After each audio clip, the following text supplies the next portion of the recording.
to improve equity in public education, and particularly for black children. The call to action is it takes a village.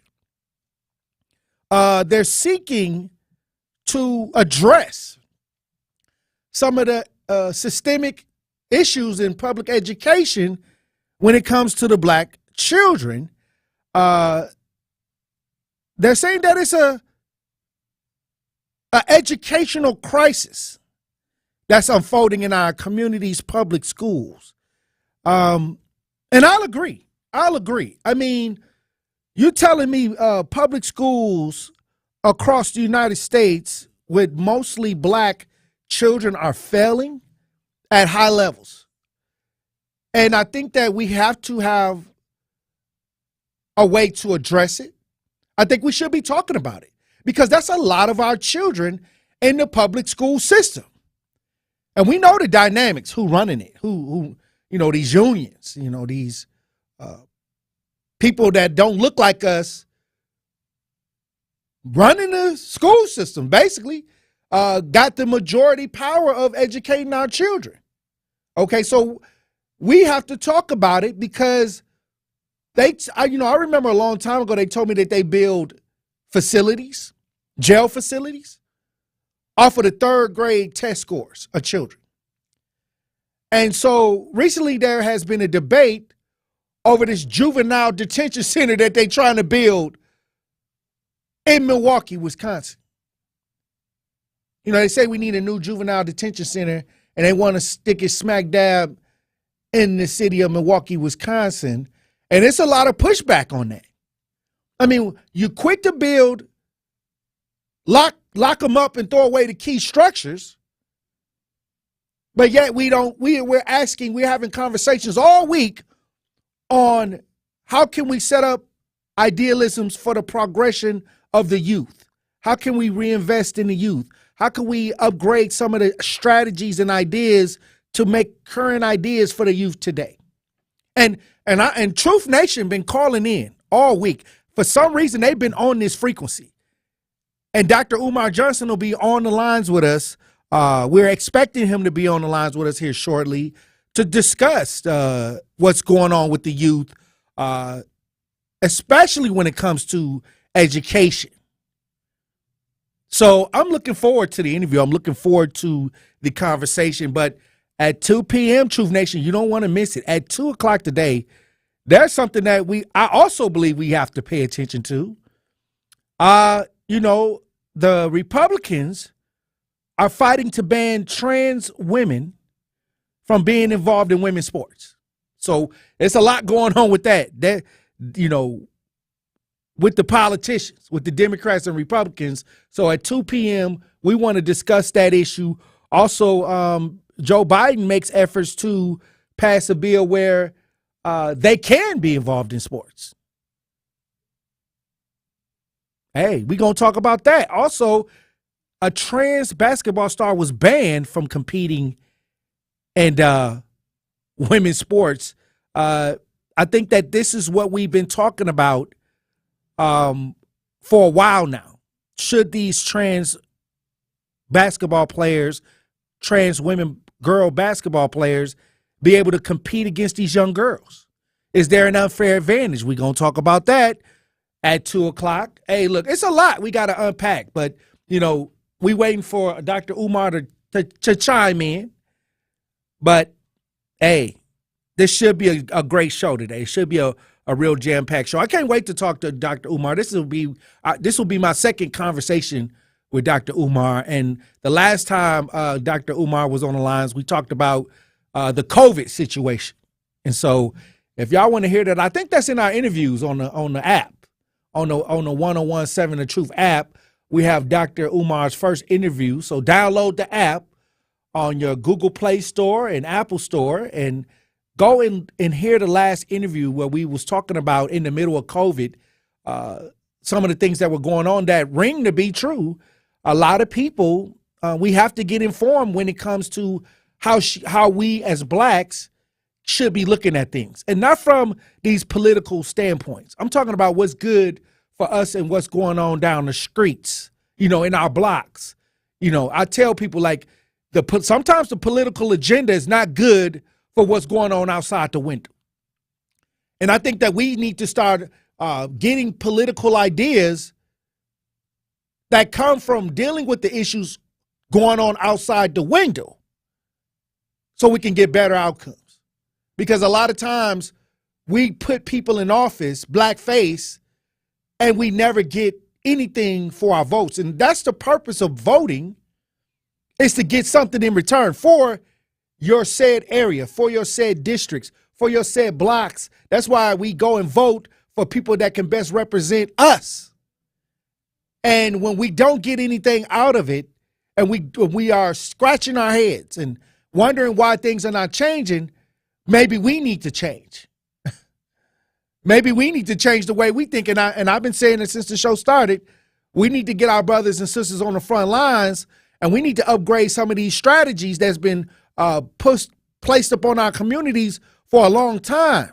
And now we're starting to see the outcomes, the nothingness. And there's nothing wrong. There's nothing wrong with making some changes. I'll tell people this. That's why I don't do a lot of things. A lot of people say, Tory, why don't you come to this? Why don't you come to that? No, it's not going to work. They be like, well, you don't, well, how do you know it ain't going to work? Well, I can tell by the philosophy. I can tell by the agency that's generating the idea. I don't have to go to the meeting. Who doing it? What are they? What are they? Capital ideas? Are they? Where are they? What they call loyalty lie? Where did the loyalty lie? Who funding them? Where the money coming from? I can tell. I don't have to go through all of that. I'm gonna stay out here in these streets, and I'm gonna go door to door. I'm gonna keep going door to door until the people can come together and say, hey, we could get some of these brothers and sisters on the front lines that's going to push the needle for progress instead of falling for people who took the 20 pieces of silver that got the suit, they got the suit and tie on with the code switching and the boot licking. I can't do that. So if that's what you want to do, God bless you. I wish you the best. But that ain't the way. That ain't it. That ain't it. And I know a lot of y'all comfortability have been placed in our inability. And I'm talking about black folks now, I'm talking about our own. I'm talking about black people thinking that they doing something and ain't really doing nothing, walking around here, walking through our neighborhood saying that they represent the best interests of the community, and yet we can't even get the potholes out the street. We talking about serious issues. They could at least get the potholes up, DJ Brother Z. Hey, I remember years ago when I first came back home to Milwaukee, they was talking about potholes back then. For years, they've been talking about the potholes. Get the potholes up. Hey, tearing up, we can't even afford that. All right, well, we're going to run the break. When we come back, we'll be on the lines with Dr. Umar Johnson. Truth Nation, stay locked in right here on Tory Lowe. And that's Tory Lowe, bringing you all the action and all the smoke. Don't touch that dial. The Tory Lowe Show will be right back on 1017 The Truth, The Truth app, and 1017thetruth.com. How you use and manage your credit has a big impact on your ability to buy a home and build wealth. Do you know if you're using your credit wisely? Find out by attending the Chase Coffee and Credit Program, hosted by Greater Milwaukee Urban League. Join us Saturday, April 29th from 10 a.m. to noon at Greater Milwaukee Urban League's office, 435 West North Avenue. Visit tmul.org to register for more information. Get your credit ready and start building your wealth today. It's time for Truth Takes, a thought-provoking commentary on the new 1017 The Truth. Here is Sherwin Hughes with his truth. When surveyed, people who live in metro areas are concerned about one thing and almost one thing exclusively, and that's crime. Since the start of the COVID-19 pandemic, we have been concerned with violent crime. Teaming that up with warmer temperatures as summer approaches, the concerns are very real. Typically, violent crime is something that we associate with neighborhoods. But when violent crime hits downtown, its effects seem to be particularly pervasive. These are gathering places for social interaction. We want those places to be distinctly crime-free. Not to mention, when a criminal activity takes place in neighborhoods, it may not make the news, but if something happens downtown, then it will make the news every single night, therefore increasing the perception that violence downtown is actually on the uptick, when in fact, it is being reduced. Now, there are less people downtown because offices are not renewing their leases, and there's less white-collar workers that are going to work downtown every single day, which makes it seem like the prevalence of things like homelessness is actually on the increase when it is not. There's just less people downtown, making such prevalence even more apparent. To get crime under control, we have to be much more proactive, which it seems our Wisconsin legislature does not want to be. If we are able to make the necessary investments led by the people in the city of Milwaukee, we can make crime decrease in every single measurable category. Unfortunately, lock them up and throw away the key is not the way to go. We saw this with the 1994 crime bill, and lo and behold, 20 years later, we saw how incredibly and intensely racist that piece of legislation was. Because we're all very concerned about crime, let's not repeat the mistakes of the past and lock people up and throw away the key and think that is going to be the answer that we're all seeking. This has been Truth Takes on the new 1017 The Truth. Listen to The Truth with Sherwin Hughes weekdays from 9 a.m. to 12 p.m. This is the Tory Lowe Show on 1017 The Truth, The Truth app, and 1017thetruth.com.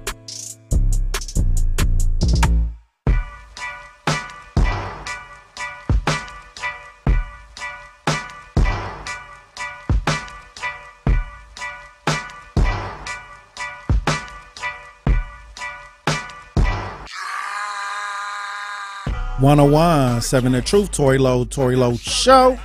DJ Brother Z on the 1 and 2s. Joining me on the lines, Dr. Umar Johnson. How you doing, brother, Dr. Umar Johnson? Peace and Pan-Africanism, good brother Black Power, all my brothers and sisters in Milwaukee, Kenosha, Green Bay, Racine, and across the state of Wisconsin. Can't wait to see everybody tomorrow morning, 10 a.m. in Racine at the Park High School. Free seminar for all black parents in the state. Psychoacademic Holocaust against black children. The event is free. And Park High School in Racine is located at 1901 12th Street. That's 1901 12th Street, Park High School, Racine, Wisconsin. Tomorrow morning, April 22nd, free seminar with Dr. Umar, 10:30 to 12:30. Now, there's a call to action that they're having discussed about, and that's the black children in the public school system. And we know that largely public school systems have our children. What's the issue? Why are multiple school systems across the United States, public school systems with the majority black children, why are they failing? They're designed to fail. Our children have to fail in order to protect white privilege. Black children must be systemically and intentionally miseducated. Our children will always trail the Europeans and the Asians until black people take control of their children's own educational destiny. So the system is designed to fail. Special education is a trash can into which they throw black boys and girls until they get old enough to drop out or go to prison. And too many black parents in Milwaukee, Green Bay, Racine, Kenosha, all across your state, too many black parents are too quick to sign their children up for special education evaluations. I'm finding children across the state of Wisconsin, 5 and 6 years old, already with a reading disability, 6 and 7 years old, already with a math disability, 4 and 5 years old, already with ADHD. Are you out of your mind? Our parents actually believe that special education is a solution. It is not a solution. It is a crisis. Wow. And we're seeing some pushback with this younger generation. They're lashing out. They're getting out here trying to figure it out on their own. Have they came to the conclusion that this is not working for them? Not only have they come to the conclusion that it's not working for them, they come to the conclusion that the black community is not working for them either. See, it's one thing to talk about the power structure, but the power structure has been consistent for 400 years. So when someone has been consistent for 400 years, you cannot blame them for their behavior, because you should fully understand the behavior and you should have your own plan of action to counter that behavior. So black children are more angry at the black community than they are at the white power structure, because we have the resources, the education, and the expertise to employ our own children, to train our own children, to educate our own children. But we would much rather spend our money on clothes, cars, social media, vacations, fake hair, Air Jordans, and white girls versus providing our children with the education they're entitled to. Okay, Dr. Umar, I just had a conversation with I always said that the elders didn't leave our generation much. And people get mad when I say that, because now the younger generation, they're just saying, hey, we gonna try to figure this out on our own, And I think that when I was coming up, when I was around my grandmother, I saw black businesses. I was able to go and get things from black business owners. But now it seems like we have very few visible black business owners in our neighborhoods. Why is that? Why is this happening? Oh, the black man, the 21st century black man has abandoned his community. Let me say that again. The 21st century professional black man, that's the business owner, that's the politician, that's the doctor, the lawyer, the engineer, the dentist. He has abandoned his community. I'm so disappointed in black masculinity in the 21st century. As soon as we get a master's degree, halfway decent job, we abandon our children, particularly our boys in the inner city, and we escape to the life in a white suburb. And then we turn around and want to act like we're actually an asset to our race. How are you an asset to the race when you live amongst white people and you don't live amongst black boys? Rappers and entertainers are only the role models because all of the professional black men have abandoned the black community for a life in the suburb. And now, and another thing I'm seeing, when I was coming up, a lot of youth, you can find a lot of youth going to church where they can get some type of mentorship, where they can get some kind of moral base. Now you don't see the churches full of young people anymore. It seems like the churches have became more political. Where are the black children getting the education and mentorship and leadership from? From social media. From social media. One thing we need to understand about the feminist movement that was engineered by the CIA, the reason the power structure invented feminism was to turn the black woman against the black man and to get the black woman out of the house. They had to demonize and criminalize child rearing. Let me say that again. The purpose of feminism for the black woman was to manipulate her into demonizing and criminalizing child rearing. Get her out the house, get her in college, get her to the workforce.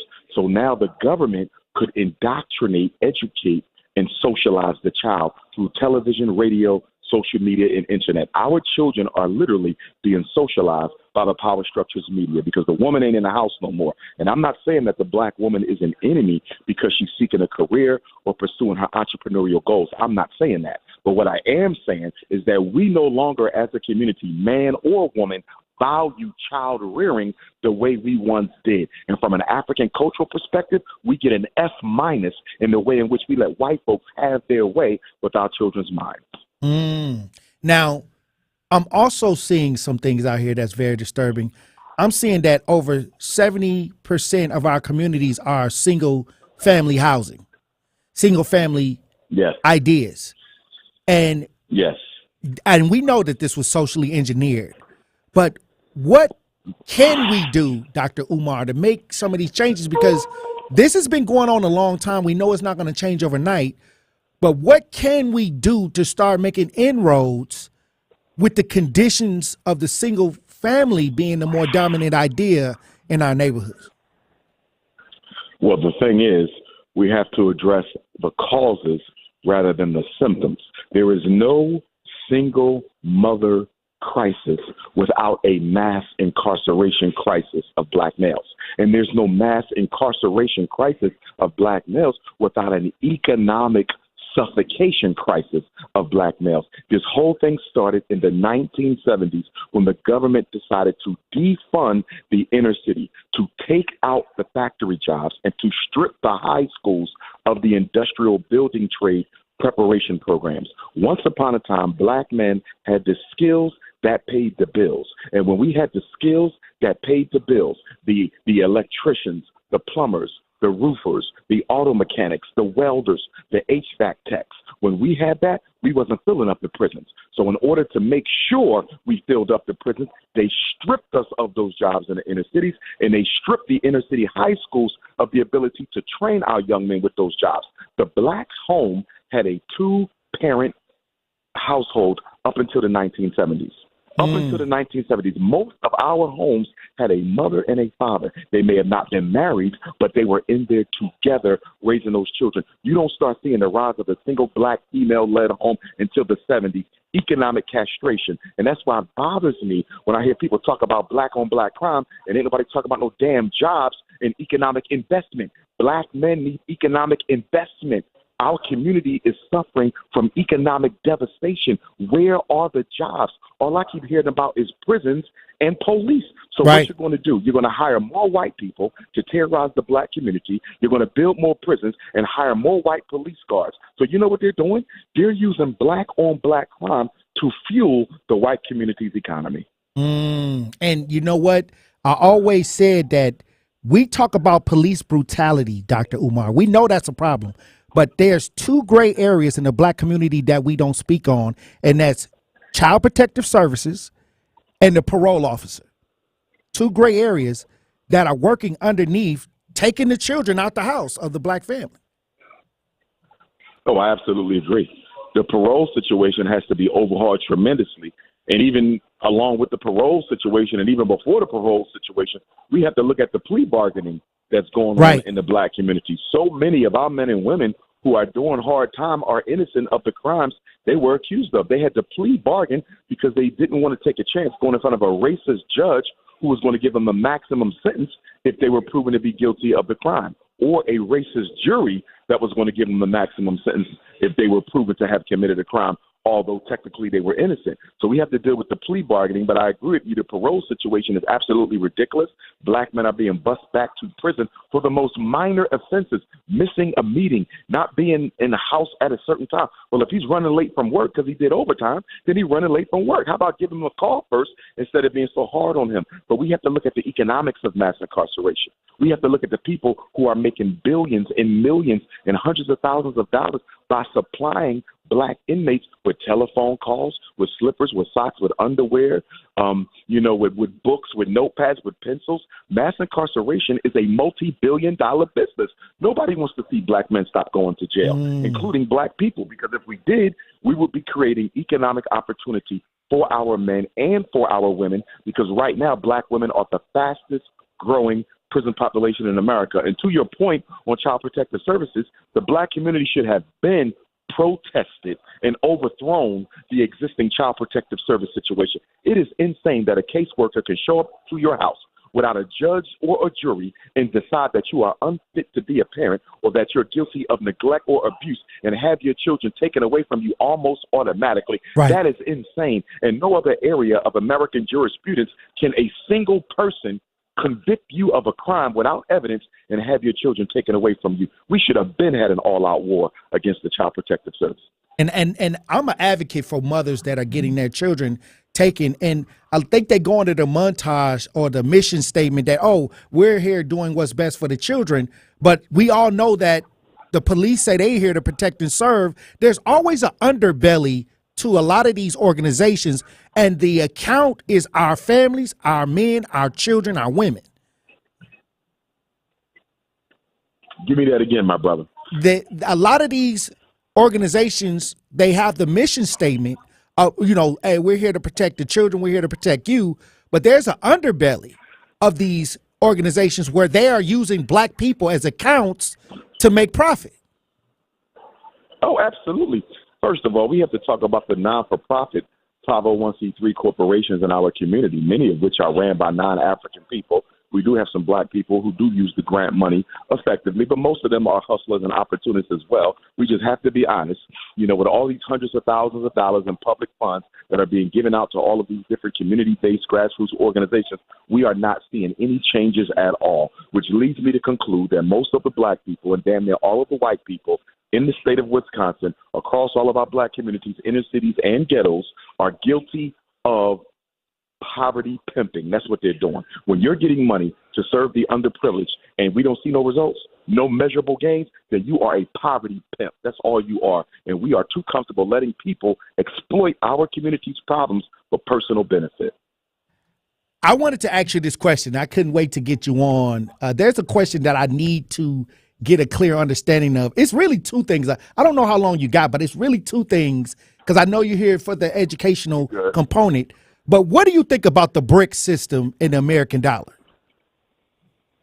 The BRICS system, Brazil, Russia, India, China, and South Africa, they are about to release their own currency, which is going to be tied to the gold standard in their countries. As you know, the American dollar was taken off the gold standard quite some time ago. It is a worthless promissory note. It has no mineral value whatsoever. So once BRICS comes out with this gold-backed currency, that's automatically going to reduce the value of the American dollar on the global market. And I would dare say it'll probably be the first time in about 75 to 100 years that the American dollar would no longer be the primary currency used for exchange globally. Of course, they've already got competition from the euro, but now once this BRICS currency come out, that's even going to be stronger than the euro potentially. So the decline of America's greatness, her imperialism, her dictatorship over the planet Earth is beginning to decline. She has a bunch of problems. Not only does she have to worry about BRICS, and she has to worry about Russia and China working together. So you got capitalism versus communism. China is encroaching on Africa's resources. And as you know, whoever controls the resources of Africa controls the world. So the rich white man in America right now and all these exploitative, parasitic, vampire-type corporations that have gotten so comfortable with robbing Africa for the past 100 years, they're having a difficult time sleeping at night. In essence, BRICS is doing exactly what Muammar Gaddafi was trying to do with the sub-Saharan African nations. This is why Obama had him assassinated, for trying to undermine American currency. But, of course, they can't afford to assassinate the leader of Russia or China because that would trigger World War III, and America has her doubts as to whether or not she can win that. Ooh. Also, the last time you was on the show, it was during COVID and all of the things that were going on, and we were trying to tell the people what this means for black. Now that that's over, now that they have said, oh, we're no longer in a crisis, what should we have learned as a black community from all of that? I mean, here we are on the back end, and now we're finding out that some of the things that some of the early advocates who didn't, who had questions about the shot, were right. Oh, absolutely, absolutely. And again, just to remind your listeners, Dr. Umar Johnson will be in Racine, Wisconsin tomorrow, Park High School, 1901 12th Street, for a free seminar from 10 a.m. until 12:30 p.m. So please show up. Children are more than welcome. If anybody needs the flyer, they can text message me for that at my cell number, 215-989-9858. Again, that's 215-989-9858. COVID should have taught Black America three things. Number one, disorganized peoples are easy to exterminate. Disorganized people are easy to exterminate. As you saw when the COVID quarantine was going on, Black people couldn't get no resources. They couldn't get no water. You understand? They couldn't get no basic needs taken care of because we are disorganized. We have no disaster preparedness protocol in the Black community at all. We are literally sitting ducks and lame ducks. Nearly every other racial group in this country has a contingency plan in the event that there's martial law, in the event that there's an unnatural or a natural disaster. Black America, we would rather put our faith in Jesus than put our faith in Muhammad, than put our faith in each other and in ourselves and create a system that will insulate our people from some of the worst aspects of a natural or unnatural disaster or martial law. So that's number one. We're disorganized. Number two, it also taught you that we had better start planning for ourselves because America no longer is interested in providing Black America with a safety net. We can very clearly see from COVID that they would much rather leave us out there to die. That COVID vaccination and that COVID germ was released by the power structure intentionally to get rid of as many Black elders as possible to reduce their dependency upon Social Security payments because they wanted to redirect the Social Security payments to the Ukrainians and the Afghani refugees. So let's wipe out as many old Black people as we can and give the SSI checks to the Ukrainians and the Afghans. Oh, wow. Hey, Look, I can always appreciate your take on what's going on in the black community, and I appreciate you for being one of those people on the front lines that's actually paying attention to the systematic issues, to the educational issues, and to the financial crisis that's going on in our community. And I appreciate you, Dr. Umar, for stopping in. Dr. Umar will be at Park High School Auditorium from 10:30 a.m. to 12:30 p.m. in Racine, address 1901 North 12th Street. Anything else you want to say, Dr. Umar, before you get off the lines? Yes, I will be coming back to Milwaukee to do my Black Parent Boot Camp. It's a 12-hour boot camp where I train parents on how to be activists. I don't know when that's going to be because, as you know, we are entering the final phases of our renovations of the Honorable Marcus Garvey Elementary School of the FDMG campus in Wilmington, Delaware. And I just want to thank all my brothers and sisters across Milwaukee and the state of Wisconsin for supporting me these past 9 years as we raised the money, purchased, and renovated the school. And if all goes well, we're going to have a grand opening either towards the end of this summer, a community grand opening towards the end of the summer, or during Kwanzaa. We're thinking about having a grand opening during Kwanzaa week and celebrate the 12 days of Kwanzaa inside of the Marcus Garvey Elementary School. So I just want to say thank you to my Wisconsin supporters. The school is almost done. If you're interested in working there, please send me your resume, fdmgresumes@gmail.com. And if anybody needs to reach me for any reason at all, you can text my cell number at 215-989-9858. And I will have copies of my new book tomorrow, Black Parent Advocate, The Art of Warfare Dealing with America's Public and Charter Schools. Every black parent in Milwaukee needs that book. Hey, look, when you get back to Milwaukee, we need you to come into the studio because it's so many different topics. We only had a certain amount of time today with you, but I would love for you to have us sit down at least an hour. We need at least an hour or so to try to kind of work our way through a lot of the issues that we need to know in 2023. Oh, absolutely, my brother. Absolutely. I mean, if you want to go a little longer, we can. I'm already checked in at the airport, so I got about another 15 minutes if you want to go. Okay, we got another 15 minutes? All right, yes, hold tight. We're going to run the break. And when we come back, I got a few more questions that we should be addressing when it comes to black in 2023. Truth Nation, we're on the lines with Dr. Umar Johnson. Stay locked in right here on Tory Lowe. More of The Tory Lowe Show is next on 1017 The Truth, The Truth app, and 1017thetruth.com. This is your Financial Empowerment Minute on the new 1017 The Truth, presented by Northwestern Mutual. You know how it is in the financial world, same way within the sales or whatever, there's always this idea that this is a one-time offer. If you do this today, Right. then, your whole, these sales will always come back. These things will always come back, opportunities. It's really important to try not to make financial decisions if you can the same day. Talk to some people that you respect, you care, you have high regard for. I think just not doing things the same day is important. It's so important you try to have at least a couple times in a month that you sit and think through your bills, okay, and where you're going. And another little small mindset hack that can work with this is to, before you make purchases, is this in line with my commitments? Right. But the question is, what are your commitments today? Well, same thing when you're purchasing things, right? How is this decision going to be in line with my overall commitments or goals? It's just a little simple mind hack you can also do. Tune into The Truth every month for our financial empowerment interviews with Northwestern Mutual. Life's better with a home policy from American Family Insurance because you'll feel protected no matter how the wind blows.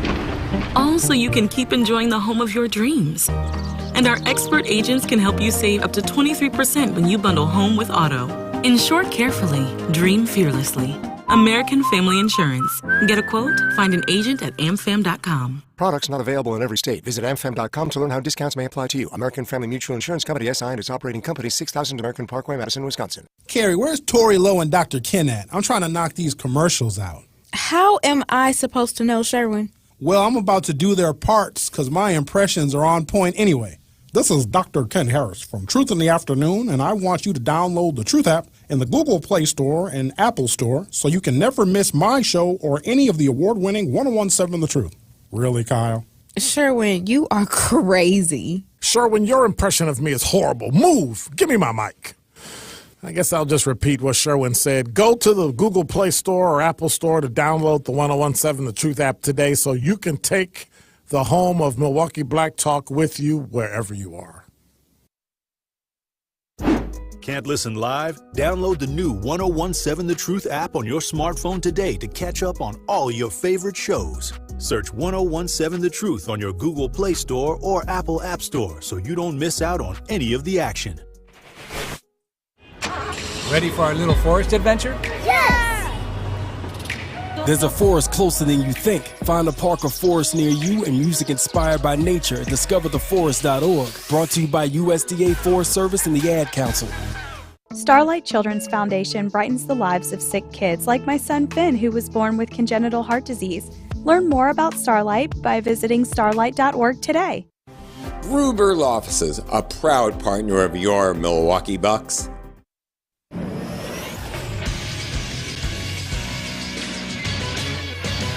This Associated Bank Sports Update on 1017 The Truth is powered by ESPN Milwaukee. I'm Greg Matzik.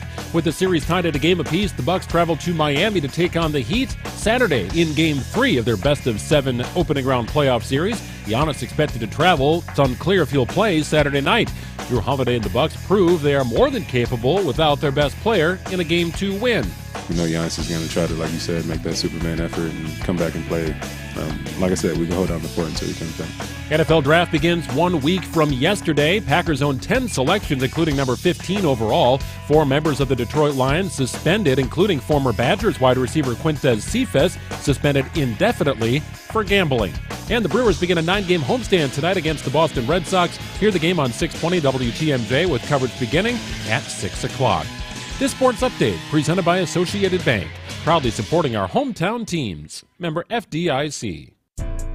This is the Tory Lowe Show on 1017 The Truth app, and 1017thetruth.com.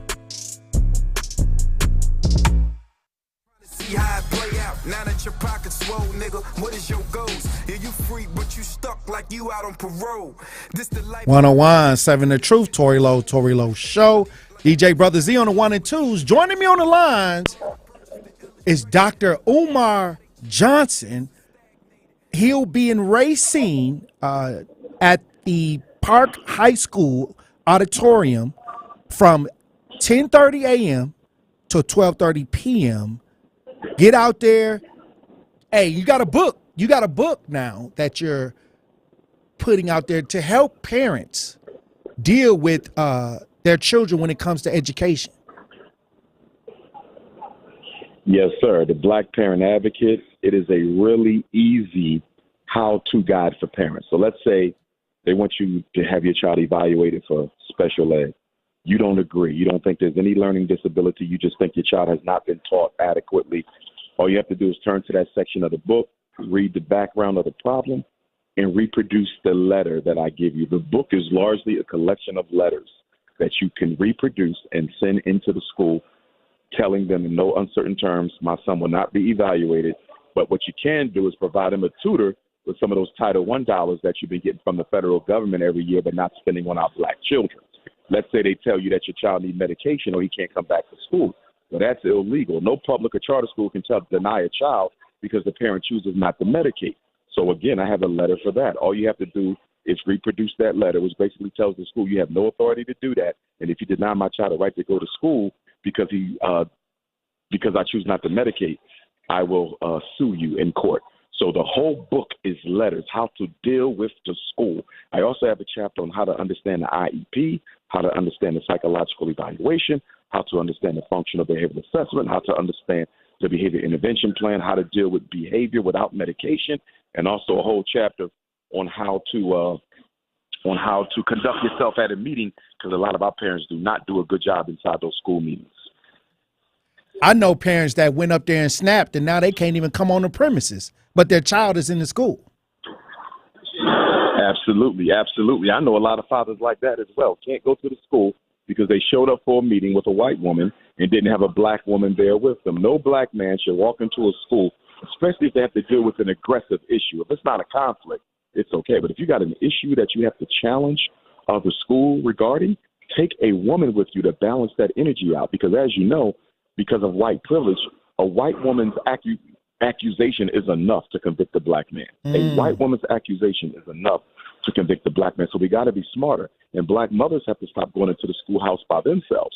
Take a couple other sisters with you. If you can't get the father to go, if you can't get some of these brothers to go, take a couple sisters with you. Stop going in there by yourself. When they see you by yourself and defenseless, that's when they bully you, that's when they gang up on you, and that's when they force their will against you. Also, you got witnesses, too. I mean, you got to make sure everybody, stay in a fair space with witnesses. I tell people, don't go up there by yourself. Don't go there. I don't even go in there by myself.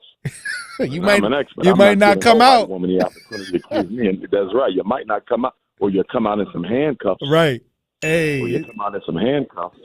But I'll tell you, we need to understand at this day and time that America is absolutely done doing anything for black people. Not that she ever did, but the problem is we helped create this facade that America was literally sincerely interested in including black people in the framework of this country. When Barack Obama got elected, we gave this country all of the positive press and all of the positive fanfare that it can handle. And after America got all that positive press and publicity from black folks in America, once Obama left office after those 8 years, Donald Trump could come back to the racist agenda. You understand, Joe Biden can go back to the racist agenda. It's no coincidence that neither Trump or Biden, one is a Democrat, one is the Republican, but both of them ignored black people their entire term. Why? Because we insulated them from global criticism by acting like America had become a better place for us. Just because Barack Obama sat in their seat for 8 years.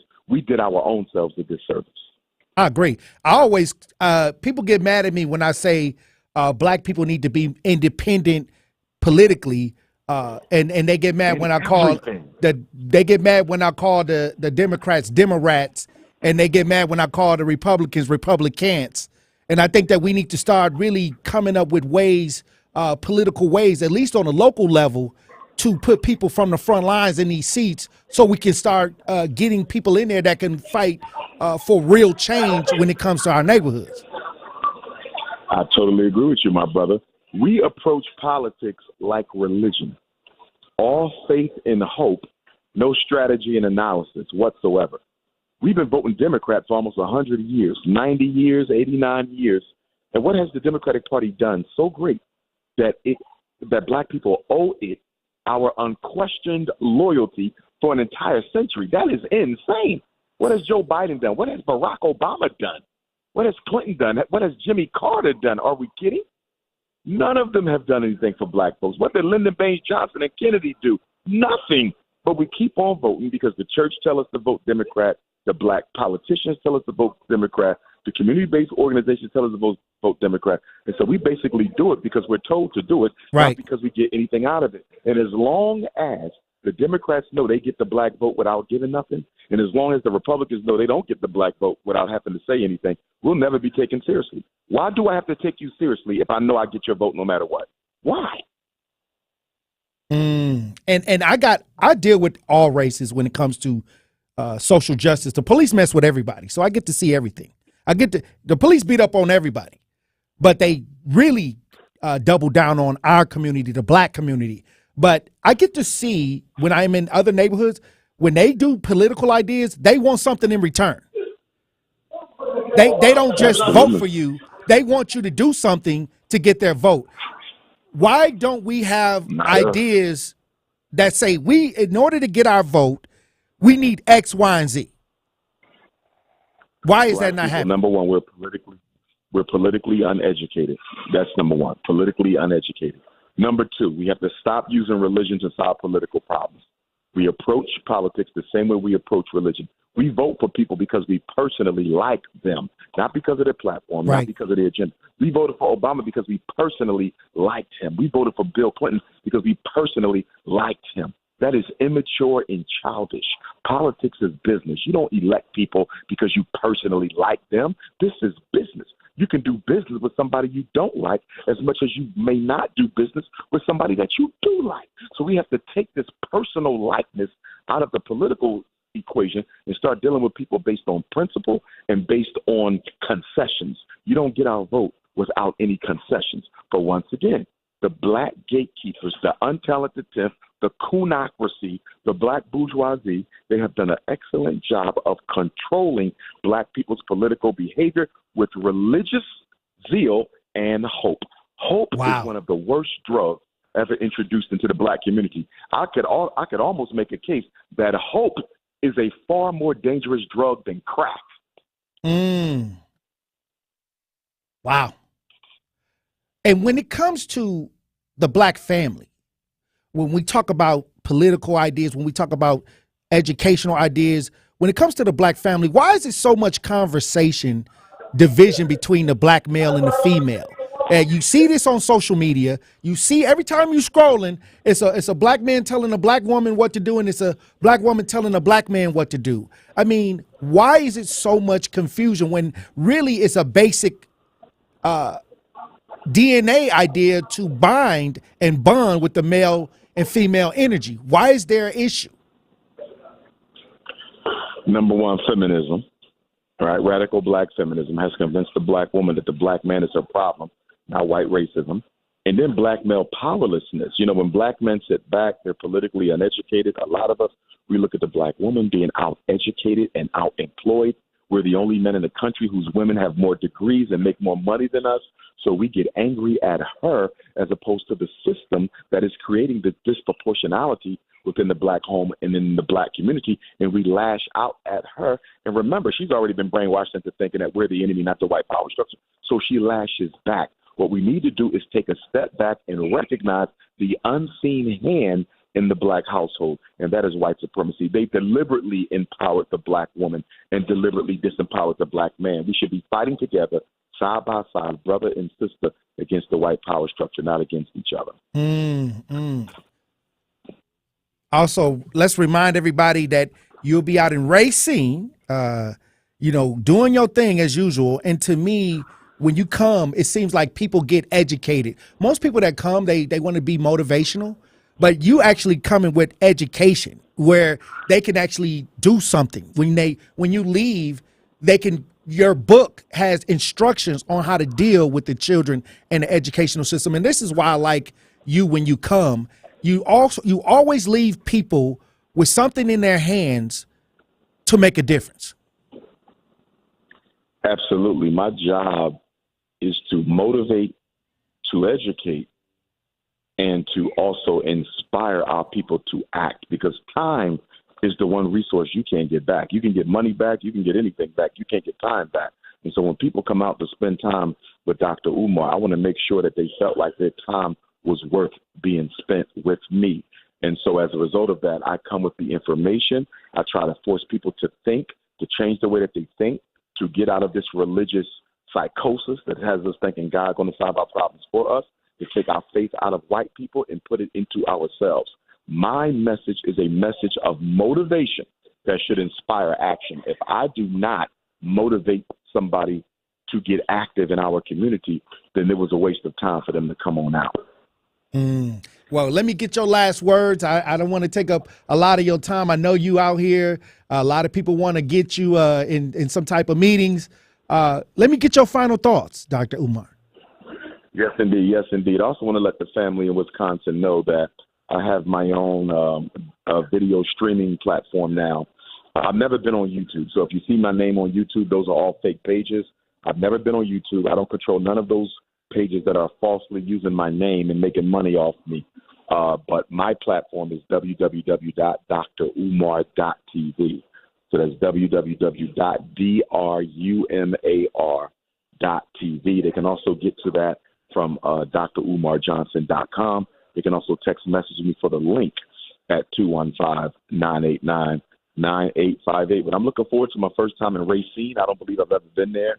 I heard that it's been hundreds of people who have registered for tomorrow's seminar, but we got space for more because, as you said, it's in the auditorium. So please come on out. Black parents in particular, stop being so lazy and stop being so comfortable with being uneducated about your child. I'm the only psychologist I know in America who does this. I don't know of another one who trains black parents on how to navigate and successfully defeat the miseducation machine and the mental health monster. I don't know anybody else. So when I come to your town, you have to come because ain't nobody else preparing you and teaching you and training you in the art of how to protect your children from these institutions. I agree. Hey, look, and we appreciate you, Dr. Umar Johnson. Hey, look, we got to get back to black, and by any means necessary. And you know what? I'm glad you said that, my brother. Get back to black. You know why I'm glad you said that? Because black people have been strung out on multiculturalism ever since Barack Obama got elected. We think we're part of some sort of a non-white melting pot of all other cultures. We don't understand. How you doing, beautiful? We don't understand that brown people don't like us, yellow people don't like us, red people don't like us. These people dislike black people as much as white folks do. But we think we have something in common with these other races and these other ethnicities. They are not in America to work with black people. If you know of any ethnic group that has ever systematically supported black people's struggle for liberation, I want to know who they are. Nobody has ever helped black folks. They come to take from you. They come to benefit from your civil rights struggle. They come to benefit from your human rights gains. They are not here to support you at all. They are here to replace you. Stop with the multiculturalism. Stop with the integrationism, and let's get back to black. Hey, thank you, Dr. Umar Johnson, for tapping in. Once again, Dr. Umar, Park High School in Racine at the Park High School Auditorium, address 1901 12th Street from 10:30 a.m. to 12:30 p.m. Hey, I'm looking forward to seeing the speech, the motivational ideas on education, helping us get our children back in line. I appreciate you, Dr. Umar Johnson. Truth Nation. Stay locked in right here on Tory Lowe. The Tory Lowe Show returns after this on 1017 The Truth, The Truth app, and 1017thetruth.com.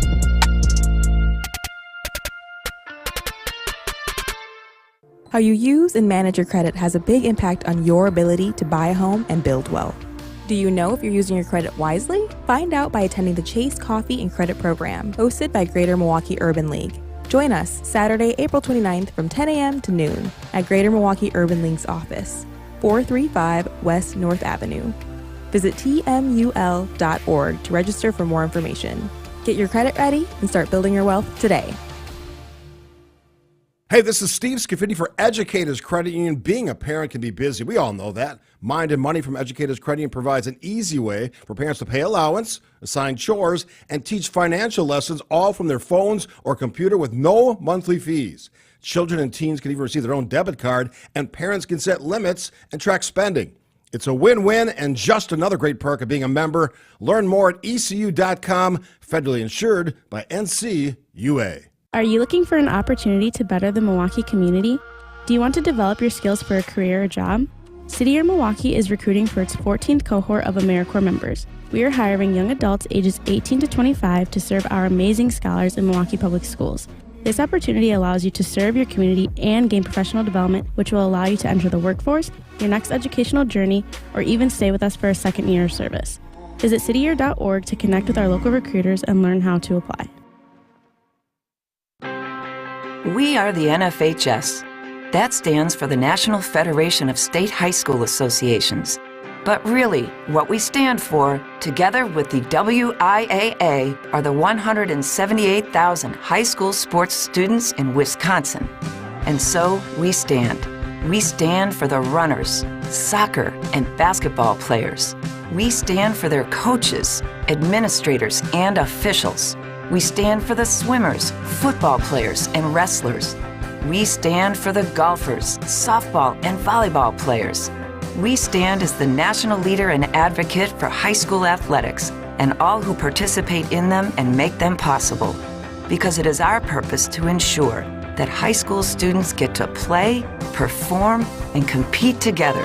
To learn more about who we are and what we stand for, visit nfhs.org.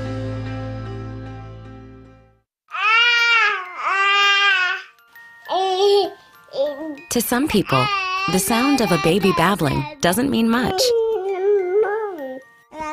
But that's not necessarily true. By 6 months, they're combining vowels and consonants. By 9 months, they're trying out different kinds of sounds. And by 12 months, their babbling is beginning to take on some meaning. Especially if there's no babbling at all. Little to no babbling by 12 months or later. is just one of the possible signs of autism in children. Early screening and intervention can make a lifetime of difference and unlock a world of possibilities. Take the first step at autismspeaks.org.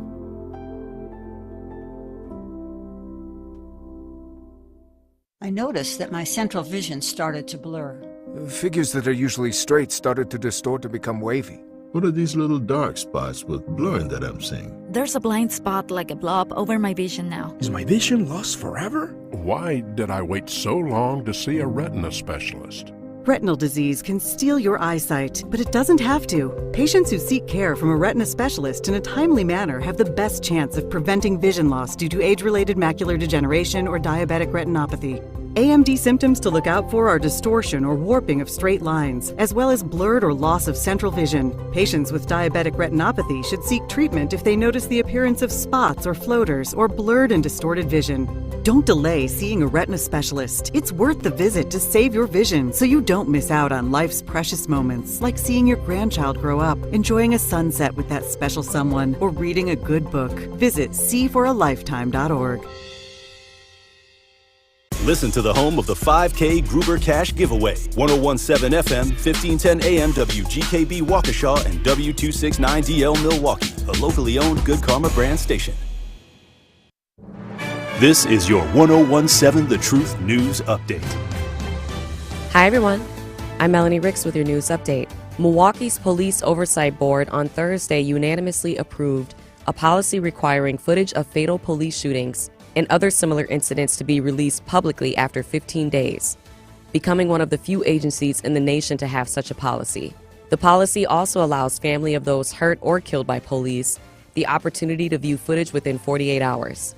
It does not give police any chance at extending either deadline. The move, driven by the work of community activists, was hailed by members of the Fire and Police Commission and residents who attended Thursday's meeting as a victory for transparency on an issue that has played a huge role in the community mistrust in law enforcement. It comes after more than a year of information gathering and debate on the subject. The Milwaukee man who struck and killed a local pastor while driving at high speeds downtown was sentenced to 18 years in prison. Jose Silva of Milwaukee pleaded guilty in February to homicide by use of a vehicle while intoxicated after he killed Aaron Strong, a pastor at Grace Lutheran Church, in October. Around the time of the incident, Silva was swerving across the center line and driving upwards of 74 miles per hour. His blood alcohol level was later found to be 0.193.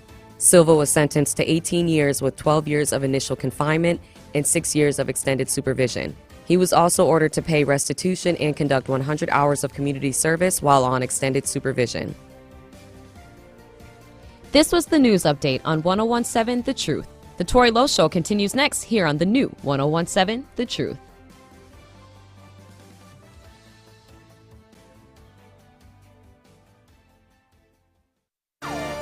We need each other. That's facts. I need my sisters. I need my brothers out here. A coward dies 1,000 deaths, and for all the bootlickers, may you die 1,001. The place for the realest conversations. Tori Lowe want all the action, or you want all the smoke? I'm with all that smoke too, man. I done seen Ron Johnson. He trash. Chisholm is trash. How the hell you here to help us and your kids are dying in the street? I understand that this is Milwaukee and everyone believes that if someone say something, it's mentioned. It's not. I don't care if it's the pastor. If you see the pastor ain't acting right, you check that fool. Where's the results? Talking topics that need to be highlighted and discussed in our communities. Would you trade places with a black person? Yeah, sure, no, I would not. Have you ever said the N-word? Come on, be the truth. We on the truth. Unfiltered and unfazed. This is the Tori Lowe Show on 1017 The Truth and the Truth app. The reason I believe that racism is getting worse is because whites know that they will be outnumbered in about 20, 21 years. They're going to be outnumbered. Hey, Tori, man. How are you doing, brother? I'm actually from India. We brown people can totally relate with you. Sometimes it's like, did that just happen to me? We have to not let the government mind us either. That cop ain't never been brought to the public because he ain't normal, and he may not even exist no more. Say no more. Release the video. You know, you keep on doing what you're doing, man. You're going to take over this talk radio, man. Just keep on focusing on what you're focusing on. I wish you a lot of love. God bless you, brother. Now, live from the American Family Insurance Studio in Milwaukee, here is Tori Lowe.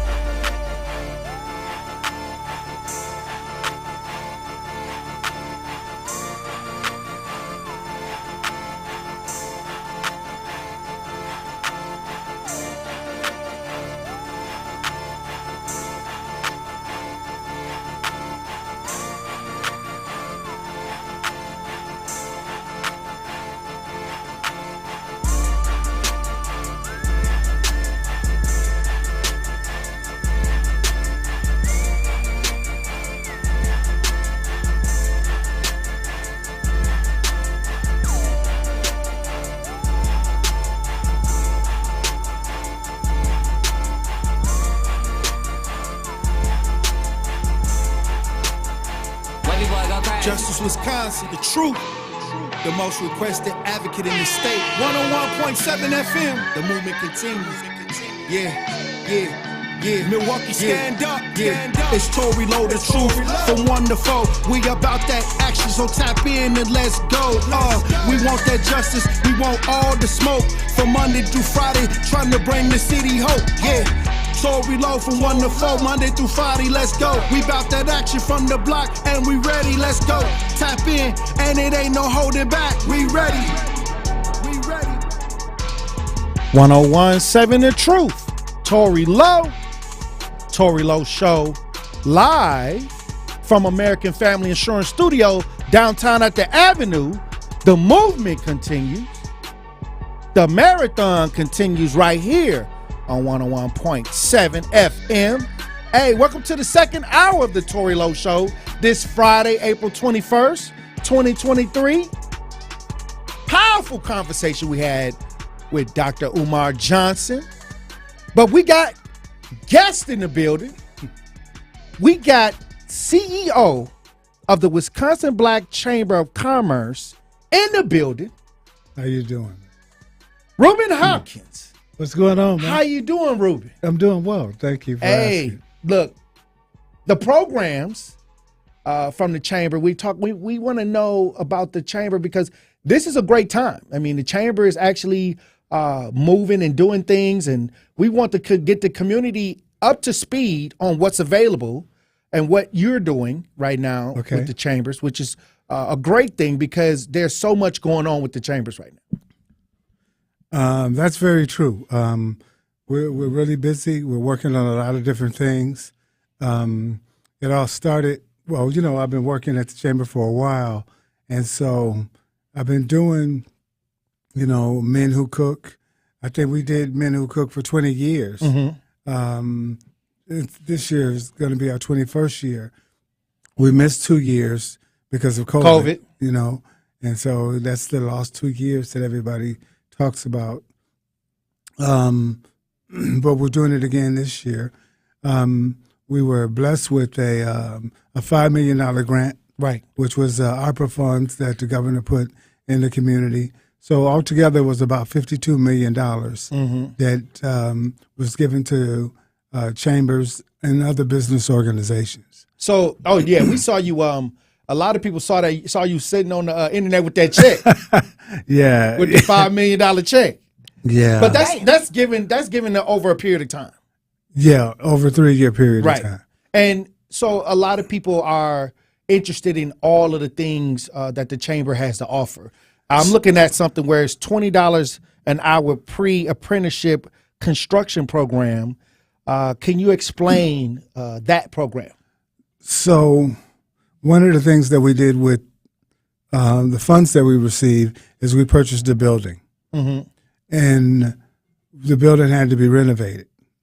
And so we hired a general contractor to come in and renovate the building. And the pre-apprenticeship program are the young people that they're using for that renovation. Okay. And so they get trained. They get trained to union standards. And they get put to work, they get put to work in renovating the building. Right. Now, so this is something where young people who don't have any experience, or do they to get into this program, they can just sign up and they'll be trained on how to do construction through the renovations of the building. Right. Where's this building located? So it's 2900 West Valete. Okay. I know what I said. So the Women's Center is 3020 West Valete. It's the block east. It was a warehouse. Excuse me. It was a warehouse that the furniture companies just were storing mattresses and furniture in, and so we were able to acquire it. Now, what are the programs for the black business communities that you're helping black businesses with? What can they get involved in with the chambers? So we have a boot camp every first and third Saturday of a month. So it's an 8-hour boot camp, and then once you attend the boot camp, you qualify for up to $1,000 in assistance in your business. Mm-hmm. So the boot camp itself is a let me drink some water real quick.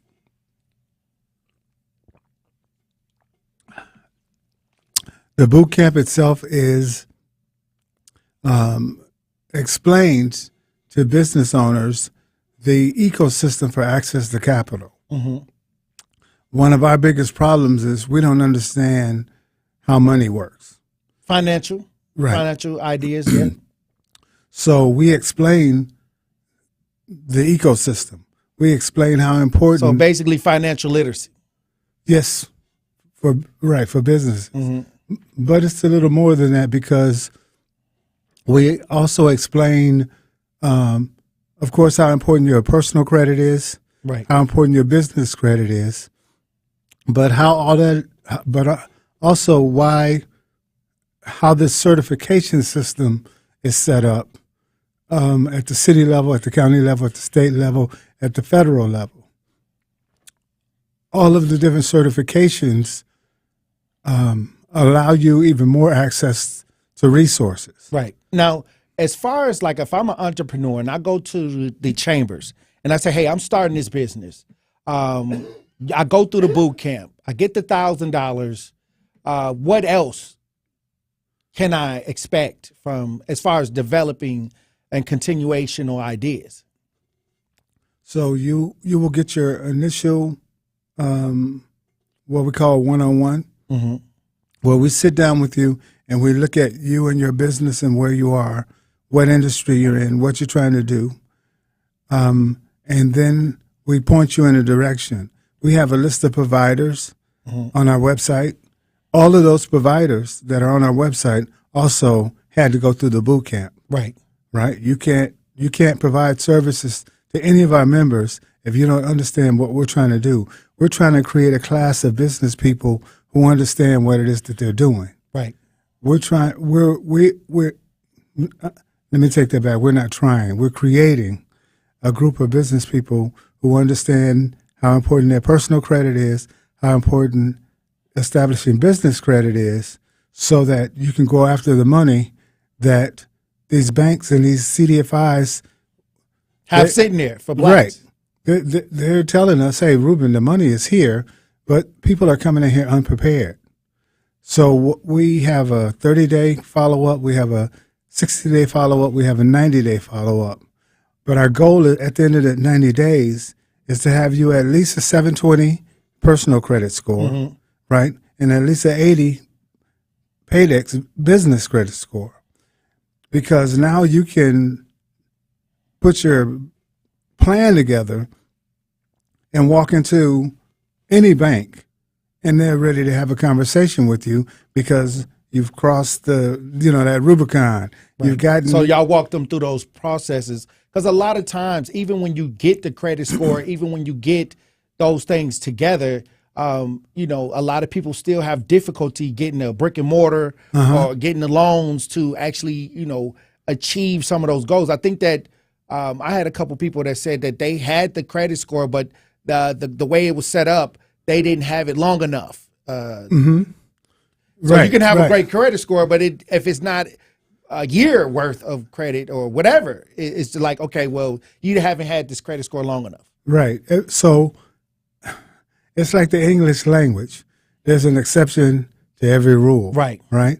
And so some folks are saying, okay, if you're a Section 3 business, Section 3 business is, you want to look at Section 3 as the CNA level of being in business. Mm-hmm. Right. Right.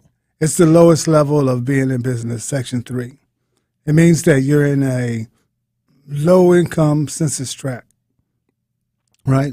You're in your business is located in a low-income census tract. Right. Or an underserved census tract. So you may not get the $50,000 loan. You may what? I mean, when we talk about how blacks have been restricted from gaining access to capital to, like, opposite of their counterparts, how can we get in the game and get the same advantages? Or is there even a way to have the same advantages?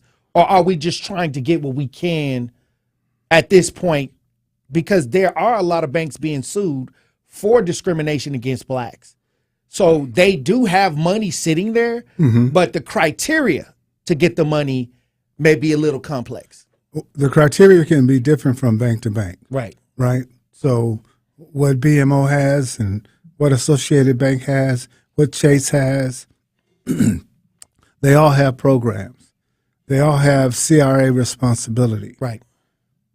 Their CRA responsibility is to meet the credit needs of the community in which they have branches. Right. And so they do have some programming. Excuse me. They do have some programming in place that where if you have so if you're going to buy a house, right? So, okay, you want to buy a house? Okay, we can help you get the down payment assistance with a 620, right?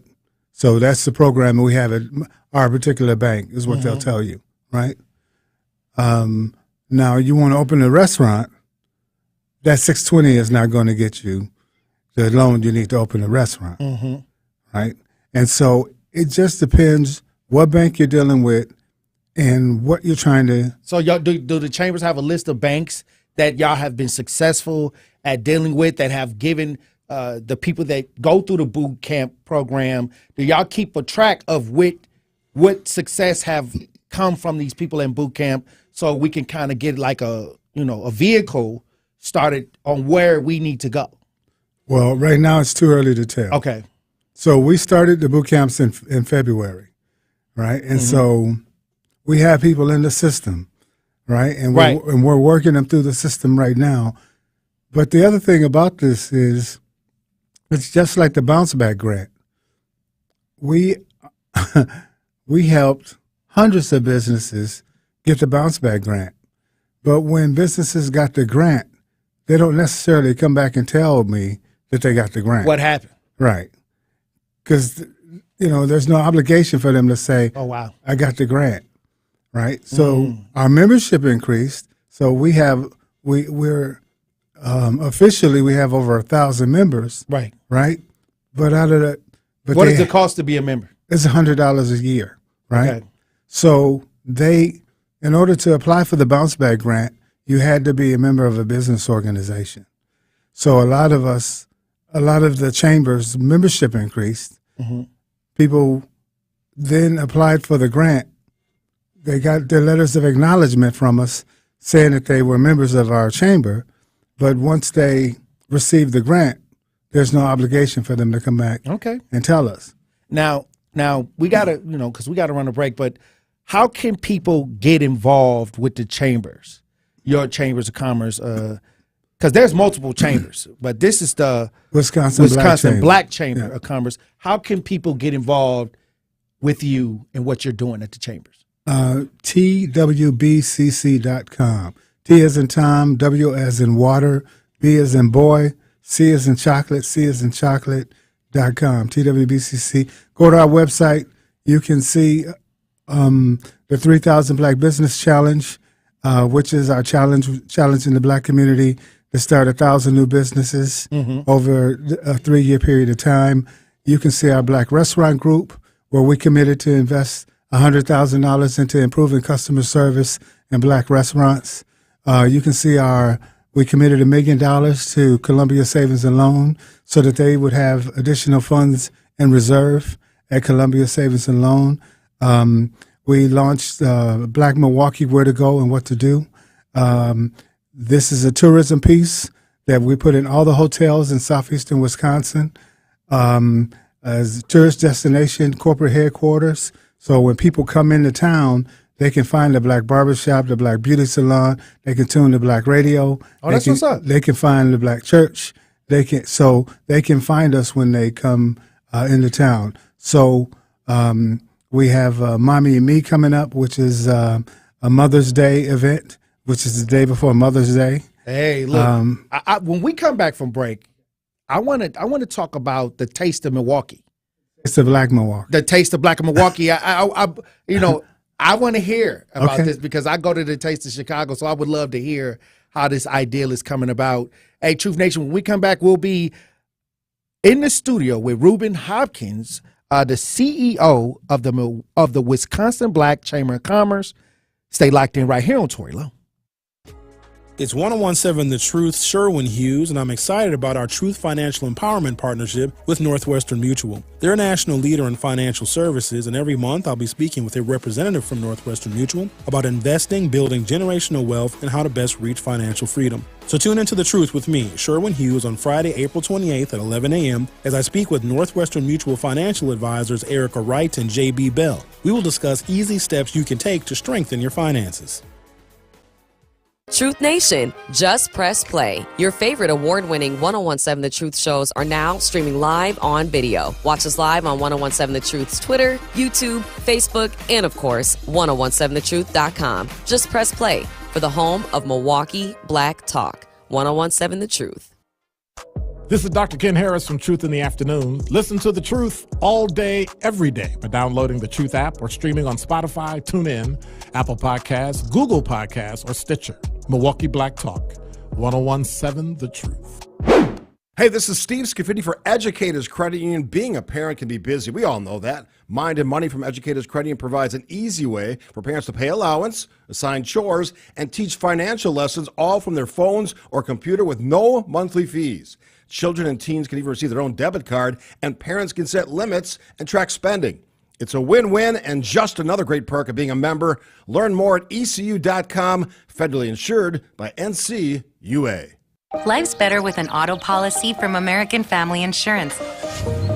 No matter what dreams you're driving towards. That's because our expert agents will make you feel totally protected with the right auto coverage at the right price. You'll also save up to 23% when you bundle auto with home. American Family Insurance. Get a quote, find an agent at amfam.com. Products not available in every state. Visit amfam.com to learn how discounts may apply to you. American Family Mutual Insurance Company, SI, and its operating company, 6000 American Parkway, Madison, Wisconsin. How you use and manage your credit has a big impact on your ability to buy a home and build wealth. Do you know if you're using your credit wisely? Find out by attending the Chase Coffee and Credit Program, hosted by Greater Milwaukee Urban League. Join us Saturday, April 29th from 10 a.m. to noon at Greater Milwaukee Urban League's office, 435 West North Avenue. Visit tmul.org to register for more information. Get your credit ready and start building your wealth today. Hey, wouldn't it be great if life came with a remote control?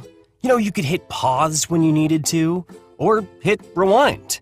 Like that time you knocked down that wasp's nest. Uh-oh. Or that time you forgot to roll up your windows in the car wash. Fantastic.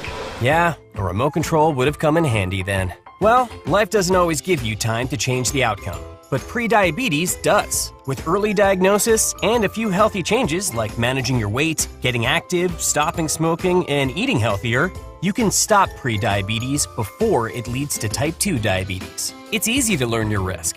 Take the 1-minute test today at doihaveprediabetes.org. Life doesn't come with a remote control. Yikes! So you're on your own with the wasps.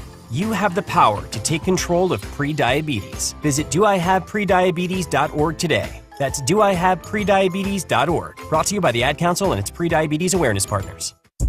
More of The Tori Lowe Show is next on 1017 The Truth app, and 1017thetruth.com. This is how we do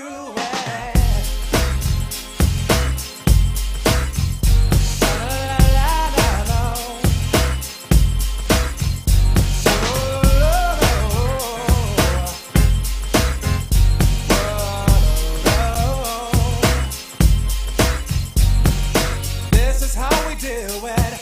It's Friday night and I feel alright. The party's here on the west side, so I reach for my 40 and I 1017 The Truth, Tori Lowe Show. DJ Brother Z on the 1 and 2s. Joining me in the studio, Reuben Hopkins, the Black Wisconsin Chamber of Commerce CEO. The Wisconsin Black Chamber of Commerce. Black. Okay. Black is in there. Yes, it is. The Wisconsin Black Chamber of Commerce CEO Reuben Hopkins. This taste of Milwaukee, Black Milwaukee. Let me throw the word black in there. Okay. What's going on with this? So it all started, again, earlier when I was talking about Men Who Cook. Men Who Cook is the same day. So that morning, we're going to do Men Who Cook from 11 a.m. to 2 p.m. So, and again, Men Who Cook is a local competition. All men who just, you know, it was born out of us sitting around talking stuff back in my 100 Black Men days. And it developed into a regular event every year. So we did it like 20 years in a row. And then COVID hit, and so we're going to bring it back this year. And so it's going to be at Destiny Youth Plaza on June 17th. And June 17th? On June 17th, the day before Father's Day. I'm coming through tasting stuff. Some people good at cooking. I'm good at tasting it. And so...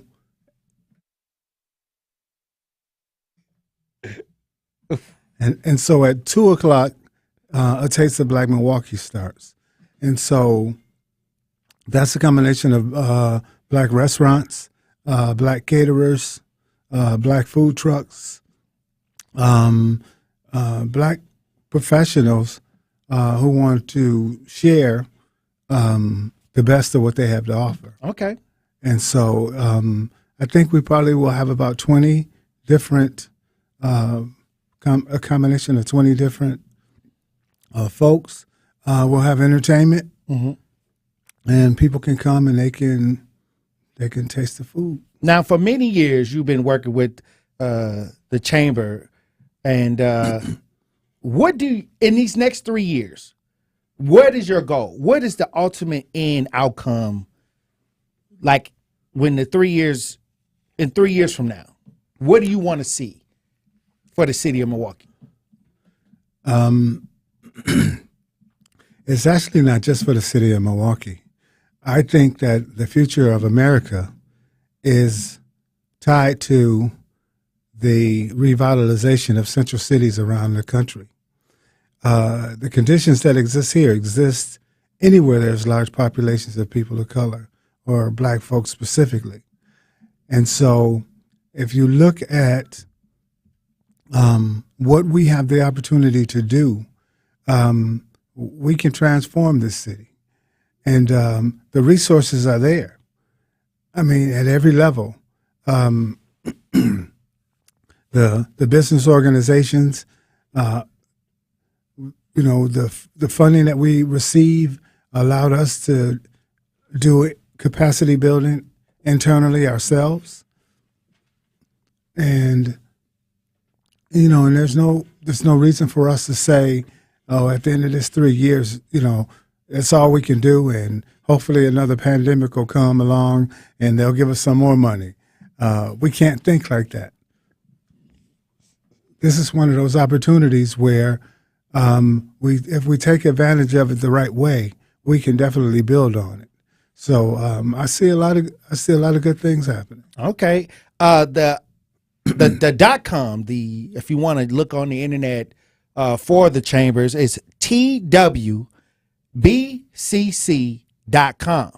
That's twbcc.com. And, I see another event, Black Bankers Day. Okay. What is that? So the second Saturday of every month, we do our Black Bankers Day at the Sherman Phoenix. Mm-hmm.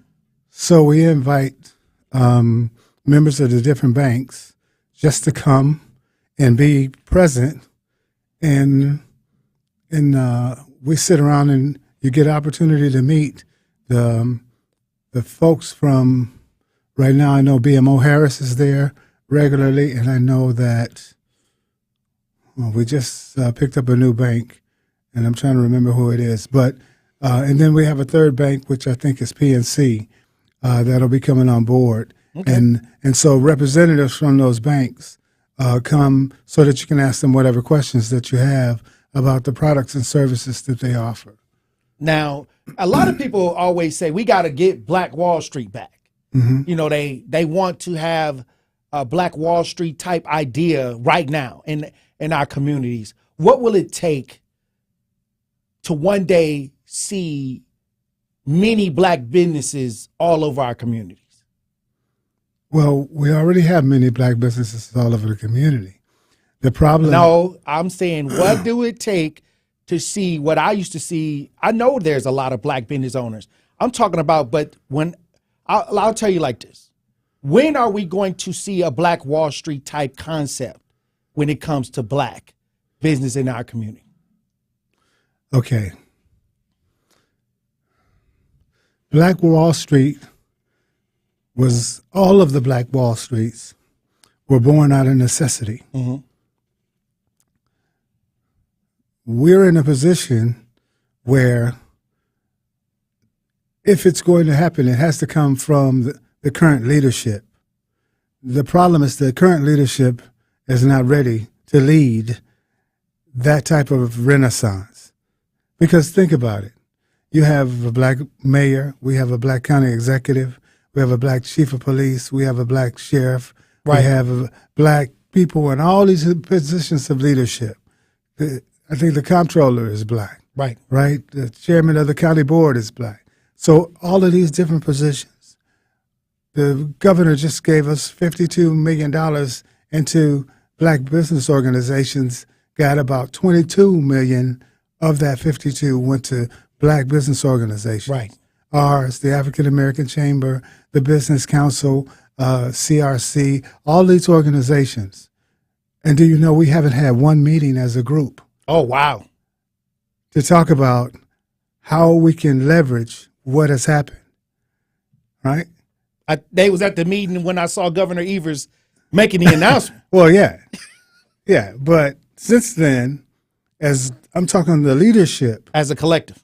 Right. The Urban League, all of us, the leadership has not sat in a room and say, hey, do you realize where we are and the opportunity that we have here?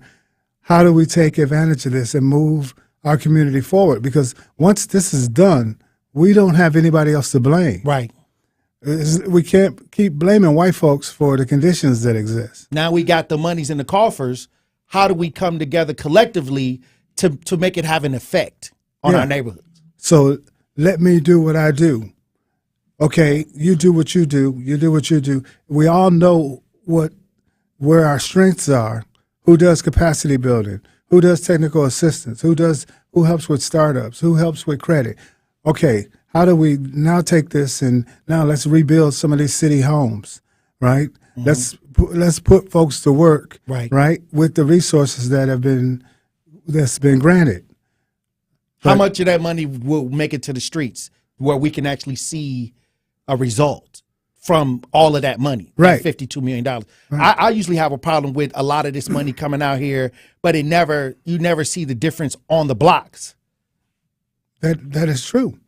So again, the way that they set this up was each of us, when we applied for the grant, we had to say what it was we were going to do with the funding. And so we said we were going to do the boot camps, right? We said we were going to do a Black and Diverse showcase that would showcase these businesses opposite Marketplace. And Marketplace is the governor's conference on minority business that they have every year, right?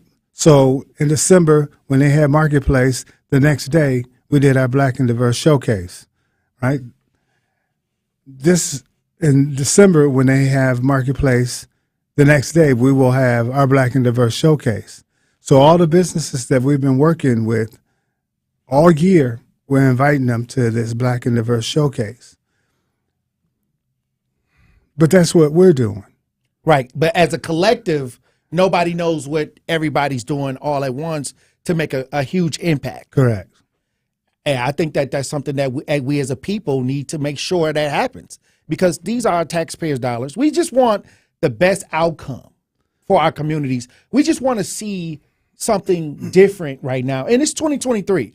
A lot of people, they want results. You know, they want to see it. You know, they want to feel it. They want to be able to enjoy our own communities, because many times we leave and go enjoy the amenities of other neighborhoods. And I think that it's time for us to really focus on Black.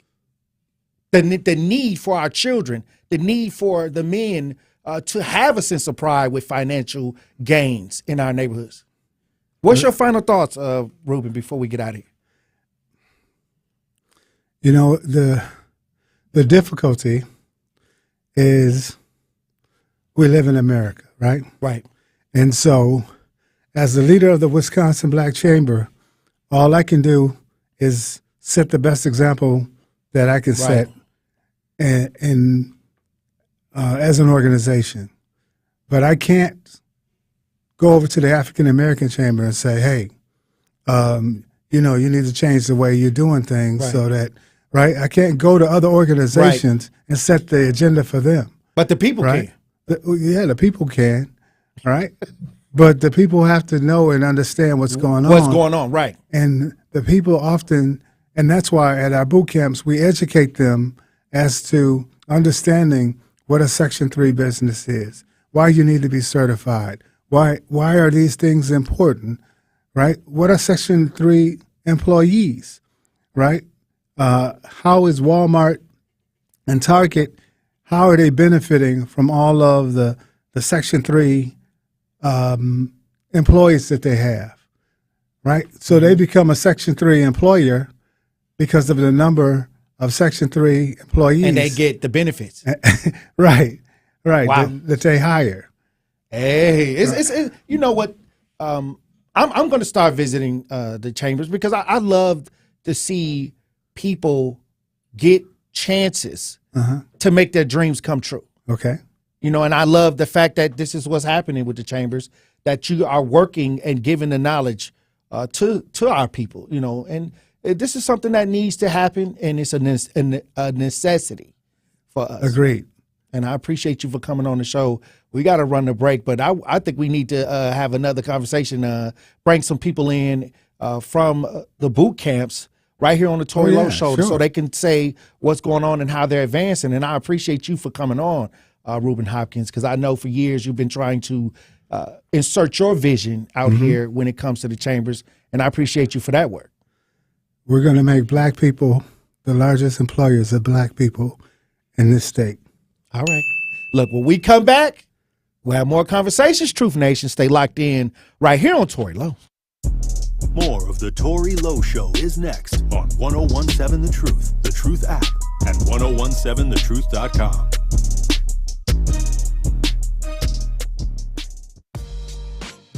On Diversity and Excellence powered by Erie Insurance, I am so excited to talk about the different ways that Erie Insurance can help with our community growth, can provide job opportunities from Erie Insurance Corporate, or with our local agency force. I'm really excited about the education of generational wealth in our Black and brown communities and how we are a part of the communities here locally. There's so much more we can be a part of. Listen to me, Fred Johnson, on Diversity and Excellence, powered by Erie Insurance. Experience, knowledge, and results. That's what really matters when you need help after a serious truck accident. You'll need a lawyer experienced in fighting and winning for people just like you. Gruber Law Offices has the resources, strong track record of success, and a team of experienced lawyers to take care of your needs. We've successfully helped people injured in big truck accidents for more than 35 years. Gruber Law Offices. One call, that's all. It's time to see what's poppin' with Melanie Ricks. What's up, everybody? It's Melanie Ricks, and it's time to see what's poppin' with today's Pop Culture Report. I know y'all are just as eager as I am to find out what's poppin'. I'm gonna tell you what's not poppin'. Jonathan Majors' career. So, as you guys probably know, Jonathan Majors, who is a major Hollywood actor, was arrested for alleged domestic assault on March 26th, and frankly, studios and brands are at a loss for what to do with him ever since his arrest. So, despite reps from Majors standing their ground that the actor has done nothing wrong, he's still scheduled to appear in court on May 8th in New York. He's gained a lot of momentum over the past year, starring in Creed 3 and becoming Marvel's next villain in Ant-Man and the Wasp: Quantumania.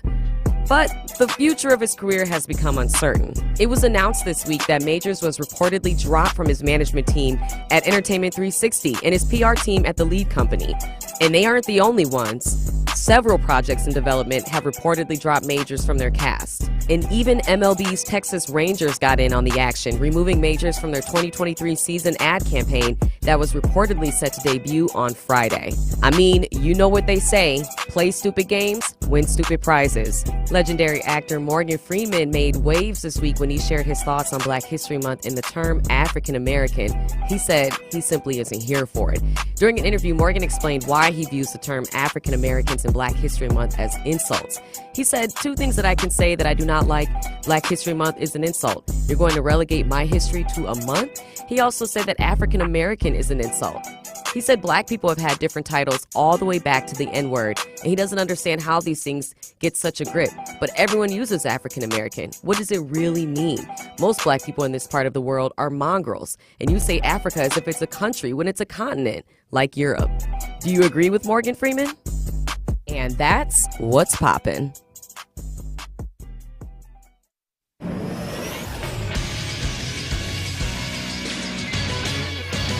This Associated Bank Sports Update on 101.7 The Truth is powered by ESPN Milwaukee. I'm Greg Matzik. With the series tied at a game apiece, the Bucks travel to Miami to take on the Heat Saturday in Game 3 of their best-of-7 opening round playoff series. Giannis expected to travel. It's unclear if he'll play Saturday night. Drew Holiday and the Bucks prove they are more than capable without their best player in a Game 2 win. You know Giannis is going to try to, like you said, make that Superman effort and come back and play. Like I said, we can hold down the fort until he comes back. NFL Draft begins 1 week from yesterday. Packers own 10 selections, including number 15 overall. 4 members of the Detroit Lions suspended, including former Badgers wide receiver Quintez Cephas, suspended indefinitely for gambling. And the Brewers begin a 9-game homestand tonight against the Boston Red Sox. Hear the game on 620 WTMJ with coverage beginning at 6 o'clock. This sports update presented by Associated Bank, proudly supporting our hometown teams. Member FDIC.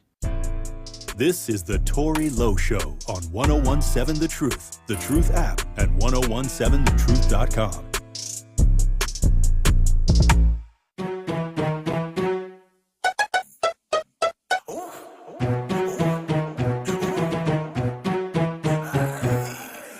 War with my blood, if it's beef, we gon' thug it out.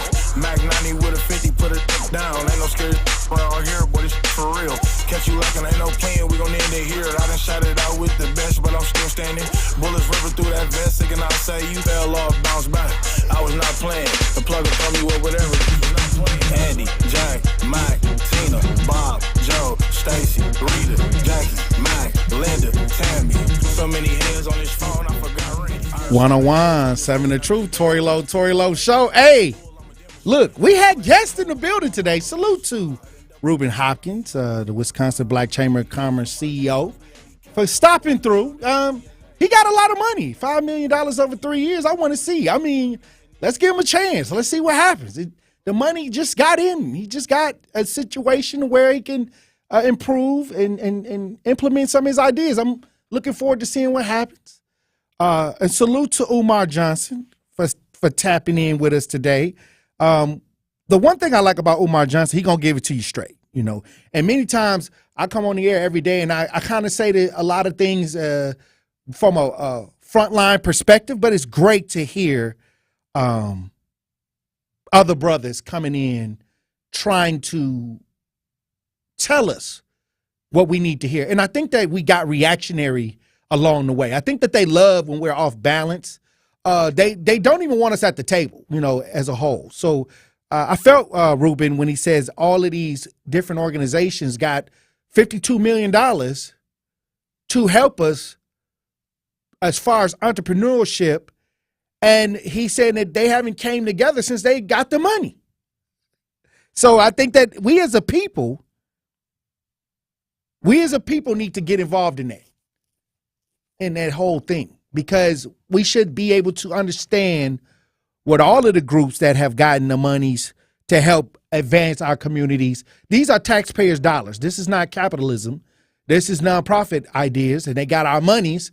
So we should figure out what they're doing and how they're advancing Black businesses. So I'm definitely, after this conversation, going to make sure that I take Ruben up on his ideal of understanding everybody with the monies that got the monies and what they're doing. So that's going to be something I'm going to have to dedicate myself to, because I think that there's never been a better time in our communities to make change and do different. And I think that now is the time, especially when it's our generation. I say it's my generation's turn to take the lead, and we have to make sure that we don't sit back and watch things happen that don't benefit the advancement of our communities. Hey, look, if y'all want to chime in on the show today, if y'all heard Dr. Umar talk about the crisis in public education, 833-212-1017, talk to text 833-212-1017.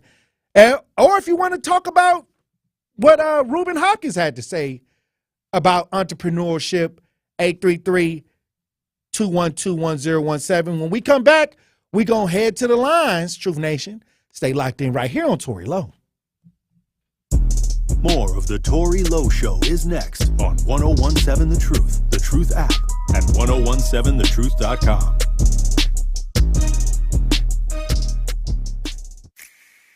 Tune in to the award-winning 1017 The Truth this Saturday at 10 a.m. for another episode of Greater Milwaukee Urban League's Entrepreneurship Connection show powered by Molson Coors. I'll be joined by local entrepreneurs and community organizations to discuss the resources available for Black businesses to help them grow and thrive. Again, that's the Greater Milwaukee Urban League's Entrepreneurship Connection show powered by Molson Coors this Saturday at 10 a.m. on the award-winning 1017 The Truth.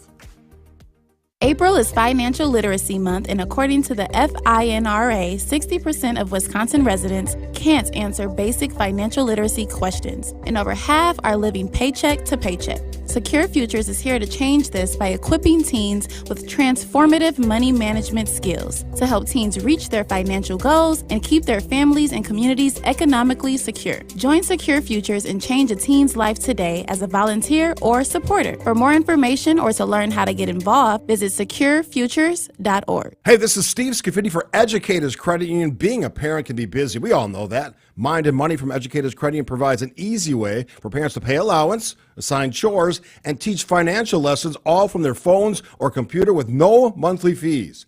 Children and teens can even receive their own debit card, and parents can set limits and track spending. It's a win-win and just another great perk of being a member. Learn more at ECU.com, federally insured by NCUA. At We Energies, we're committed to building a bright, sustainable energy future. We're investing in clean energy projects like solar, wind, and battery storage. As a leader in the decarbonization effort, our goal is to achieve net zero carbon emissions from our generation fleet by 2050. It's part of our plan to provide the affordable, reliable, and clean energy you depend on. Learn more at WeEnergies.com. We Energies, people you can trust, energy you can depend on. This message was paid for by the stockholders of WEC Energy Group.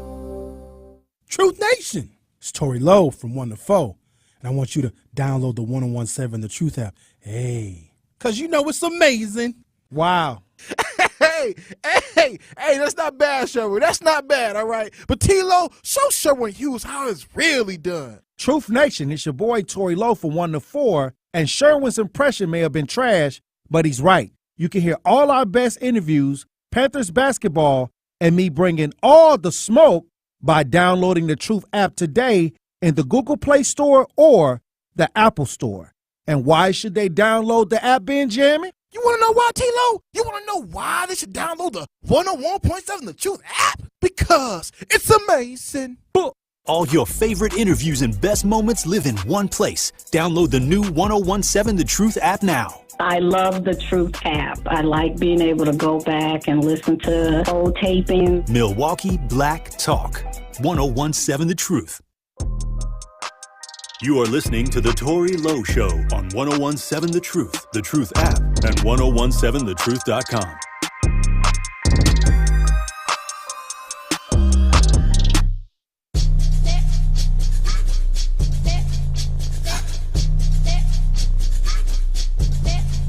I'm going back to the South.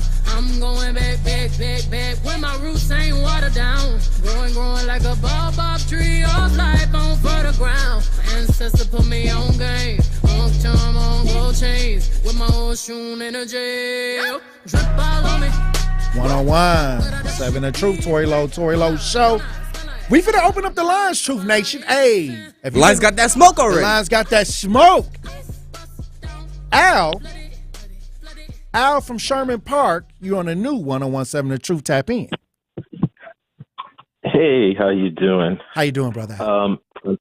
Good. I'm glad you had Umar Johnson on to just reiterate this whole game of politics that we find ourselves falling into, and this whole multicultural people of color shtick that they try to sell us. So they take what was originally meant for African Americans, and then they divide it up into this big old pie called people of color and other minorities. So your sliver just gets smaller and smaller and smaller, and they always find a new interest.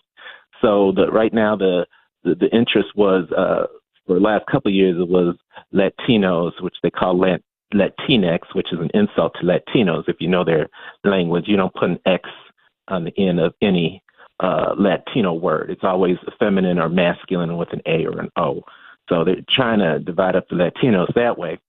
And then they want you to march for all these causes that aren't really black, like, for instance, immigration. They want to have easier immigration to let people stay in the country, get rid of ICE, hire more agents to process people into the country, rather than to say, no, you came in illegally, get out. But except when the black Haitians get to the door, oh, it's another story. They got those people out here right quick, didn't they? Shipped them right out. And they didn't put up much of a fight, the Democrats, did they? They didn't say, oh, we'll say a few words. They said, oh, they were abused. That's all they said. And then they were shipped right out the door. And that's because we cried out from the footage that we saw. Yeah, but they use that racial component to get you all agitated. Because the one thing they know, since Democrats had you as slave, they know your psychology. They know what makes you jump. They know your fears, right? So any time they want to change the subject, they make it a racial thing, right? They make it. If they want to deflect, it goes. They turn it into a racial thing. Correct. And then when they get all the money because you voted all the Democrats in, do you think they take all that money and give it to black organizations? Nope. It's going to be a white person behind it with a black face, because the white liberals are going to tell you how to spend the money, where to spend the money, how much you're going to get, what you can do with the money. So they're just using you to gain power, and they play the same game every election, and they'll turn it into a racial stick. People ask me, I had some white liberals come up to me and ask me, why didn't the black people vote for Hillary? I said, what was she selling for black people? She sure got those mothers who the kids were shot and marched them around like that's the only issue we got in our community. It's an insult. Hey, I always believe when you don't get Obama, I always believe when you don't get anything in return from your votes, you need to smack yourself. And then the black faces that they run as our politicians are controlled by white liberals behind the scene, because we call them handlers. Want to have them. They got handlers here. They ain't got the money. See how much money they came up with for each election, how much money they were putting behind what's his name, the man that ran for senator and lost, Mandela Barnes. They got on one page. They got all these hundreds of billions of dollars to spend, right? How come all these white liberals can raise all this money to spend for election, but they can't send checks to black folks? Hey, that's a question. Hey, they never got no money. We was just on the air talking about investing in the youth, but they've invested in politics left and right. But when it comes to getting the space for the youth, we don't know where we're going to get the money from. Hey, I'm listening. Hey, thank you for tapping in, Al. Alana, Hello. you on the new 101.7 The Truth. You got 1 minute. Hi. Okay, I got you. So I am a business owner in Milwaukee, and I've been in business since 2020. I just started scaling my business last year, and I have been facing so many challenges as far as funding. What I discovered was that a lot of this funding that's supposed to be coming through these organizations, they don't make it down. Somehow they don't make it down to the businesses. And I have gotten a lot of my financial support and consulting from outside of our race. And that saddens me because my business serves our community. I'm trying to teach people breath work, yoga, meditation to combat self-harm, combat violence, combat depression and substance abuse. And I'm pitching and I'm spilling my gut, telling people that we need help with the marketing budget. And my overhead is crazy. I'm in an incubator space that's designed to support me. And I'm at the point where I'm struggling, and I'm like, I don't want to close my doors. But now I'm going to other places. Did you go to the Wisconsin Black Chamber of Commerce? Hey, look, I actually I know the people over there, and this is what I will say. I will say that a lot of people pay attention. A lot of people are like showboat. You see them all over the flyers.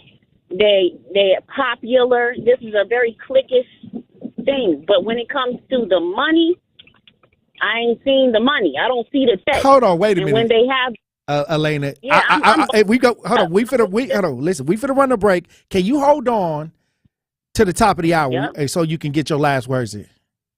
Okay, we gonna hold her over. She was talking that talk. She's a real entrepreneur out here, and we may have some information that why the money's not making it to the streets. I want to talk to her. I want to keep her on the lines. Truth Nation, when we come back, we're going to have more conversations, and we're going to stay on the lines. The lines got that smoke. Stay locked in right here on Tory Lowe. We need each other, now more than ever. Because every someone needs someone else. We need each other. Because when we work together, we can do so much more. When we work together, we connect more children with what they need to grow up healthy, educated, and safe. And that's what Child Fund is all about. Together, we co-create, support, and sustain connections that lead to greater well-being for millions of children facing poverty. Which also benefits their families, their communities, their countries, and you. Because when you make someone's world better, you make everyone's world better. Child Fund. Because we need each other. To learn how Child Fund works with children in 24 countries to achieve their full potential, visit childfund.org. That's childfund.org. The thought of my sons growing up without me inspired me to quit smoking. I talked to my doctors, and then I threw away all my cigarettes, ashtrays, and lighters. I started exercising instead of smoking. Getting support from friends online kept me on track. Staying away from alcohol when I was first quitting was key. Instead of smoking after I ate, I'd get up and take a walk. I missed having a cigarette in my hand, so I'd hold a pen or a straw, anything. Until I knew I wouldn't give in to temptation, I spent more time with my friends who didn't smoke. I went to places that were smoke-free. I didn't stay quit the very first time I tried. I kept on trying, and I learned something each time. Do whatever it takes. no matter how many times it takes. I quit. I quit. I quit. We did it, so can you. You can quit. For free help, call 1-800-QUIT-NOW. A message from the U.S. Department of Health and Human Services and CDC.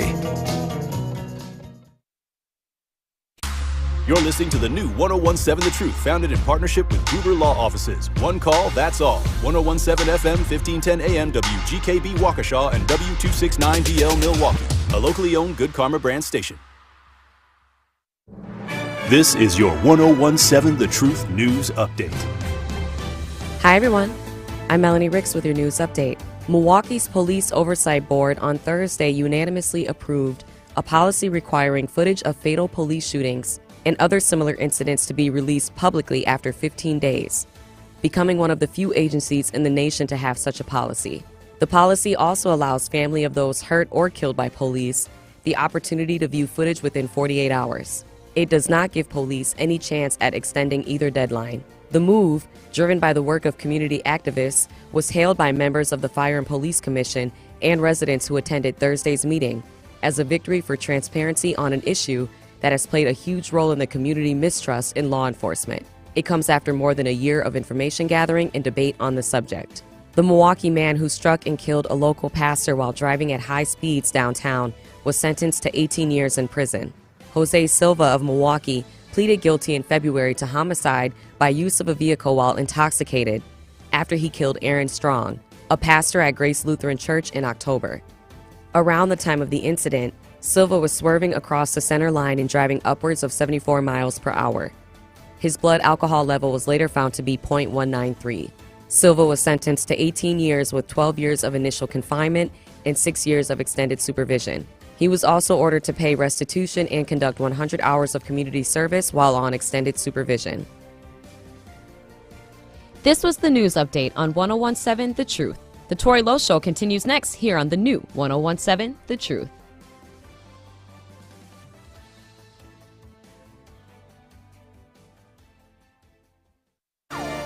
We need each other. That's facts. I need my sisters. I need my brothers out here. A coward dies 1,000 deaths, and for all the bootlickers, may you die 1,001.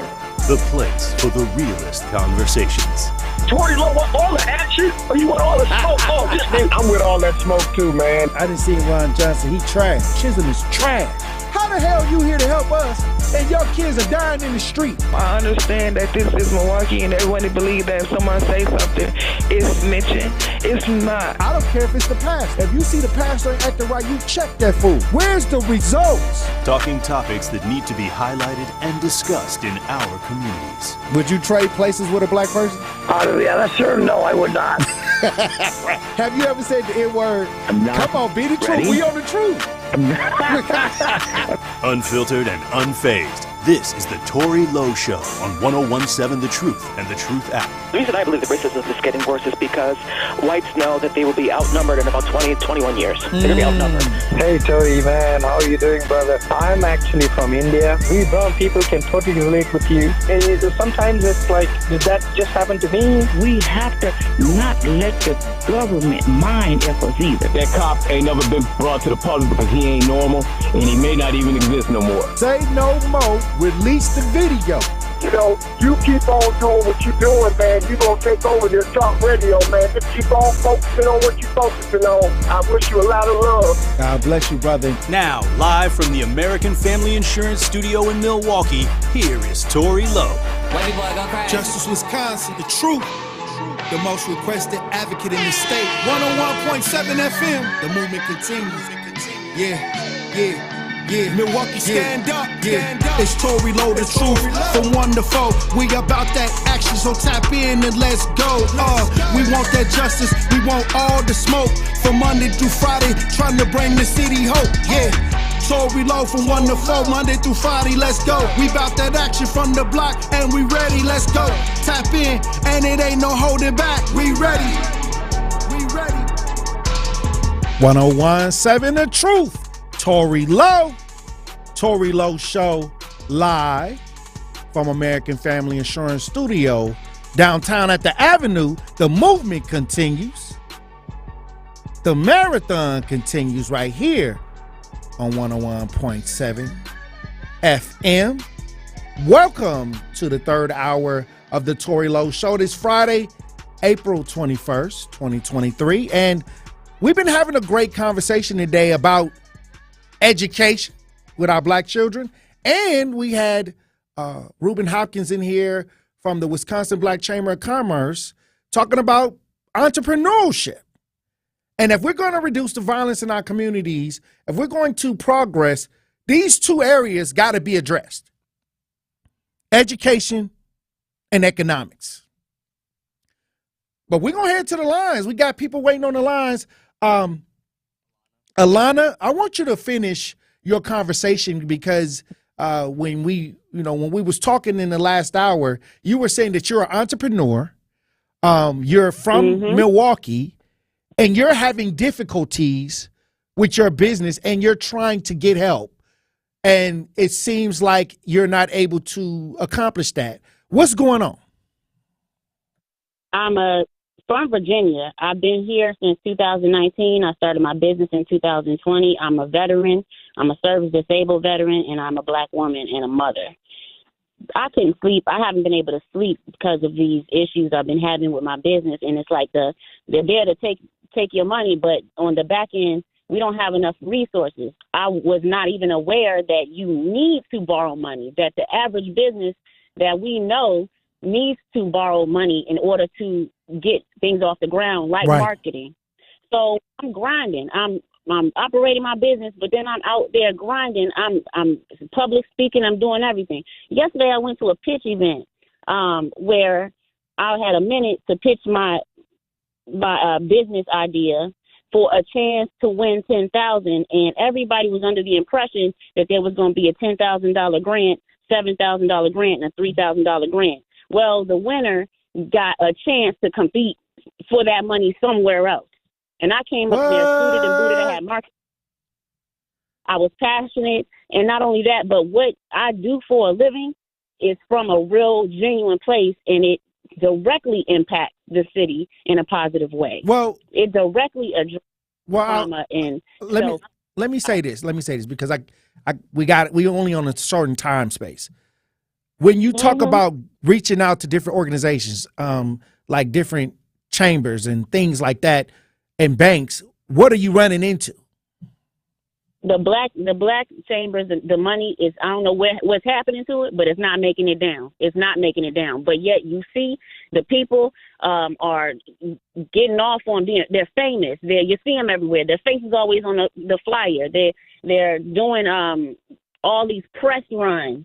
But when you run into them in person, you're more likely to charm them with your sexuality and get some funding that way. Hold on. Wait a minute. Hold on. What you mean?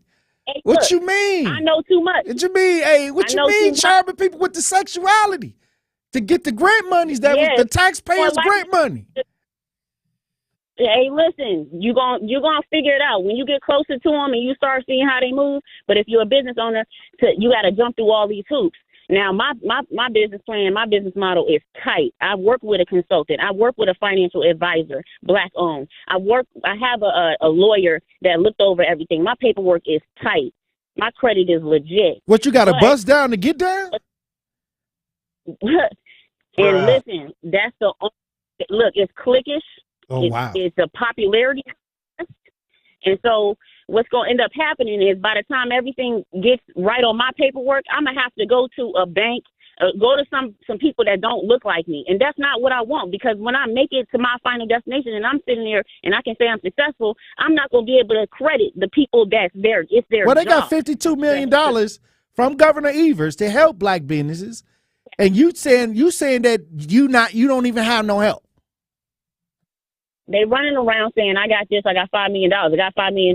And they're fostering relationships based off of that. And I believe it's a lie. Oh, wow. I'm going to have to look into this. I'm going to have to look into this. I'm going to have to go in, roll up my sleeves, and see how this money is being given away. I mean, are you saying that if you're not down with a certain group or a certain clique or busting down, you're not going to get the benefits? For sure. What? And I don't want to move like that. What I'm doing is from a higher source. It's from source. It's from God. I don't want to have to move like that. You don't want to have to sell your soul for a little bit of gold. It ain't going to happen. Hey, I don't blame you. Hey, look, hey, we going to have to look into this. I appreciate you for bringing this to my attention because I knew it was happening. You know, I knew it was some stuff going on because ain't no way that much money coming in the neighborhoods and it ain't hitting the block. But we going to look into it. Leave it. I'm going to look into this. Thank you for coming on the lines. White Widow, you're on the new 1017 The Truth. Tap in.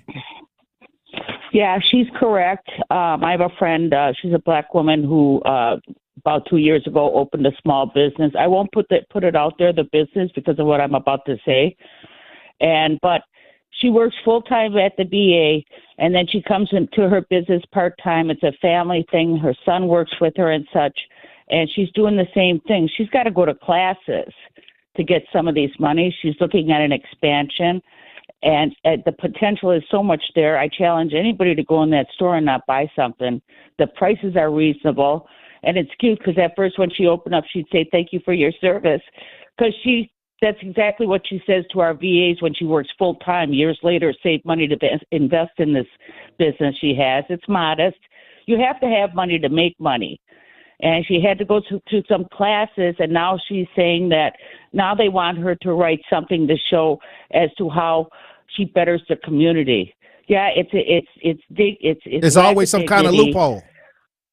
Well, not only that, it's like, when do you have a businessman who goes somewhere, unless it's a nonprofit, who has to expound on how they're good for the community? Oh, now they got to explain. Yeah, isn't that evident when the woman's got a career, just like the one you just told, got backup, got history, that should look good on paper for anybody. Now go the extra step. How are you going to be good? It stands alone, and I'll leave it at that. And that Omar you had on, I swear to God, I got chills like listening to Reverend Lowry years ago. Umar Johnson, Dr. Umar Johnson. Yes. It was like listening to Reverend Lowry at a speech, and it was great. But the fact of the matter is, he's correct. The institutions all the way up. Currently, our federal Supreme Court just refused to hear a case of a black man who was wrongly convicted in the southern state, spent 9 years. All 3 witnesses said recanted. Also, there's no physical evidence. The state felt so bad they let him out pending an appeal. The federal Supreme Court will not hear his case. Now he's up to either the governor giving him a pardon or he goes on parole or gives him parole. Otherwise, he goes back to jail. They won't hear his case. Right now, the federal Supreme Court is hearing a case about a white guy who's whining because he works for the Postal Service and they want to make him work Sundays, the day of Sabbath, when his religion says he must have off. That's what's happening federal with the Supreme Court. Hey. It's a lot. It's a lot that's going on. We got a lot of smoke on the lines. Mr. Moore, you're on the new 1017 The Truth. Tap in. Hey, what up, Tori? How you doing, Mr. Moore? I'm a little upset right now, Tori, because I miss Dr. Umar. But his teaching, I love it. The man, he owns something. He really owns something. It just takes people to pay attention so we can get where we need to be. But Tori, I want to just go through 3 things with you real quick. The schools. Tell me this. Answer it when I get through. The first thing, why do white people got to be a part of our school system? Outside of the inner city, you don't see no person like you and me working in that school. That's one thing I don't understand. The second thing, what they talking about, that black commerce thing, why do I got to jump through hoops to get this money that you supposed to get to me for my business? Now, Tori, let me tell you something, bro. I had a truck company, me and my wife. We took our hard-earned money, and like she said, you can't just have that and think you're going to survive. You need to have credit, and you need to borrow money to make something run. Now, look, towards the third thing is, Tori, I am a fisherman, an angler, a professional angler. Tori, I make a lot of money in that, but I need, this is a business now. This is nothing I do to go catch fish to eat. I catch fish to make money. I mean, big money. But I go to the bank or them and tell them my situation, and they don't know nothing about. Whoa. You give fish away. You sell fish.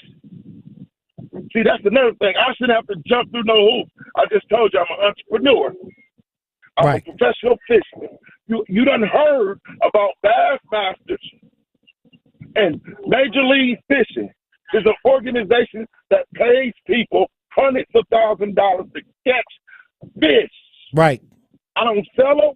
I don't give them away. I don't do nothing. I catch it. And it's $1 billion industry. I'm trying to get to the top. Can you help me? They want me to jump through the hoops like I'm a bunny rabbit. It ain't that. Wow. I'll listen. And there's always a stipulation when it comes to black. And this is why I say we have to go through hoops to get what people get automatic. You know what I mean? And that's why when I was talking to the brother from the Chambers, Reuben Hopkins, I want to hear what their idealisms are, because a lot of the monies that we get when it's taxpayers' dollars, we got to start keeping an eye on that, because many times when these organizations get the monies, they disappear and we don't see it hit the street. But I think that's our fault, because we don't hold these organizations accountable for the monies. It becomes their money. Once they get the money, it's my money. But really we need to say that's our money. And are you providing the service, the said service? I'm just saying. And this is why we got to look into these things. This is why we got to pay attention. I think that for too long, we as a black community have become docile and reactionary. And we expect people to do the mission statement. Like, we believe more in the mission statement that they wrote up than they do. They wrote it up knowing that the ultimate idea was to profit off of poor. So we have to be involved. We have to be the checks and balances. Hey, look, when we come back, we're going to stay on the lines, Truth Nation. We got that smoke. Stay locked in right here on Tory Lowe. Don't touch that dial. The Tory Lowe Show will be right back on 1017 The Truth, The Truth app, and 1017thetruth.com. Here at the new 1017 The Truth, we aim to be a staple in Milwaukee's black community. We are committed to partnering with local organizations and supporting black-owned businesses. We are proud to call Milwaukee our city and promise to be a positive reflection of our community. We look forward to celebrating black culture and excellence with you every day as we make history and continue to uplift the voices in our city. Join us for the journey at the new 1017 The Truth, founded by Gruber Law Offices. Milwaukee, Black Talk. Broadway superstar Capathia Jenkins and three-time Grammy nominee Ryan Shaw joined the Milwaukee Symphony Orchestra in Aretha, Queen of Soul, April 21st through the 23rd.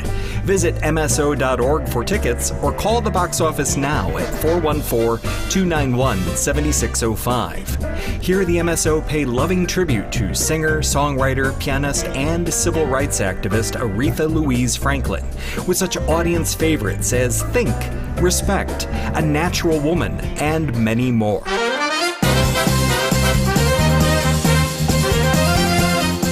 Join the MSO in celebrating one of the most iconic voices in American music, April 21st through the 23rd, with Aretha, Queen of Soul. The number again for tickets is 414-291-7605 or online at mso.org.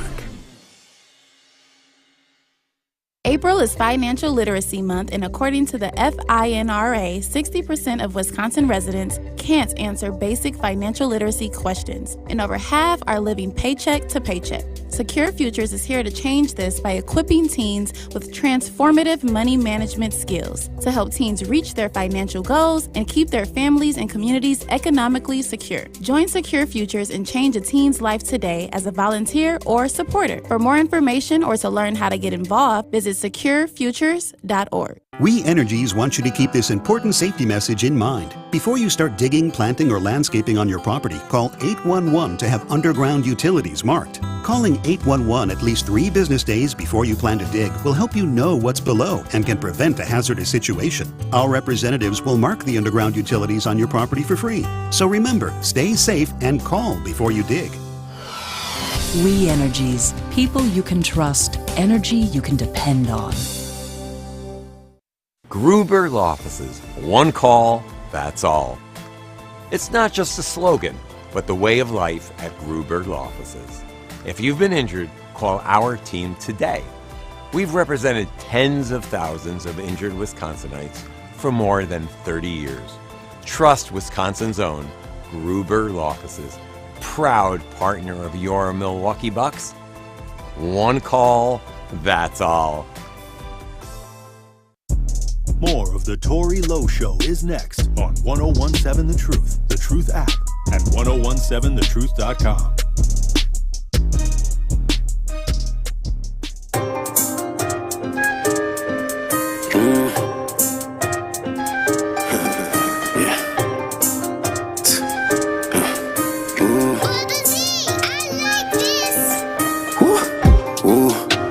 Switch up the mood. I like the moon. I'm breaking the rules.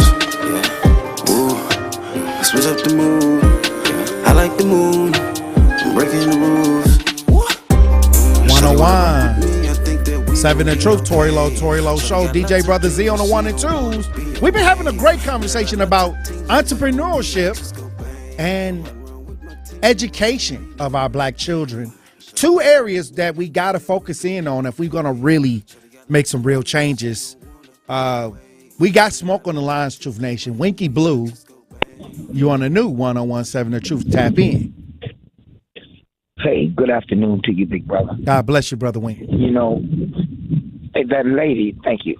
The lady that just called in before White Widow, the young lady, she's so correct in how this money is distributed. And, you know, I hate to call in and say anything negative about the way certain things, because white people do it too. But see, white people don't use a platform to discuss or to expose the hidden cancers that lies within their underneath community and their culture. Right, in their culture, they don't call out, they don't talk about it. They'll file a lawsuit. They'll file a lawsuit. That's right. They'll have you in court. See, we gonna argue and we gonna be mad at who's getting the money, and the people that get the money. Why do you think Wisconsin has the most? We rated most high in almost everything. Infant mortality. We leading in Wisconsin. Human trafficking, knowing that's a lie. We leading in Wisconsin. Whatever the case might be. Negative statistics all over the place. We leading in Wisconsin because most of us, see, we have an entrepreneur spirit here in this city. A renegade type spirit. I don't like to call it no entrepreneurship because they don't know what entrepreneurship is. Entrepreneurship is really a conglomerate of people that get together and make big business deals, and everybody can eat off the same plate or the same table if it's spread that wide. However, that lady is right, because a lot of these people get this money and they become players, man. They become players, and they have young women chasing dreams. You know, if you got time to chase a dream, go ahead. If you got money to purchase a dream, go ahead. But they lead them on like that, and I'm sure that you can become a corporate whore. You know, doing what you said, a bust down. You know, a bust down move. You know, turning a date or whatever the case might be. But most of these guys with these big bags that come from the government are put in place to rule over their overseers. They're not in position. I mean, they are in position to give us the money, but their main focus is to give the right Negro the money, not a Negro that don't act or talk, that don't wear suits or wear what they think we should wear. You know, come with the dream and then they will fund that. And then if you're a woman, you can play along with them, and you can get up in his pockets and get what you can, because most of them is tricks anyway. They not fooling me. They ain't been no players. I see them. They want me and you to believe that they was players in the street before they had this miraculous change. Negro, I ain't seen you nowhere across this country, and I've been to a lot of states, okay, and I've been in a lot of spooky back rooms, and I ain't seen you. Same way with recovering people. As soon as they recover, they go get the biggest gold chain they can, and they want everybody to believe I was like this before I fell off. Well, sir, you was probably a neighborhood celebrity, or in a 2 blocks radius. But I'm talking across country, So Wink, to prove your point. Yes. To prove your point, the BET CEO Deborah Lee, she said she had an affair with the owner Bob Johnson, and that's how she became the owner of BET. Damn. Listen. This is how it works, man. Listen, this is how it works. There's people that sit in. You can sit in something like a George Webb's. Okay, I ain't gonna call no name to bear no blame, but you can sit in the George Webb's and mingle with an older person and get your daycare license. You can flirt with him and get your daycare license. Get what you need. The Arab in his mind, the Arab is moving so smooth because the alderman's already been sold a dream that he's going to look out for his campaign. Man, legally, he can only donate so much money. He can't, $1,300, if that. I don't know what they can, but it's a very small amount. But the Arab might sneak him a little money and give him something. And they don't let me and you operate in these places, in these spaces, because somebody else is pitching a little money, promising them campaign funds. But when it comes down to these nonprofits, these people, man, are off the chain with getting that money, and they're not distributing it the way they're supposed to. So I can believe, and it's somebody that just got a hold to a big piece of money. He's a big shot right now. And like the dude that was just on the show talking, I don't want to hear that dude got to say, man. I don't want to hear that dude got to say. I'm just going to keep it real. The dude that was talking about they got the children's shelter, whatever they finna do, the boot camp garbage. Sell that. That's a dream, man. Okay? That's a dream. Negro, that's a dream, and I'm not buying it. You understand? Pitch that somewhere else. Now go on ahead and do it, because it'll look good on the outside. I'm gonna be honest with you. Running Rebels started out as a one-man thing. Vic started doing his thing, but then he became so big that he got himself a board. And once you get a board, it's no longer your puppy; it's the people's puppy. It's no longer your money where the money was coming in. It's the people's money. Then before he reached that status, I went to him on a deal, and he didn't want to even fool with me, man. And my deal was solid. He was in there with Willie Hines and that Walnut Way and all of that maggot stuff. And I'm so glad that Walnut Way, that little Walnut area, that North Avenue deal is really losing its status. White folks done came in and got them. Okay, they started out with UWM with that fake agriculture. Guess what? White folk own and all that now. I'm glad to see. Wow. I want them to go. I want the white folks to get over there and get that. Because if we can get some white older people in there that understand Negroes voted them in, black folk can get back in power. As far as the economics in our community. We can't do that as long as we got blacks in there that feel obligated, brother. You put a white man in there, he knows side his bread is buttered on, he going to definitely open that up to the people that got his butt in office. But a Negro don't operate like that. And it's like this all across the country. He feels obligated once he get that seat. Man, I'm going to hit about 5 or 6 different points. I sound like a madman. Wow, man. Let me get out of here, man. All right. I talk too much. I just got to talk about everything. All right, wait. Thank you for tapping in. Bruh. Hey, look. I like it when we have these open on-air conversations because everybody's seeing the same thing from a different perspective. Matter of fact, let's go to the talk to text lines. DJ Brother Z, what are they saying? Tory Lowe, Truth Nation's been going crazy all 3 hours of this show. 414-795 says, hey, Tory, I'm a restaurant owner in Milwaukee, and the Wisconsin Black Chamber of Commerce gave certain restaurants $15,000 grants by giving people gift cards to patronize the restaurants. What? In Milwaukee, it's always the same businesses that get the money all the time. I would like to know how those certain same restaurants were chosen. We're going to have to investigate this. I think that I'm going to take some notes. And like I said, it's always good to go around because once you get the taxpayers' dollars, we have the options to ask questions and see what's going on. This is not capitalism. Facts, exactly. And speaking of that, Craig also hit us up at 833-212-1017. He said, Truth Nation, these local economic development organizations are not providing operating capital to business. Their primary mission is to provide services that will help them reach a position to obtain funding through traditional funding sources. These chambers of commerce and other organizations are only set up to provide support services and not operating capital. So they'll get you in the support service idea, but you can't get the brick and mortar. You can't get a solid outcome and get along the way. I mean, I want to look into this because $52 million given by Governor Evers into our community, that's a lot of money. And I always say we don't even have a huge population like Chicago, New York, L.A. We ain't even got 600,000 people in the city of Milwaukee on the population side. Exactly. So $52 million, that's a lot, should be able to make a huge dent on the north side of Milwaukee where, according to census, is only 260,000 people. See, this is why I say the math, it's a lot more money coming into the city of Milwaukee, and it's not that many. It's not over 1 million people that we have to serve when it comes to the black community. So what I'm saying is we only have to serve a north side with a population of, a census population in 2010. I don't know what the current census is, but 260,000 people, $52 million. I'm interested. But we're going to head to the lines.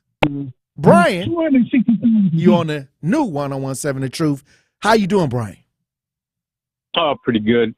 I wanted to chime in about this a little bit, give you a perspective of what actually goes on. When people say that they get 52 million or whatever the number is, some astronomical amount of money, a lot of times that's money that's actually being pledged or promised. It's not actually in the brick and mortar bank. It's basically $52 million worth of promises, which means the businesses, existing businesses that have brick and mortar and that have a certain status in the community, they're like the banks, big banks, too big to fail. So most of the time they will provide working capital for brick and mortar businesses that are black, that are too big to fail and that are in the community a certain period of time. But for businesses that are quote unquote don't have over 5 or 20 employees of that nature and are maybe startups and what have you, these are the people that have to go through the hoops.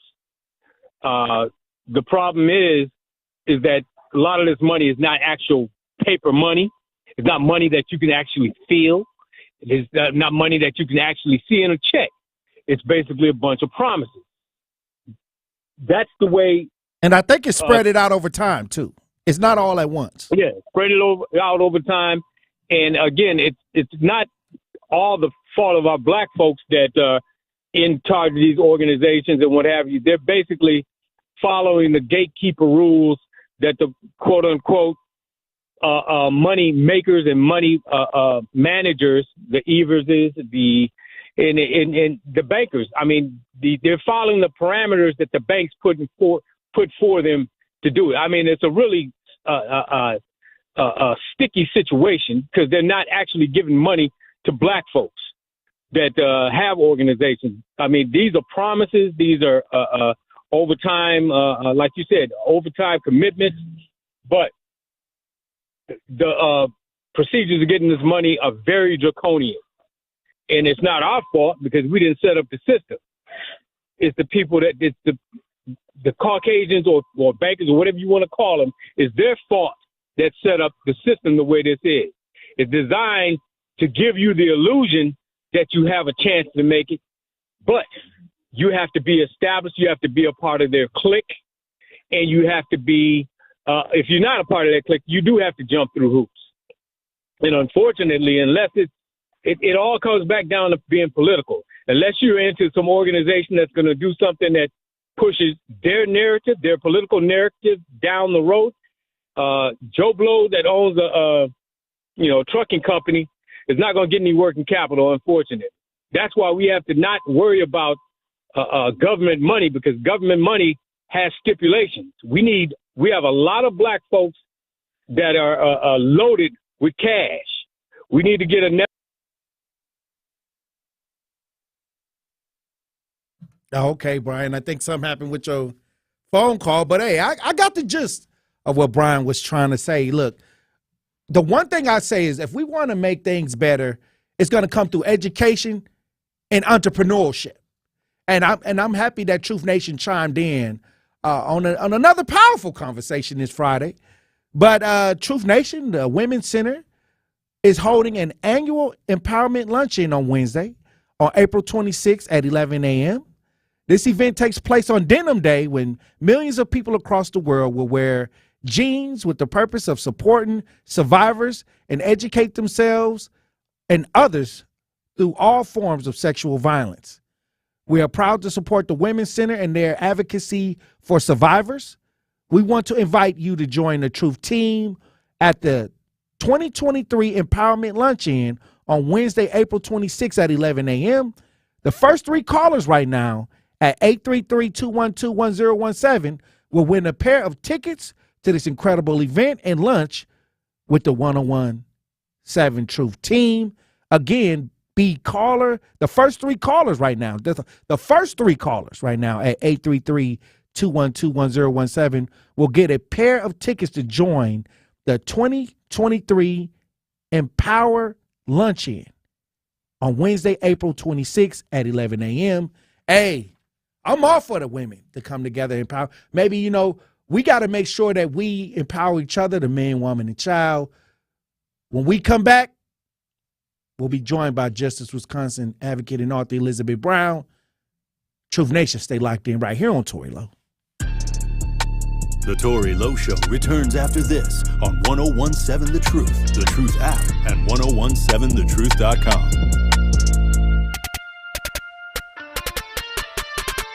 Fred, why choose Erie Insurance? The passion that we put around your personal development and your growth. We pay for you to go to college. Wait. What? Yes, we will help pay for you to go to college. So you get your foot in the door with us, we will help advance your career. Okay. We will help you get the designations, like I mentioned. It's even easier now. I'm doing it from the outset with our diverse communities to help them get these designations and licenses before you even show up inside the doors of Erie Insurance. Visit erieinsurance.com for more information. Pollution from trucks is a public health crisis. Diesel-burning trucks belch dangerous levels of pollution, and communities living near ports and along freight corridors breathe especially high levels of this dirty air. But this crisis has a solution. My name is Sasan Sadat, and I work for Earth Justice. I'm working to clean up our air quality, particularly for communities that bear the burden of diesel pollution. For the sake of our lungs, our health, and our climate, the future of trucking in this country has got to be zero emissions. Until then, I will never rest. Earth Justice is a national legal nonprofit defending the environment and people's health. Earth Justice is fighting to save lives, protect our climate, and strengthen our economy through the shift to zero emissions. If clean air matters to you, visit us at earthjustice.org. Earth Justice, because the earth needs a good lawyer.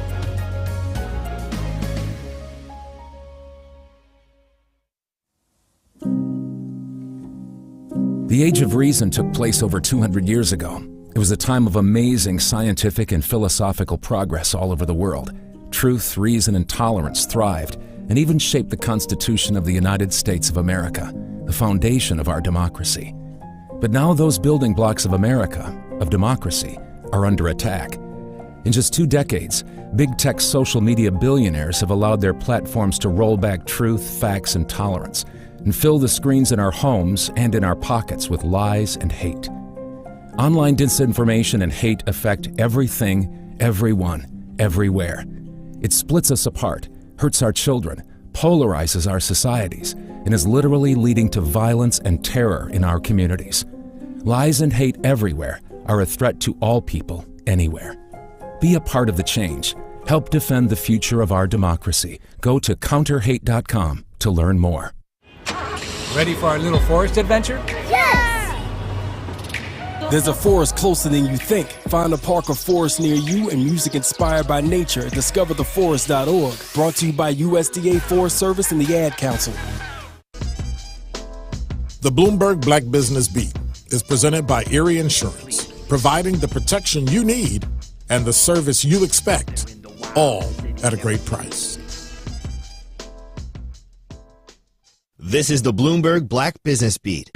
The Black Executive CMO Alliance, or BECA, is a growing group of black leaders in marketing and business that want to help open doors for people of color in the C-suite. BECA has an impressive group of members, featuring leaders from companies like Mars Wrigley, Unilever USA, Jordan Brand, and Logitech. Julius Robinson is one of those members. He's Chief Sales and Marketing Officer for the U.S. and Canada for Marriott. He spoke with me about what it's like talking with leaders from different industries who share similar ideas when it comes to DEI. Everybody brings a different perspective to the table, and so we're able to talk about our individual journeys, how those journeys have impacted the roles we have in business, and how we make difference and how we make change. And so being a part of that embodiment has been very, very valuable to me. Robinson's day job at Marriott was able to come in handy for his work with BECA. Marriott was one of the sponsors of one of BECA's major events last year. I'm Bloomberg's Justin Milliner on the Black Business Beat. It's the Tory Lowe Show on 1017 The Truth, The Truth app, and 1017thetruth.com.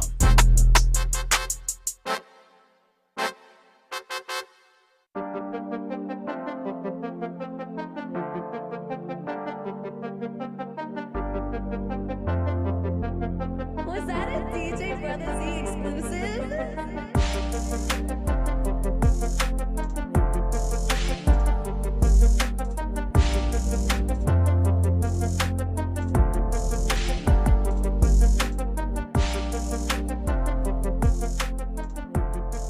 Congratulations to Robert, Mr. Moore, and Craig.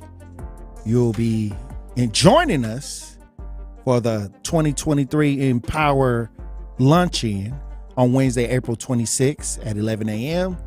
Hey, salute at the Women's Center, April 26th. All right. We've been having a great show. We've been having another powerful show. All week. And it's been the same theme. Youth, education, entrepreneurship. Hey, we've been riding that frequency all week, and what a great Friday. What a way to go into the weekend. Hey, but joining me on the lines, Justice Wisconsin advocate and author Elizabeth Brown. How you doing, Queen? Hey, King, salute. Hey, the devil is a lie and being exposed by the minute. Okay?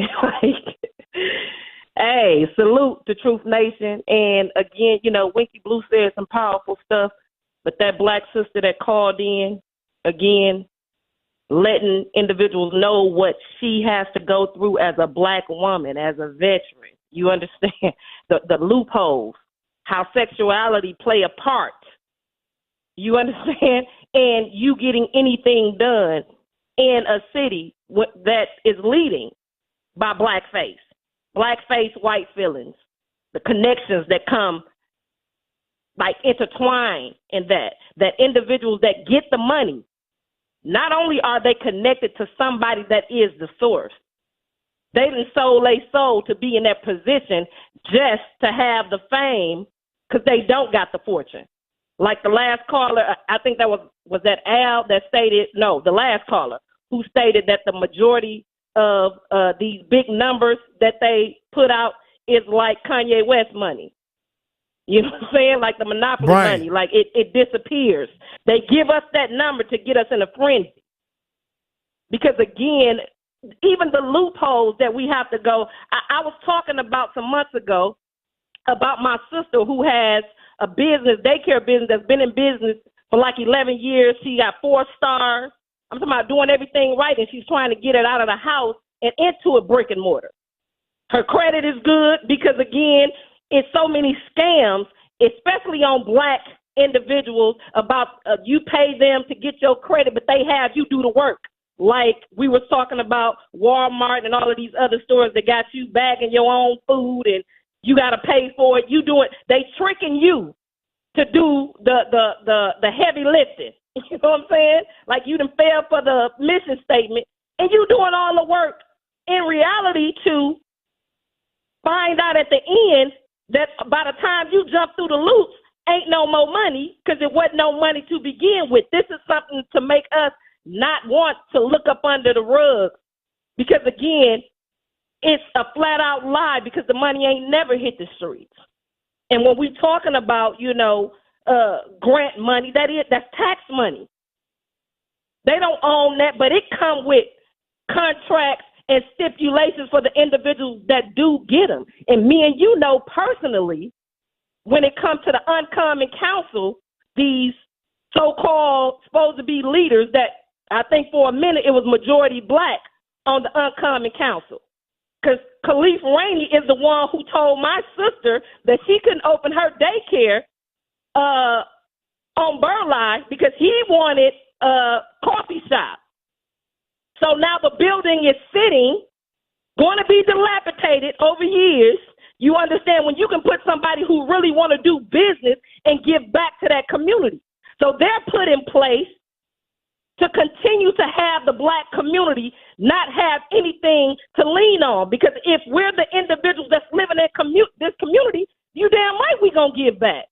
The majority of the people that are given the right to be in our community, taking the money out of the community, really don't want to be here. So they mistreating individuals in our community, and we have to continue to take it. And at the same time, too, again, these blackface, bootlicking, Uncommon Council members that run around the city and act like they out here for your greater good is really put in place because, again, we didn't elect them. They were selected.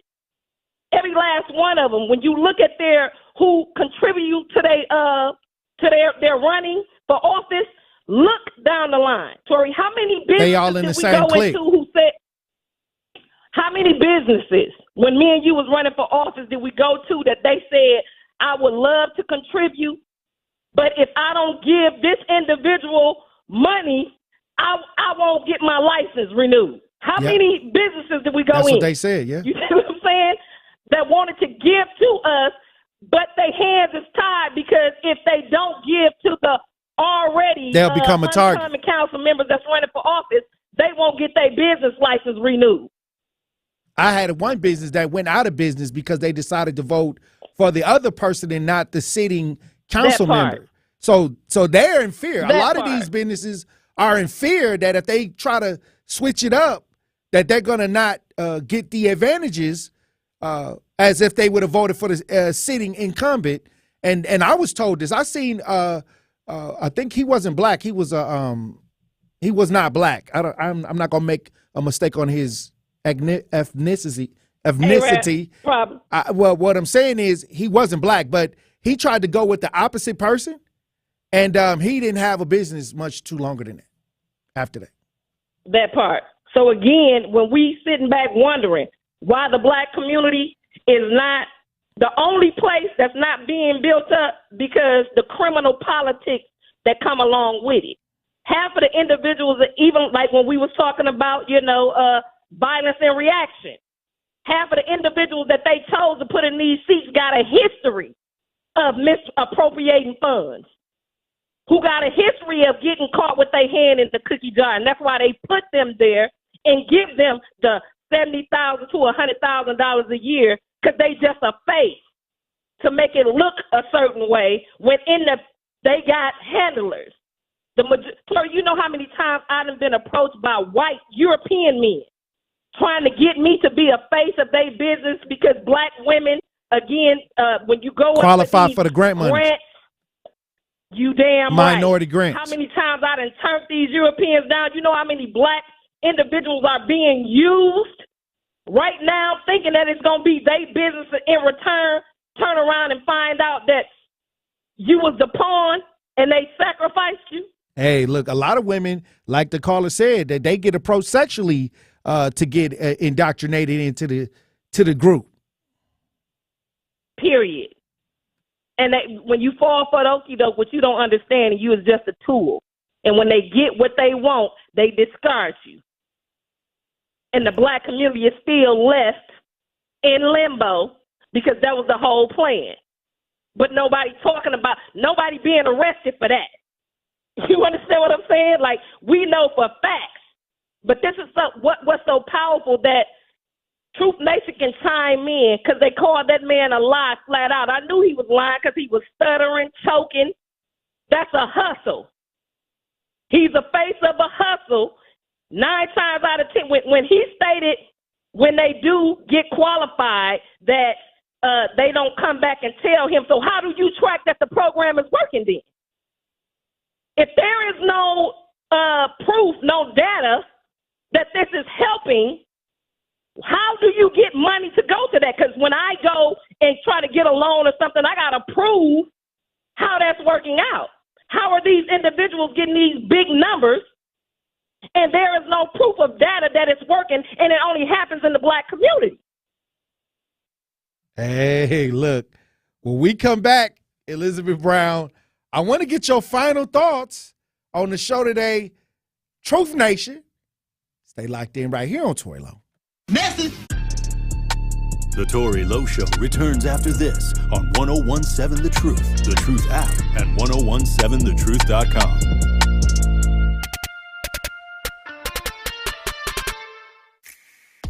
Tune in to the award-winning 1017 The Truth this Saturday at 10 a.m. for another episode of Greater Milwaukee Urban League's Entrepreneurship Connection show powered by Molson Coors. I'll be joined by local entrepreneurs and community organizations to discuss the resources available for black businesses to help them grow and thrive. Again, that's the Greater Milwaukee Urban League's Entrepreneurship Connection show powered by Molson Coors this Saturday at 10 a.m. on the award-winning 1017 The Truth. Life's better with a home policy from American Family Insurance because you'll feel protected no matter how the wind blows. All so you can keep enjoying the home of your dreams. And our expert agents can help you save up to 23% when you bundle home with auto. Insure carefully, dream fearlessly. American Family Insurance. Get a quote? Find an agent at amfam.com. Products not available in every state. Visit amfam.com to learn how discounts may apply to you. American Family Mutual Insurance Company, SI, and its operating company, 6000 American Parkway, Madison, Wisconsin.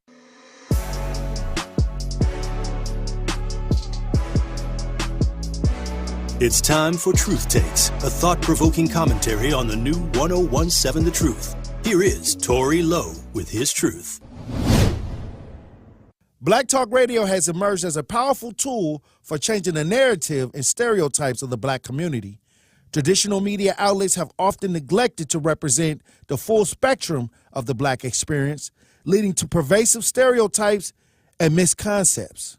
However, with Black Talk Radio, the black community now has a platform to tell their own stories and provide insight into their own experiences. Through talk shows, news broadcasts, and podcasts, Black Talk Radio is providing a voice for a diverse range of black perspectives. By covering a variety of topics, including social justice, politics, entertainment, and so on, Black Talk Radio is offering a nuanced understanding of black community. It's breaking down stereotypes and promoting a more accurate portrayal of black culture and identity. Moreover, Black Talk Radio is providing an opportunity for black communities to connect with one another and build solidarity. In conclusion, Black Talk Radio is an invaluable platform for promoting a more accurate portrayal of the black experience, challenging pervasive stereotypes, and creating a space for communities to grow and mobilize.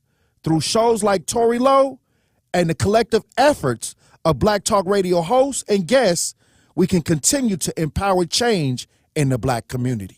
The ultimate goal is to shed light on issues affecting our community and inspire listeners to take action.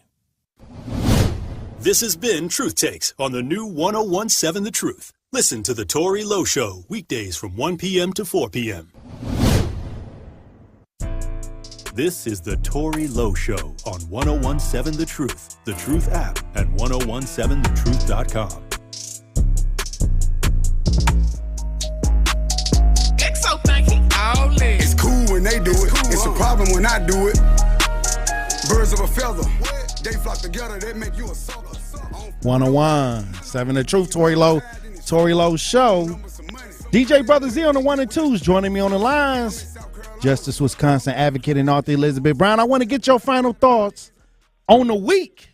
It's been a long week. I mean, powerful.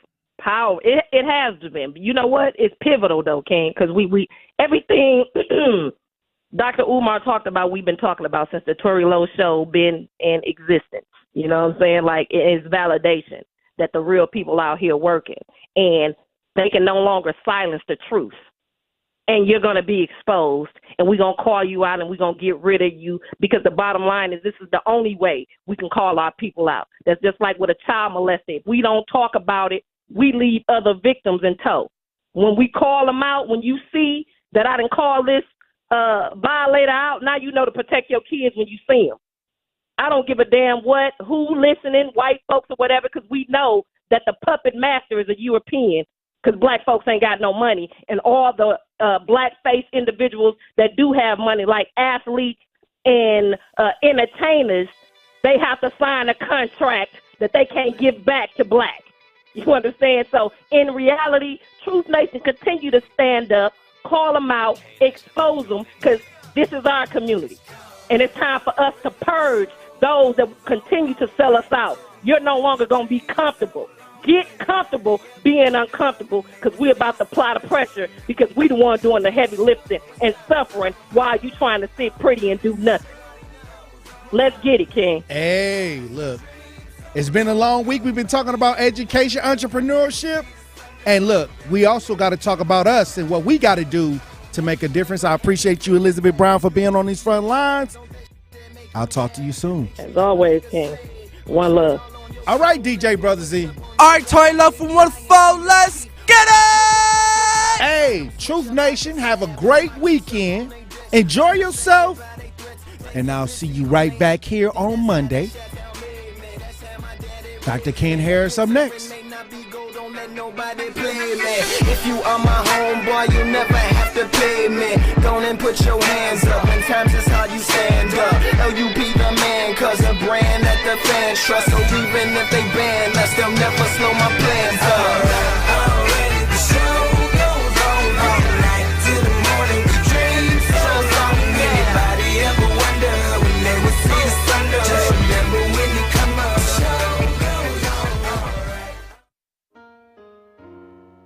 Tune into the new 101.7 The Truth's Business Spotlight this Thursday at 3:57 p.m. between The Tory Lowe Show and The Truth in the Afternoon with Dr. Ken Harris. We'll be speaking with Ashley Lucas, VP and Business Lending Product Manager at Associated Bank, who will discuss how your business can best maximize social media to help your business grow. Again, that's the Business Spotlight with Associated Bank this Thursday at 3:57 p.m. on the new 101.7 The Truth. Truth Nation, this is the effective communication coach, Denise Thomas. And Emmy Award winner, Telly Hughes. We are so excited to be your new host. And we will continue to have real and authentic conversations while brightening your morning and giving you something to smile about. So Milwaukee, join Telly and I every weekday from 7 a.m. to 9 a.m. for Truth Be Told on the award-winning 101.7 The Truth. The next disaster is coming. The time to get ready is now. Make a plan. Identify meetup locations and people you'll need to contact. Put your contact list in your wallet, on your phone, and somewhere visible in your home. Build a kit. Store enough food and water for 3 days. Don't forget your pets. And consider buying a pre-made kit. Keep at least 7 days of medication on hand. Work with your pharmacist and insurance company to secure the extra doses. Make copies of important documents. Keep them on your phone, in the cloud, or on a USB stick. Stay informed. Learn about local hazards. Take courses in CPR and first aid. And sign up for local alert systems. An early warning can give you the time you need to prepare for a fast-moving disaster. Be ready.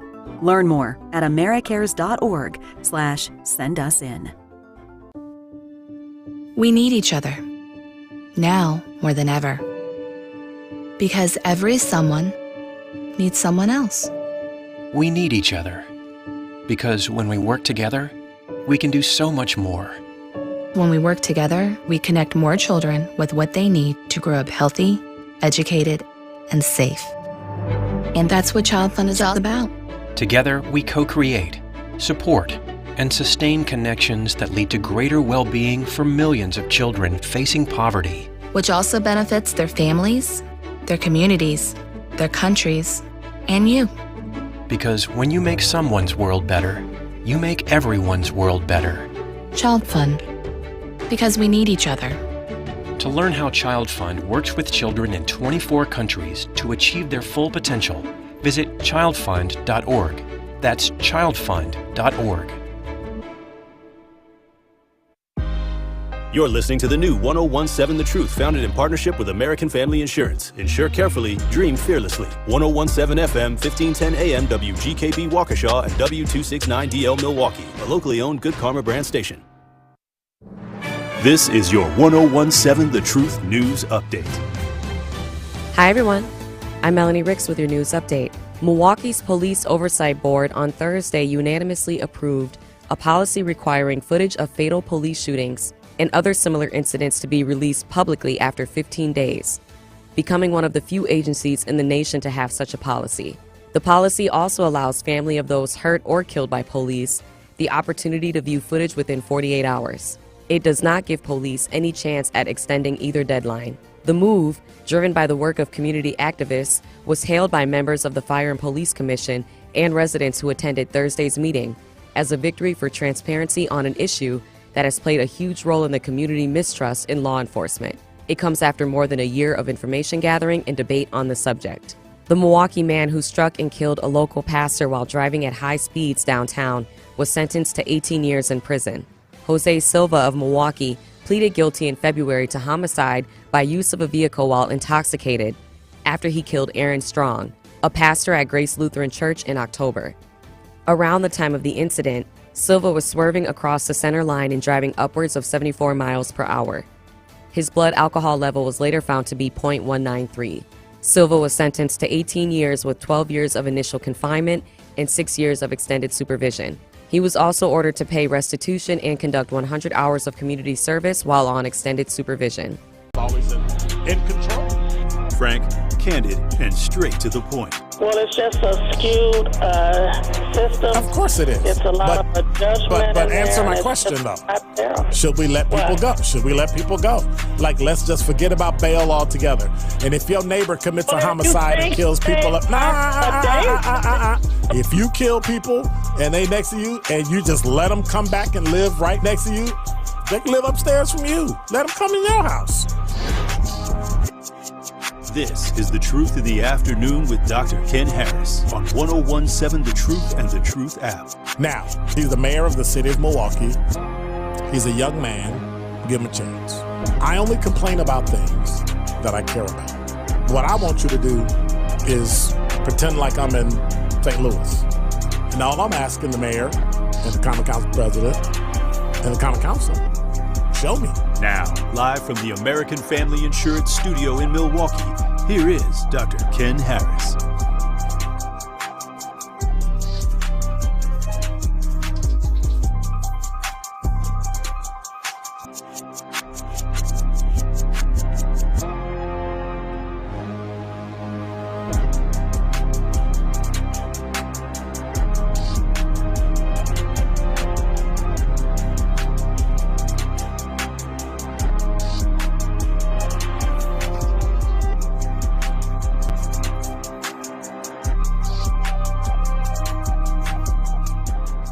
You're listening to Truth in the Afternoon. I'm your host, Dr. Ken Harris. 833-212-1017 is the number. You know, I just thought, I probably should have had her bring this down. I was like, what do I do with my paper? Yeah, buddy. 833, it is so much in the news today. So many things going on today. So much drama going on today. Let me see. We got stuff. We don't have anything to give away today, right? We're done. We have given away the farm. We've given away $5,000. We've given away all sorts of things, and we are done. D to the U To the end. Done. Not to be confused with D-O-N-E, but, 833-212-1017 is the number. This is Pop-Off Friday. Hey, DJ Brother Z, I got to get me some kind of thing that, announces Pop-Off Friday. A sounder. Please? Pretty please? Please? All right, you ready? No, not you. Okay, it's Pop Off Friday with Dr. Ken Harris. Time to pop off. Pop, pop, pop. There you go. 833-212-1017. Pop off. That was terrible. That was actually disgusting, but, Beggars can't be choosers. Can I get that electronically, though? With some sound effects and stuff. You know what I'm saying? Be the king. Be the greatest that you are. That's why they call you DJ Brother Z. Still don't know what the Z stands for, but, I'm kidding. What you gonna do? Be careful what you ask for. I may actually make that the actual open for it. Okay. Am I gonna get upset by it or something? No. Dude, you know me by now. I'll be like, I'll rock it, and then, yep, sure will. 833. It must be Friday. There is so much stuff going on today. Hopefully the storms are over. They had this thing in here that it was like, what was that? That was some old school, like YMCA type stuff. Like, what? So, yeah, it's one of those days. Trying to get my computer set where the thing, and we're on, I'm on LinkedIn, they're on YouTube, and everything's going on. So what? What'd you say? I can hear you. And Twitter. Oh, we're broadcasting live on Twitter? OMG. Oh, I got to watch what I say now. I got to watch what I do now because we're on Twitter. 101.7 The Truth, Twitter. They say use the Percolator song popping sounds with a voice like that is the most garbagey thing I've ever heard in my life. Marion, go somewhere. Percolator. Oh my gosh. Talk about old school. Speaking of old school, have you noticed that in today's world, we're always telling people like what attributes they need in order to make it, in order to get through life? Have you noticed that? Like we always try to tell people what your personality needs to be in order for you to be acceptable, which I think is garbage, but, be who you are, and that's who you are. But what I've come to notice is that people are selfish when it comes to being who they are. They want to be who they are, liked by everybody, loved by everybody, respected by everybody. And when things are wrong, they want to pretend like, well, there's really a reason why that's that way because of something else. And it's never them. I've always been wired to say, you know what? Yep. If you ask me something, if I did it, I'll say yes. If I said it, I'll say yes. But nobody really tells you the attributes in life of really how life is. We've gotten so nice and everything is so cool.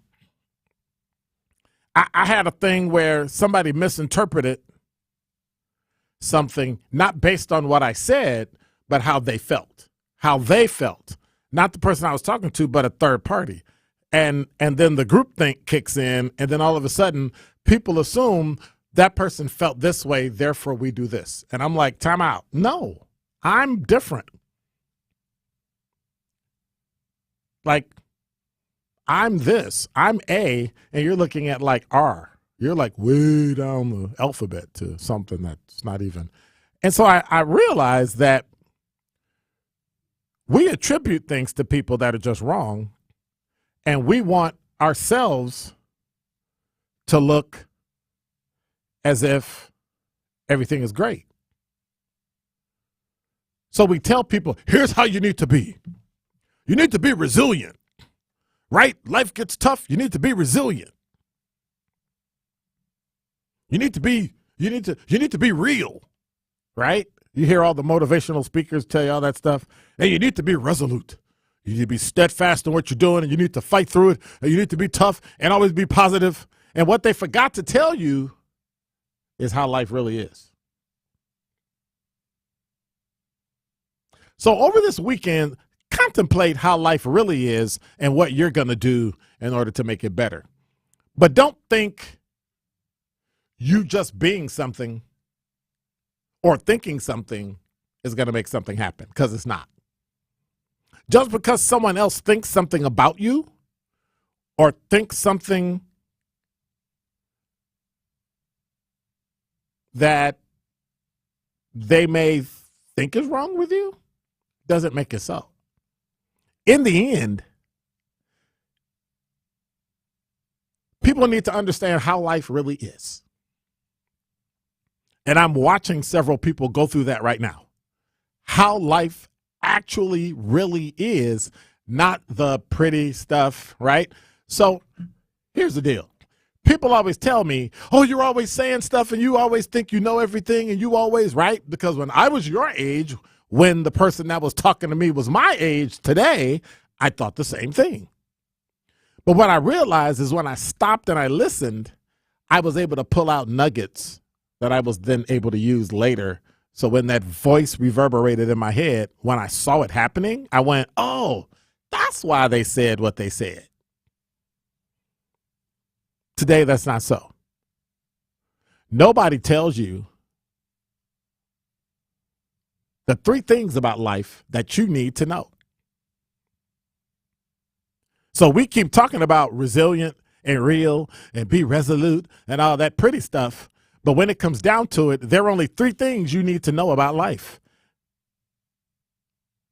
There are only 3 things you need to understand about life. Life is rocky, life is ratchet, and life is rough. And that is Dr. Ken's Truth on the new 101.7 The Truth. Milwaukee, we are in the heart of the basketball season, and we have all the local hoops news you need to hear. Get your weekly smile on with our Nothing But the Truth Basketball Report, brought to you by Bubon Orthodontics. On Nothing But the Truth, we'll keep you in the loop on all the local Milwaukee hoops news, from high school all the way to the pros. So don't miss your shot to join in on the hoops talk by tuning into the Truth Basketball Report on Nothing But the Truth, right here on the new award-winning 101.7 The Truth, brought to you by Bubon Orthodontics, the official smile of the Milwaukee Bucks. This is your Financial Empowerment Minute on the new 101.7 The Truth, presented by Northwestern Mutual. The other thing that we should be thinking about is diversifying and getting money outside of your business. And so when we think about that, starting small, a Roth IRA is an easy account that you can open on your own. You can open with an advisor, and you can contribute up to $6,000 a year into a Roth IRA. And then if you're over 50, you can contribute $7,000 a year into that. If you want to contribute more money, you can open a SEP IRA. And these are good if you don't have any employees, right? If it's just you, the contribution limits are higher. And then if you start to have employees, then you can think about starting with a 401k. All of these options are going to be based on your situation and how much money that you're bringing in, but there's still a lot of different options out there that can accommodate you in your situation where you are. Tune into The Truth every month for our financial empowerment interviews with Northwestern Mutual. Life's better with an auto policy from American Family Insurance. No matter what dreams you're driving towards. That's because our expert agents will make you feel totally protected with the right auto coverage at the right price. You'll also save up to 23% when you bundle auto with home. American Family Insurance. Get a quote, find an agent at amfam.com. Products not available in every state. Visit amfam.com to learn how discounts may apply to you. American Family Mutual Insurance Company, SI, and its operating company, 6000 American Parkway, Madison, Wisconsin. Carrie, where's Tori Lowe and Dr. Ken at? I'm trying to knock these commercials out. How am I supposed to know, Sherwin? Well, I'm about to do their parts because my impressions are on point anyway. This is Dr. Ken Harris from Truth in the Afternoon, and I want you to download the Truth app in the Google Play Store and Apple Store so you can never miss my show or any of the award-winning 101.7 The Truth. Really, Kyle? Sherwin, you are crazy. Sherwin, your impression of me is horrible. Move. Give me my mic. I guess I'll just repeat what Sherwin said. Go to the Google Play Store or Apple Store to download the 1017 The Truth app today so you can take the home of Milwaukee Black Talk with you wherever you are. Can't listen live? Download the new 1017 The Truth app on your smartphone today to catch up on all your favorite shows. Search 1017 The Truth on your Google Play Store or Apple App Store so you don't miss out on any of the action. The Truth in the Afternoon with Dr. Ken Harris is next on 1017 The Truth, The Truth app, and 1017thetruth.com.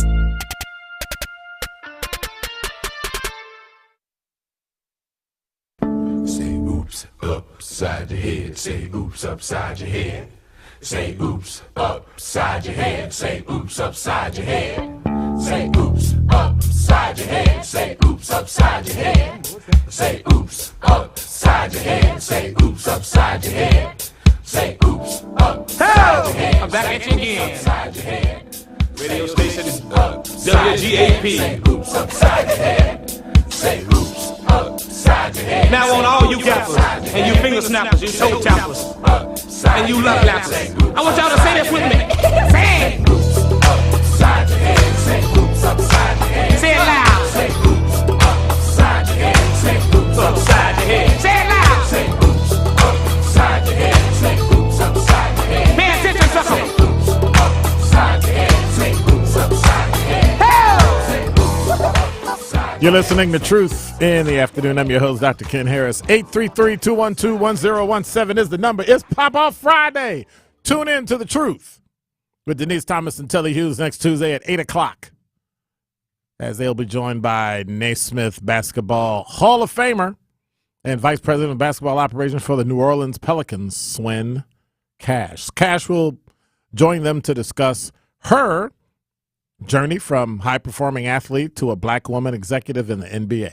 Again, that's Basketball Hall of Famer, three-time WNBA champion, Swin Cash, on Truth Be Told with DT and Telly next Tuesday at 8 a.m. on the new 1017 The Truth right here.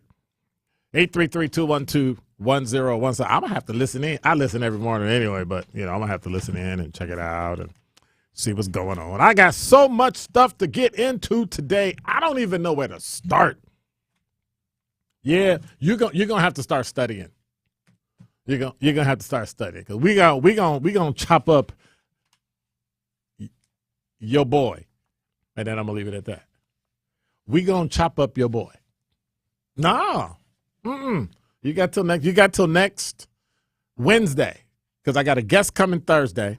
If I work everything out, one of the aldermen, not to be confused with alderwoman, he's coming in, and then I got Friday as my my panel. I got to see if they coming in because they be all bougie and stuff, doing stuff so much. So I'll be like, y'all coming in? They be like, what? Why you bothering me?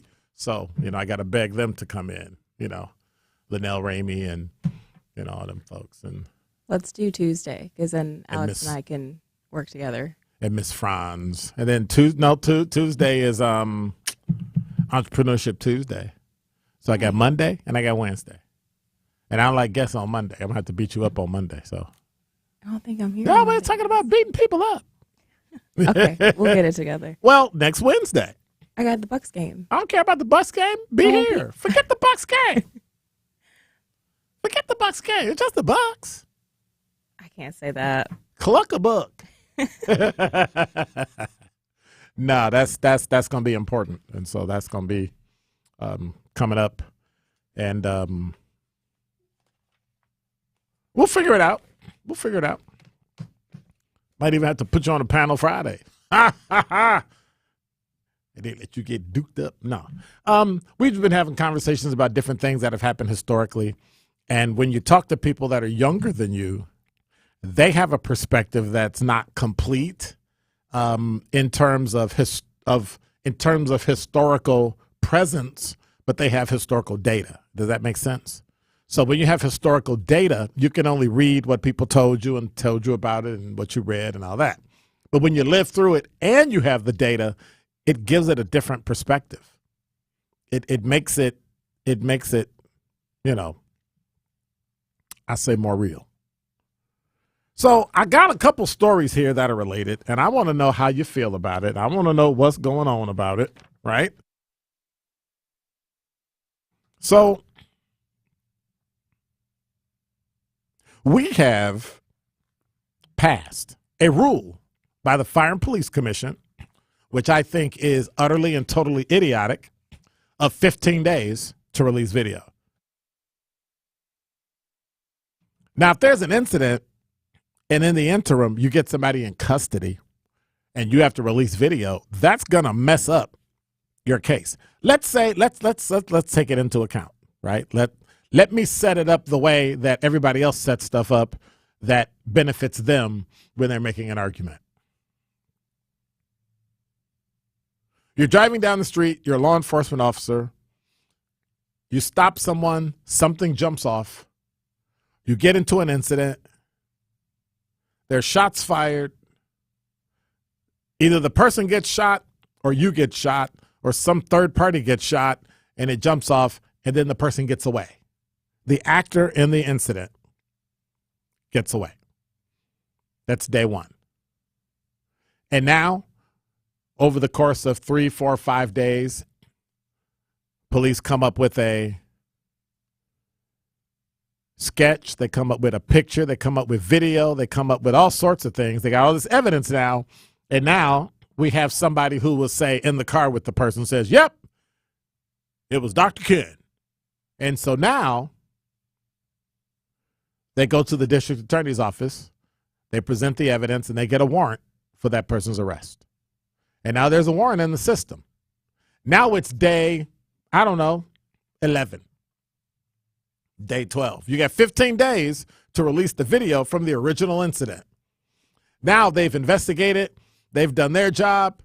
Detectives, hey, we found this person. They call the warrant squad. They call whoever they got. They call the feds. They go out, suit up, call tactical enforcement. They go in, boom, kick the door in. They got the person in custody.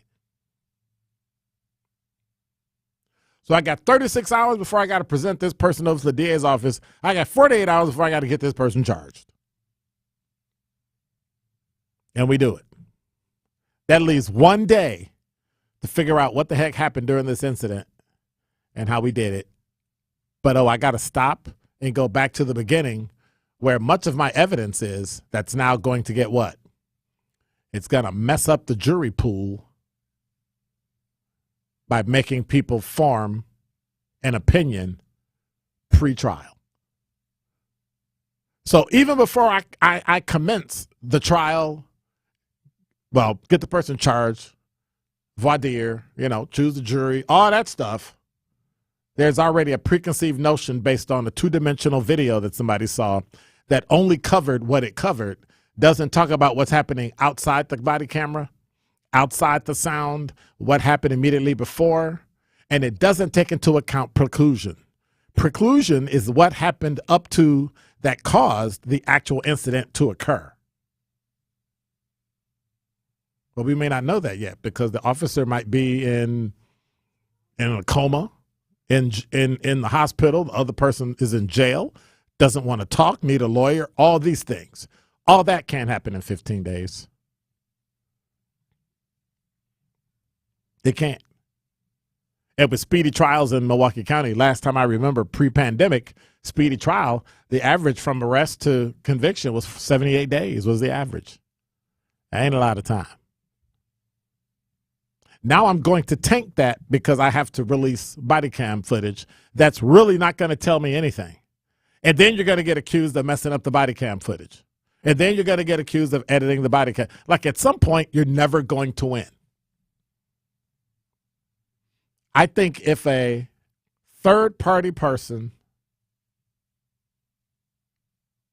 was able to sit down with the family, with the police, view the video footage ahead of time, let the district attorney's office determine whether or not it should be released so that they know what evidentiary value that video has. But right now, you have a bunch of knucklehead civilians, and I know many of them, and I love them dearly, so I'm just, being entertaining, They got them knucklehead civilians deciding something that they don't know anything about.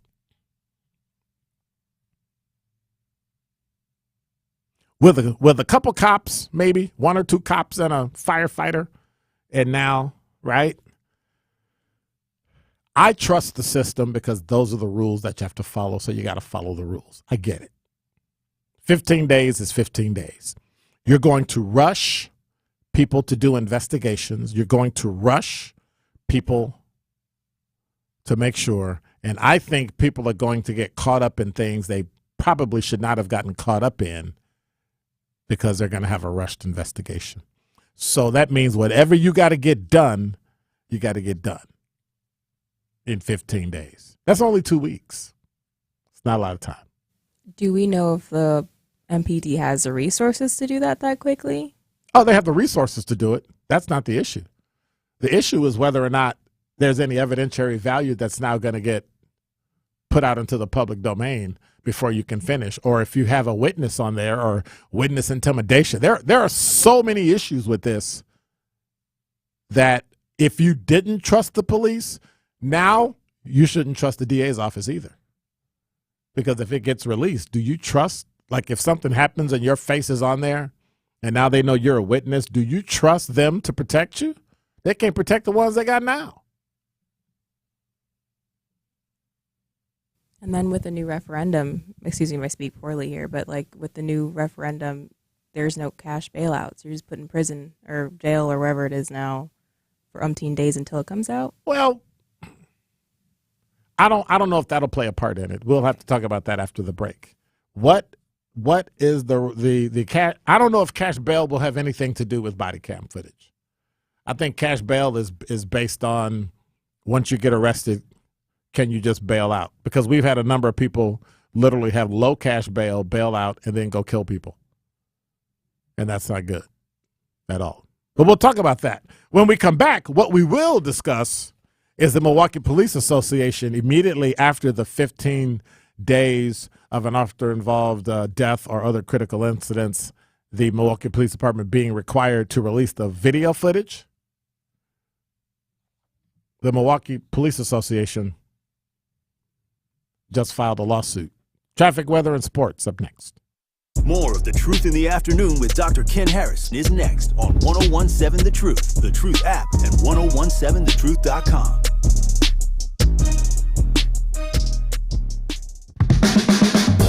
Broadway superstar Capathia Jenkins and three-time Grammy nominee Ryan Shaw joined the Milwaukee Symphony Orchestra in Aretha, Queen of Soul, April 21st through the 23rd. Visit MSO.org for tickets or call the box office now at 414-291-7605. Hear the MSO pay loving tribute to singer, songwriter, pianist, and civil rights activist Aretha Louise Franklin, with such audience favorites as Think, Respect, A Natural Woman, and many more.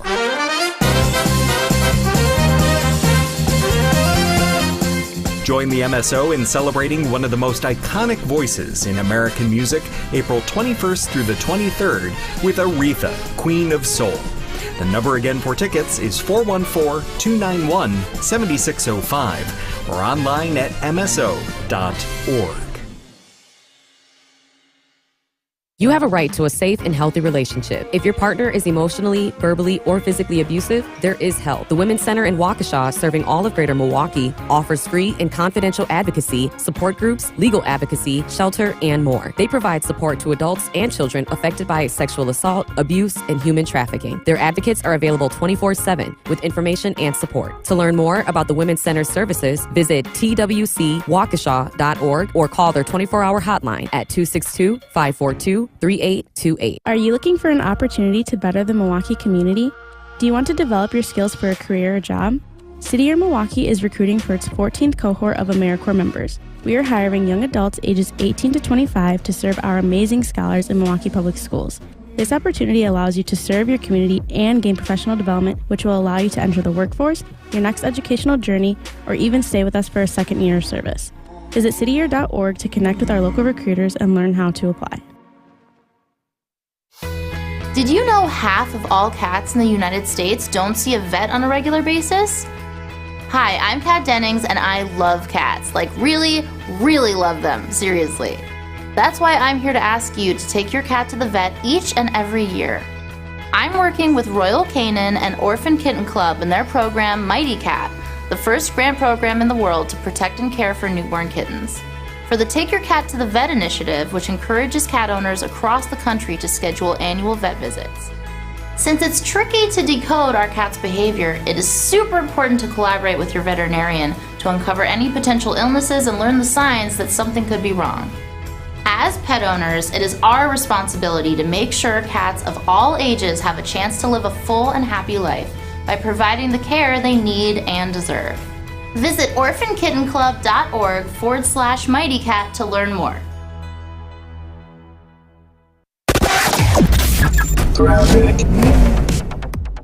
Everything is looking pretty good across the entire area. No major problems, just a couple of broken down vehicles here and there, but they are out of traffic, so not really causing an issue. Standard speeds and things looking good even through the construction zones on 41 and 43.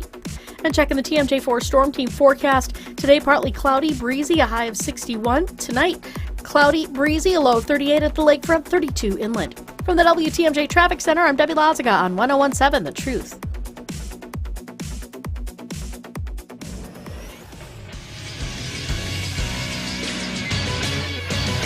This Associated Bank Sports Update on 1017 The Truth is powered by ESPN Milwaukee. I'm Greg Matzik. With the series tied at a game apiece, the Bucks travel to Miami to take on the Heat Saturday in Game 3 of their best-of-7 opening round playoff series. Giannis expected to travel. It's unclear if he'll play Saturday night. Drew Holiday and the Bucks prove they are more than capable without their best player in a Game 2 win. You know, Giannis is going to try to, like you said, make that Superman effort and come back and play. Like I said, we can hold down the fort until he comes back. NFL Draft begins 1 week from yesterday. Packers own 10 selections, including number 15 overall. 4 members of the Detroit Lions suspended, including former Badgers wide receiver Quintez Cephas, suspended indefinitely for gambling. And the Brewers begin a 9-game homestand tonight against the Boston Red Sox. Hear the game on 620 WTMJ with coverage beginning at 6 o'clock. This sports update presented by Associated Bank, proudly supporting our hometown teams. Member FDIC. This is The Truth in the Afternoon with Dr. Ken Harris on 1017 The Truth app, and 1017thetruth.com.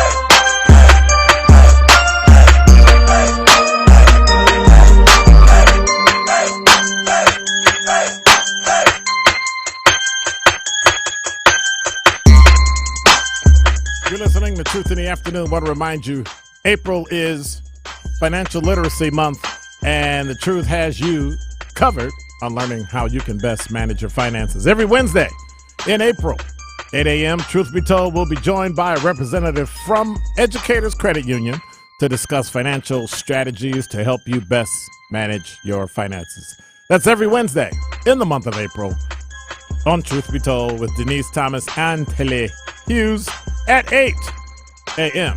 Also, you want to tune in to the award-winning 1017 The Truth this Saturday, 10 a.m. That's tomorrow, for another episode of Greater Milwaukee's Urban League Entrepreneurship Connections show powered by Molson Coors. I'll be joined by local entrepreneurs along with community organizations to discuss the importance of advocating for black business and grants available for black businesses.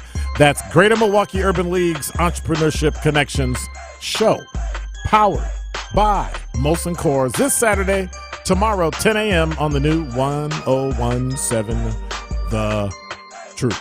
833-212-1017 is the number. So before the break, we were talking about this body cam. Do you think that's a good idea? 833-212-1017 is the number. Do you think it's a good idea? that they take 15 days to release body cam footage. Now, you may think it's okay, but I want to read what the Milwaukee Police Association has to say about it, because they filed a lawsuit. The Milwaukee Police Association, this is from TMJ4.com. The Milwaukee Police Association has filed a lawsuit against the city after the Fire and Police Commission approved a policy that dramatically speeds up the release of police body cam video. Under the new policy, MPD will be required to release video footage to the public within 15 days of an officer-involved death or other critical incidents. The plan approved also allows the next of kin of people killed by police the opportunity to view the video within 48 hours of the critical incident. There are some exceptions, including if the next of kin was a witness or involved in the incident. Pressure from a number of activist groups and community outrage following officer-involved shootings and the death of people in police custody had put pressure on the commission to establish a policy, and the new policy approved last night is scheduled to take effect May 1st. On this morning, the Police Association filed a lawsuit claiming the Fire and Police Commission concedes to activists rather than listening to experts. According to a news release from the Police Association, Chief Deputy District Attorney Kent Laverne, Police Chief Jeffrey Norman, and Fire and Police Commission Director Leon Todd all expressed concerns prior to the approval of the new policy. The release from the MPA says the Fire and Police Commission has not considered the irreparable harm that will come to a police officer in the absence of a fair and unpressured investigation, free from being judged in the court of public opinion. The release goes on to say they failed to consider in almost all these situations the police officer is the victim and is guaranteed privacy protections under Marsy's law.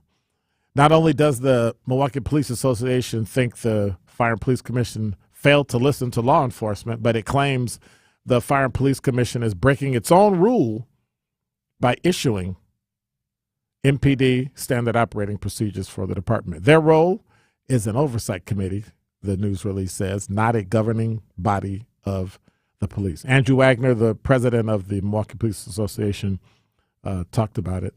And he added, a 48-hour window to show families doesn't respect the rights of the officers. The officers under Marsy's law also have to be considered in this. There's no restriction that the family can't talk about the video to the media or anyone else after that policy, so they can put whatever narrative out they want. And a release within 15 days doesn't allow the investigation time to work. And so, I mean, to be honest with you, in my experience, it could go either way. But there has to be a caveat. There has to be an out when you have a situation that's never come up before. And right now, based on that policy, there really isn't. They can just roll up and release it, and that's that. Well, you know, the officer does have rights.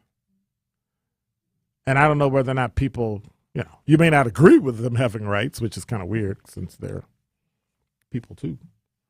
But, yeah. Oh, well, as they say, it is what it is. 833-212-1017 is the number. I just find it interesting that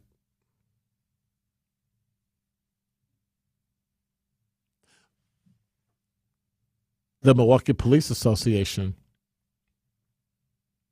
wasn't in on the discussion as it relates to that. I would have thought they would have said something. I would have thought they would have stepped up and said something in the very beginning and, you know, kind of put the kibosh on it before it happened. But, well, people don't like the police. So in many cases, and this is just me, they got some people on that Fire and Police Commission that I don't necessarily think they have the best interests of the city at heart. That they honest, some of them, not all of them, a few of them want to literally defund the police.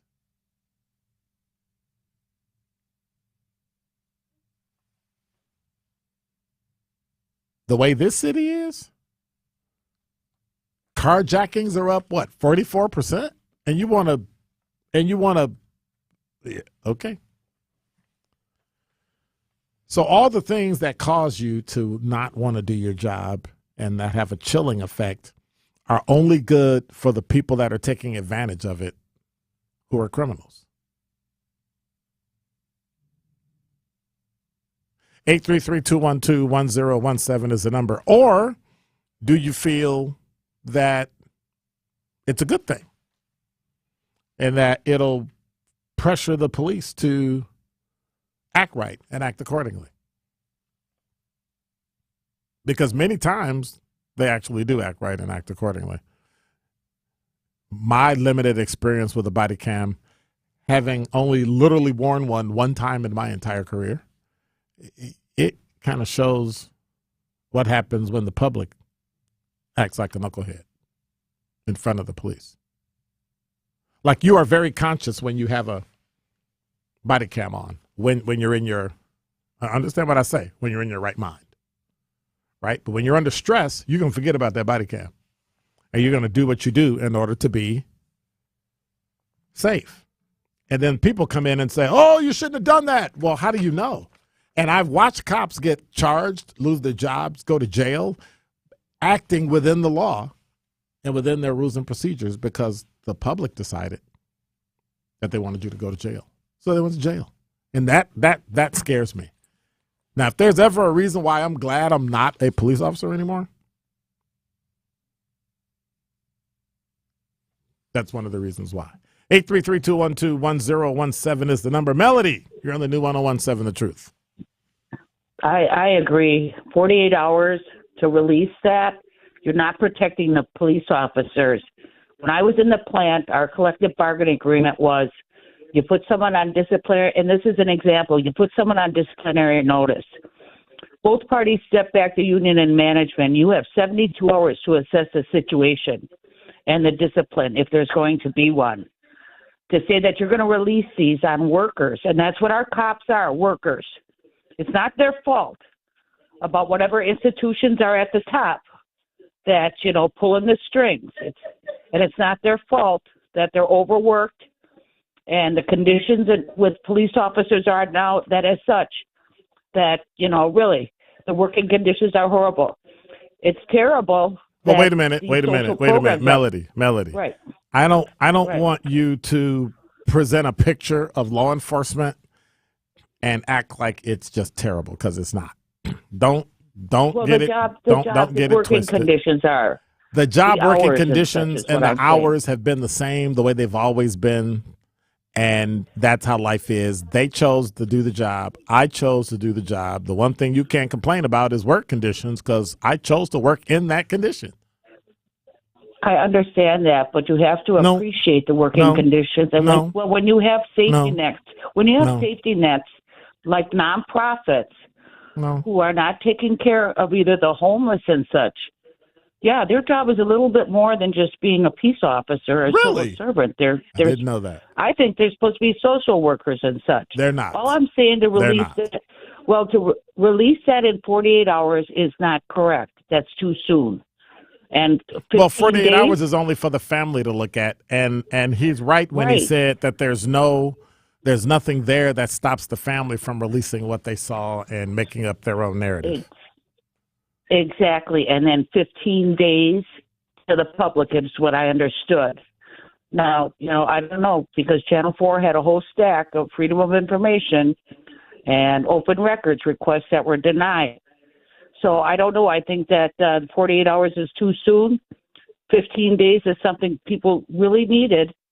And, maybe the Milwaukee Police Department and the association backed themselves in a corner for not releasing these things for months and months and months and using their discretion and no litmus tests or no barriers or no type of protocol as to why and when things would be released. The thing on Breon Green was ridiculous. We're all thinking that the kid was murdered in jail. Find out 6 months later he hung himself. So really, I think they brought this on themselves, and I'm sorry about the knee-jerk reaction if that's what this is with the 48 hours. And I agree that's too soon. But 15 days, I I think I can live with. So we'll see what happens. Like you said, it'll be litigated. Attorneys will make all kinds of money, and I don't know. We'll see what happens, but that's my opinion. Thank you. Right. Well, thank you much, Melody. 833-212-1017 is the number. When we come back, we're going to take a look at really how this can possibly backfire on the Milwaukee Police Association. More of The Truth in the Afternoon with Dr. Ken Harris is next on 1017 The Truth, The Truth app, and 1017thetruth.com. Truth Nation, the locations are set and it's time to clean up our city. Join me and the Truth team on Saturday, April 29th for our community cleanup. Go to truthcommunitycleanup.com to volunteer and help keep Milwaukee clean. Everyone who joins gets a Truth shirt, a bucket hat, and a free lunch. Tory Lowe Community Cleanup is sponsored by St. Anne's Center, the best intergenerational care in Milwaukee, and Cousins Subs. Better bread, better subs, Cousins Subs. This is your Financial Empowerment Minute on the new 1017 The Truth, presented by Northwestern Mutual. You know how it is in the financial world, same way within the sales or whatever, there's always this idea that this is a one-time offer. If you do this today, right, then your whole these sales will always come back. These things will always come back. Opportunities. It's really important to try not to make financial decisions if you can the same day. Talk to some people that you respect, you care, you have high regard for. I think just not doing things the same day is important. It's so important you try to have at least a couple times in a month that you sit and think through your bills, okay, and where you're going. And another little small mindset hack that can work with this is to, before you make purchases, is this in line with my commitments? Right. But the question is, what are your commitments today? Well, same thing when you're purchasing things, right? How is this decision going to be in line with my overall commitments or goals? It's just a little simple mind hack you can also do. Tune into The Truth every month for our financial empowerment interviews with Northwestern Mutual.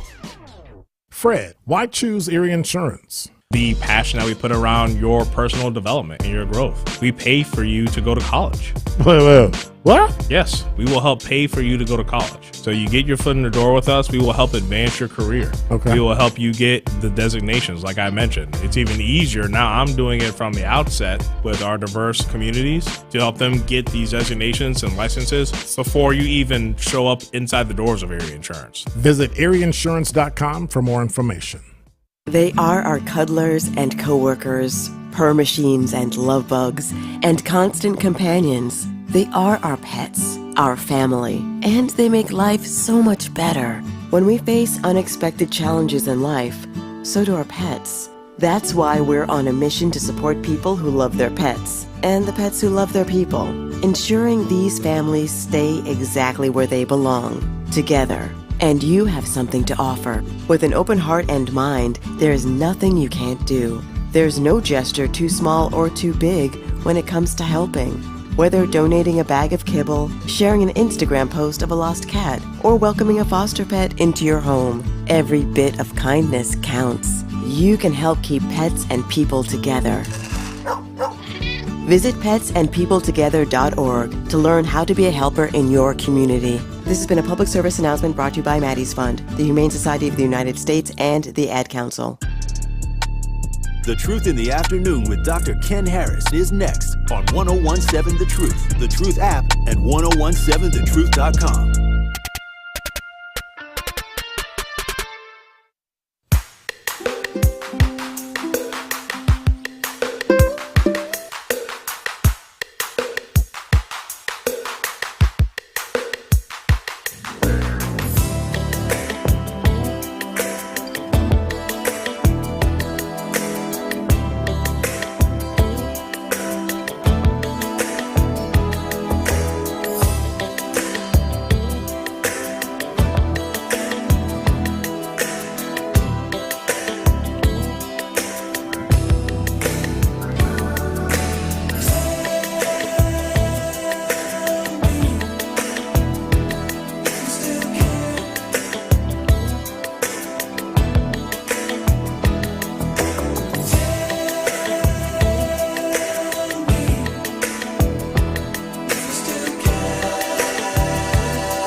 You're listening to Truth in the Afternoon. I'm your host, Dr. Ken Harris. 833-212-1017 is the number. You know, at first I was kind of weird about people seeing me on Twitter and LinkedIn and YouTube and all that, right?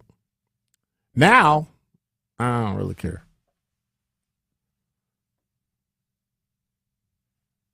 I don't. Scratch my head, pick my nose, all that. Just do it. Y'all the ones watching. You ain't got to watch. And as long as I don't say anything on the air I'm not supposed to. Hey. 833-212-1017 is the number. Sandra, you're on the new 1017 The Truth. How are you? I'm fine. How are you, Dr. Ken? I'm good. What you doing? Me? Yeah. Closing my door. Oh, hear all this rattling I and tried to moving. have to come downstairs to talk. I can't let my husband hear me because he always say I'm crazy. Wow. Yeah, he don't like what I say. Uh-oh. But we kind of be saying the same thing, really. I just do it in a roundabout way. And he don't understand. So I was just calling about, you were speaking of the videos, the release of the videos of the cops. Yes. But you know what I was thinking, because from what we've been seeing, a lot of people be taking videos and they catch them on videos. That's how we're seeing a lot of it. Right. That's why we saw what we saw. And so I don't know how long, some cases I read where it took them a long time. And some people didn't, some of the relatives didn't get to see the videos till later and like months away. Like the one case, what was that? The one in Atlanta where a young kid was running and his mother had to push for that. They wouldn't release it because the guys that killed him, they worked for, one was a lifeguard and his dad had worked for the police department. So they kind of was trying to cover up for him. And so his mother pushed to get the video shown, and then that's how we got a hold to it. But, it's just a pill to swallow. I think we should see them as soon as possible without jeopardizing their trial, because if they got to go to trial, they got to go to trial. Just like we do. We have to go to trial. Yeah, but if you release it ahead of time, won't people form an opinion about something that they don't really understand or can put in context? Yeah, we already do. And then if we see somebody else's video, we already got our opinions for them. Yeah, but it's not an official video. The backlash. Yeah, but it's not an official video. Yeah. But with the backlash of we as black people feeling like we're the ones that's being picked on, because every time you see crime, it's always blackface. And I was just listening to this morning. They were talking about some kids coming down here to take pictures down to I guess Wisconsin Avenue. They take pictures, but the mom was afraid for the kids to come down here to take the pictures. And right away, they see that stuff on TV. And they feel that it's just so dangerous to come down up in this area. And I'm just saying, well, I live here. And I've had the house ever since 71. And, with all that stuff they put out there, it just makes it so frightening that people don't want to see us improve. And they need somebody, to me, they want to see somebody they can pick on. And it's easy to pick on black people versus any other race. Okay. Because I don't see them doing any other race like that but us. In what way? What do you mean doing us? What way? As far as on the TV, as far as just overly, we're this, we're that. I don't watch Fox. I mean, people tell me what Fox is, but I don't watch them. But I was listening to that anchor lady yesterday, Joyce Garbaziak. Uh-huh. I was listening to her, and then they was talking about, they were showing the cleanup, where people are doing the cleanup, like Tory and them and stuff, and they were showing the areas where trash was put down. And she, oh, my God, I don't know. I wouldn't want to live like that. And I'm sitting up here saying, well, you're a woman. You're making good money off of this kind of stuff because you're anchor woman. And I'm saying a lot of this stuff we don't put down here. All right. You got a lot of people coming from other areas, dumping the stuff, dumping mattresses. You just wouldn't believe how goofy these people are. And these are landlords, Barada, whatever. These are landlords. They drop that stuff down this way because they clean out their houses and they drop them. And so that's what I'm just saying. It's just so much that we're up in the media about that. Okay. You know me. I'm going to push back. All right. Well, thank you much, ma'am. Okay, then. Appreciate you. All right, then. All right. Have a good weekend. You too. Okay. Bye-bye. 833-212-1017 is the number. So here it goes. After more than 60 years of entertaining people across the world, the R&B Soul Kings, the OJs, are doing their final tour, and we have a chance for you to win a pair of tickets to see them live. Tune in to my show, because if you have been all week long, you've been listening to me give away tickets to see the OJs perform at Riverside Theater on Sunday, May 14th. We're calling it a must-see concert. If you want to get your tickets, go to PabstTheaterGroup.com or be caller number 3 at 833-212-1017 to win your chance to win your tickets. That's 2 pair. No, I'm just kidding. It's just 1 pair of tickets. Just one. I had to get you the last day. Just 1 pair of tickets. If you want to be caller number 3 at 833-212-1017 is the number. If you're over 60 years old, then you know who the OJs are, what the OJs are, and what they mean to us as a black community. And so they're doing the final tour. They're in their 80s. They were born in like 1942. So they're in their 80s, 81-ish, 82-ish. And it's the final tour. You won't see them after this ever again. And I'm giving away a pair of tickets. That's Sunday, May 14th, Riverside Theater, must-see concert. 833-212-1017 is the number.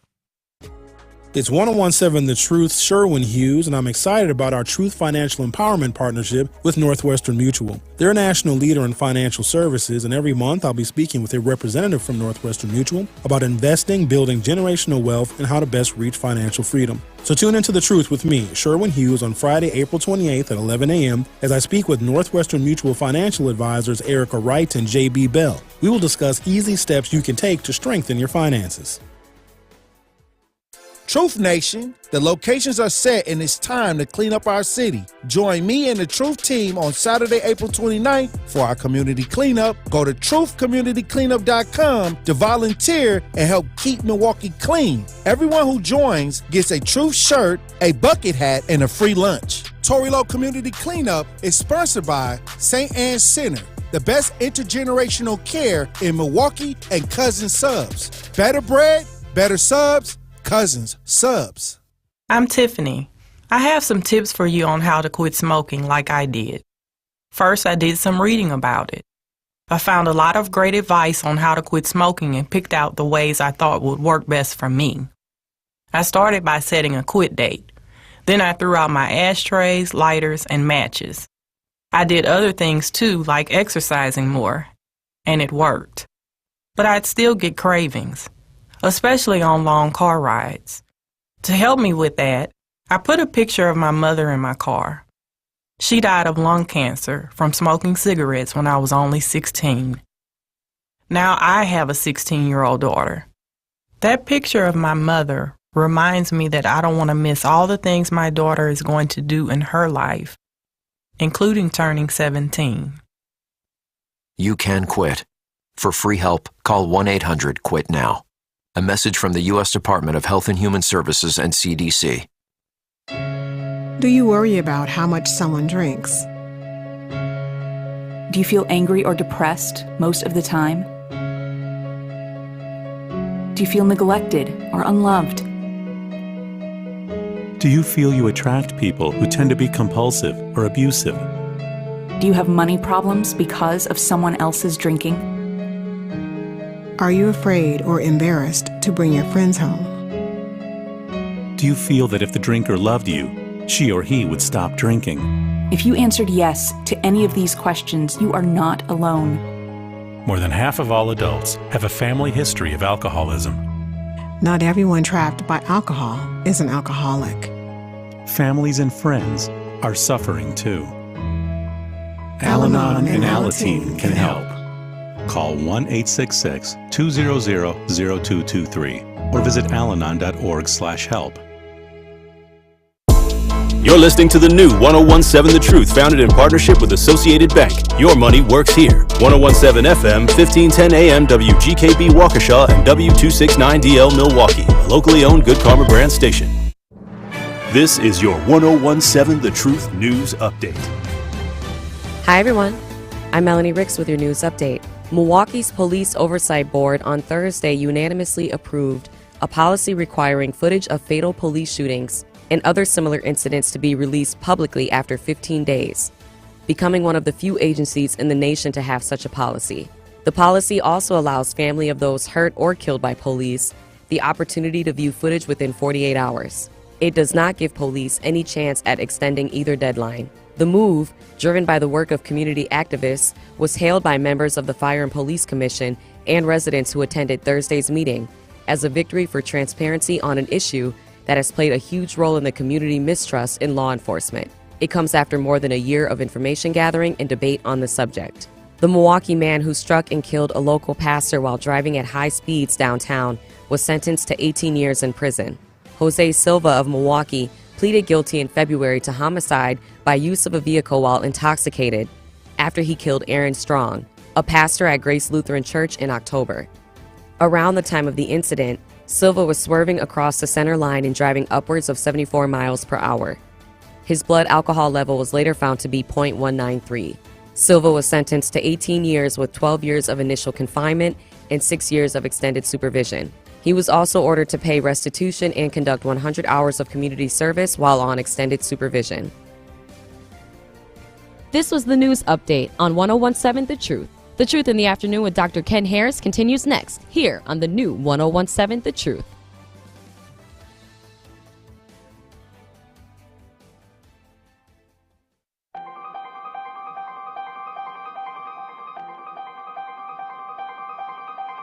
Bringing you his authentic perspectives on important topics. They live in suburbs together. They live in the city together. They hang out together, all in the same family. We're the only idiots that fight because we want our voice to only be on one side. Like, does that even make any sense? And when the side loses, you lose everything. They, on the other hand, have a voice no matter what because somebody that looks like them is always in control.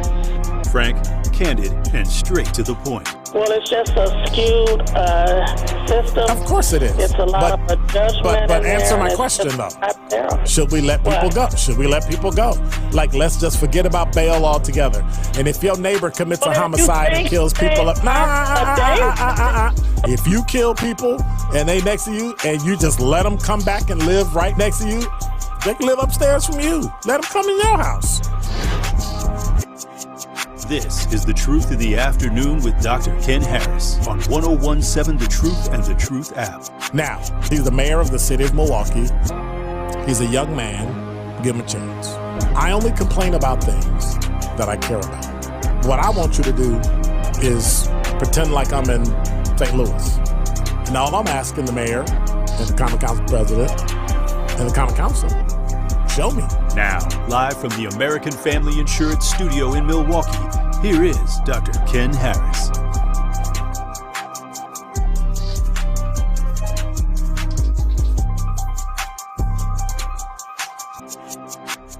You're listening to Truth in the Afternoon. I'm your host, Dr. Ken Harris. 833-212-1017 is the number. I'm trying to figure out.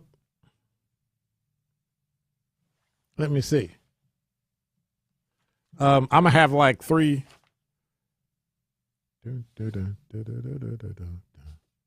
Okay. So my number five, I'm going to have two number fives. Because I ran out of space. And so I was able to come up with like 8 different stories for my top 5 at 5. How's that dumb, right? All right. Ready? Okay. Number 5. Racist graffiti, of course. Here we go again. From Muskego, Wisconsin, from TMJ4, the Racist graffiti at Muskego High School recently prompted a disciplinary action. An image taken in a bathroom at Muskego High School showed a hateful message toward black people, made its rounds on social media, and in an email, Superintendent Kelly Thompson said they could not discuss matters that potentially involve student discipline and cited privacy. What? Anyway, TMJ4's Mary Jo Ola reached out to all 7 school board members, and Kevin Zimmerman was the only one who responded and condemned the graffiti. He also says the student was identified and disciplined. Ola spoke with State Representative Clinton Anderson over Zoom about what happened. He said, "We live in a society that should not accept or condone racist behavior, but unfortunately we're seeing it now for the second time in a little over a month in a school district." He's referring to a boys basketball game last month when Beloit High School played at Muskego, and Beloit players found racist images and words traced in dust in the guest locker room, prompting an investigation, and a district report concluded that they cannot determine who was behind them, but it led to some charges like increased cleaning to create a welcome environment. Yeah, we're going to clean up to make it really good. Okay. All right. Anderson has described the situation as incredibly harmful. Ola asked, how does the school district move forward from something like this? And Anderson replied, well, one, it's them having a good response. It's them outright condemning this behavior. Let people know that it will not be tolerated. And obviously their comments might not have been strong enough because they're seeing this happen again. So hopefully they do. I'll get it right. They try again because it was really disheartening to see the first time. And well, I'll be really shocked that it's going to happen again. Number 5. I told y'all I was going to have 2 number 5s. I need some help on this one because I'm not really seeing why this is the way it is. From CBS 58, a local coffee roaster is getting national attention for helping out an NBA player. And it's not a Milwaukee Bucks player. Okay. Ryan Hoban's been brewing coffee out of his shop, Interval, on Milwaukee's Lower East Side for more than 4 years. So naturally, when Miami Heat basketball star and Marquette University alum Jimmy Butler set out to find an espresso grinder to borrow during his stay in the Brew City during games 1 and 2 of the first round of NBA playoffs that led him to the Interval. Well, Hoban learned Butler traveled with an espresso machine and his coffee, but not a grinder. Well, we have a new shop opening in Bayview. There's an espresso grinder just sitting there waiting to be used. Hoban said he wasn't sure he was going to get to meet Butler when he dropped the grinder off, but he did. Butler walks around the corner, very sweet. Hey, man, I'm Jimmy. Shakes my hand like, oh, I know who you are. Hoban says he's been following Big Face since the NBA bubble in 2020, and this weekend they had a chance to talk about their shared passion and the playoffs. As I was leaving, I go, hey, man, just take it easy on my Bucks tomorrow, all right? And he goes, tell your Bucks to take it easy on me. Hoban said he didn't take it easy on our Bucks.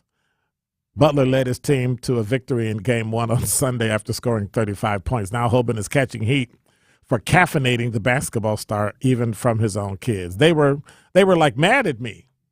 They were like, this is on you, Papa, for getting Jimmy his grinder. Here's what I say about the story. Everybody ready? You ready? Come on. We're getting dude a grinder? There are many, many, many more important things in the world to do than to sit here and worry about a coffee grinder. Number 4. From CBS 58, a correctional officer is facing criminal charges in connection to the death of a Milwaukee County jail inmate, according to Milwaukee County Sheriff's Office. 49-year-old Octaviano Juarez Coro was found unresponsive in his cell in January, and police said the inmate was in a single-occupant cell and showed no obvious signs of injury or trauma. They say Officer LaQuisha Cowser, 32, has been charged with misconduct in public office, a charge carrying potential penalties of a fine of up to $10,000, imprisonment up to 3.5 years, or both. According to the criminal complaint, Cowser falsified a report that she completed inmate checks when she admittedly did not. The complaint says Juarez Coro died in one of the cells she did not check at the Milwaukee County Jail. The office holds itself to high standards in its service to Milwaukee County, says Sheriff Danita Ball, and no member of the MCSO is exempt. That's the Milwaukee County Sheriff's Office, is exempt from those standards. When a member of this agency is alleged to have broken the law in the performance of their duty, they will be subject to prosecution, and if they are convicted, they will face consequences as determined by a judge or a jury. One death in our custody is one too many, but we're confident these charges demonstrate the MCSO's commitment to ensure that an independent investigation was conducted, regardless of the results. Causer's been employed with the Milwaukee County Jail for about 4 years, and she's been relieved of her duty with pay, according to the Sheriff's Office, pending the outcome of the case. And all I can say is that's the way it's supposed to go. I mean, you know, can't get mad. Number 3. Well, you remember the other day I had on my top 5 at 5 the man who reportedly shot the 6-year-old and their parents for the ball that rolled in the street. Well, he's been arrested. Robert Louis Singletary, suspect accused of shooting a 6-year-old neighbor and her parents in North Carolina after a basketball rolled in his yard, was apprehended and is in custody in Hillsborough County, Florida, according to Gaston County, North Carolina spokesman Adam J. Goff. Why don't we call people what they are? Like, why don't we, like, if it's a man and his name is Adam, then call him a man. If it's a woman and her name is Jane, call her Jane. Call her, a spokeswoman. Stop generalizing everything. Ugh. Am I showing my age? Yes, I am. Jail records show Singletary, 24, was arrested yesterday afternoon, ending a manhunt in which police described the suspect as armed and dangerous. He turned himself in to authorities, according to a news release from Gaston County. He did not have any identification with him, was processed by the Hillsborough County Sheriff's Office, and his identity was confirmed just before 7 p.m.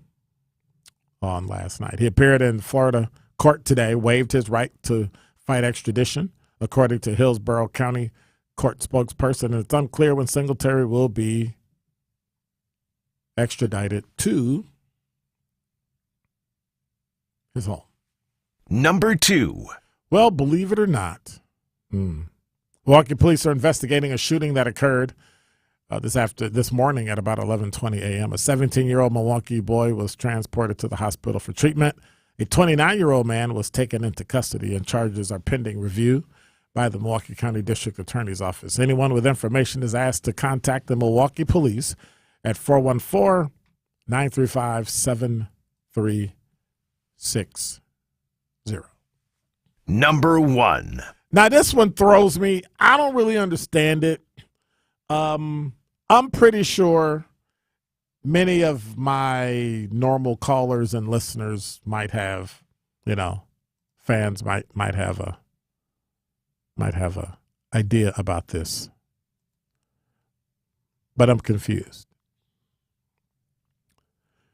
The New York Police Department is re-enlisting, get this, robots to fight crime. Mayor I can't talk today.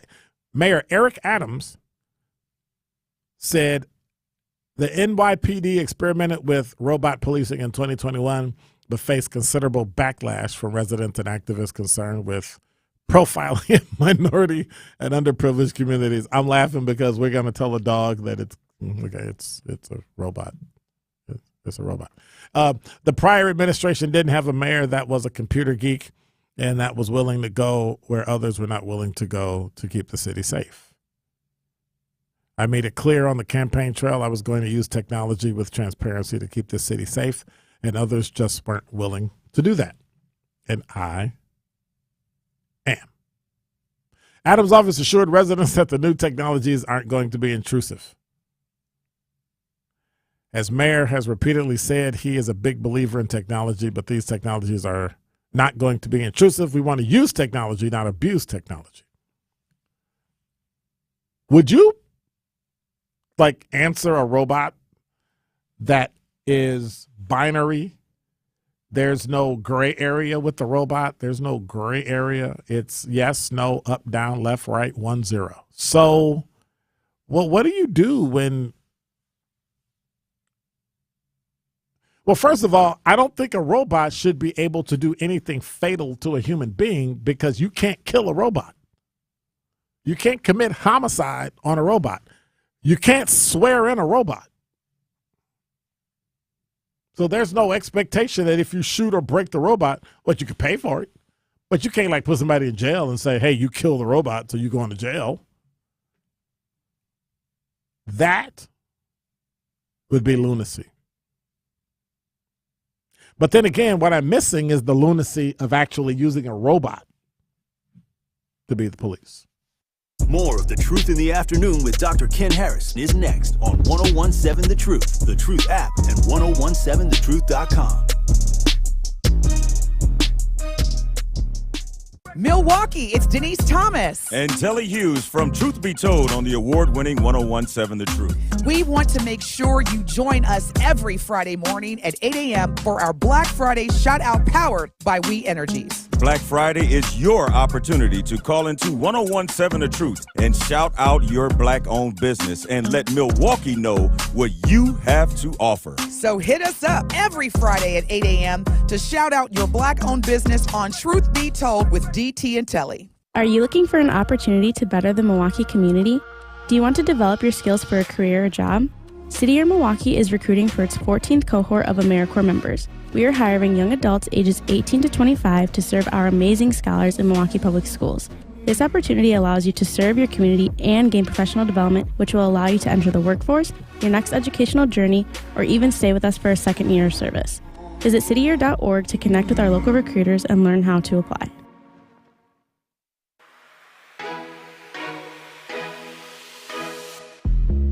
It's time for Truth Takes, a thought-provoking commentary on the new 1017 The Truth. Here is Melanie Ricks with her truth.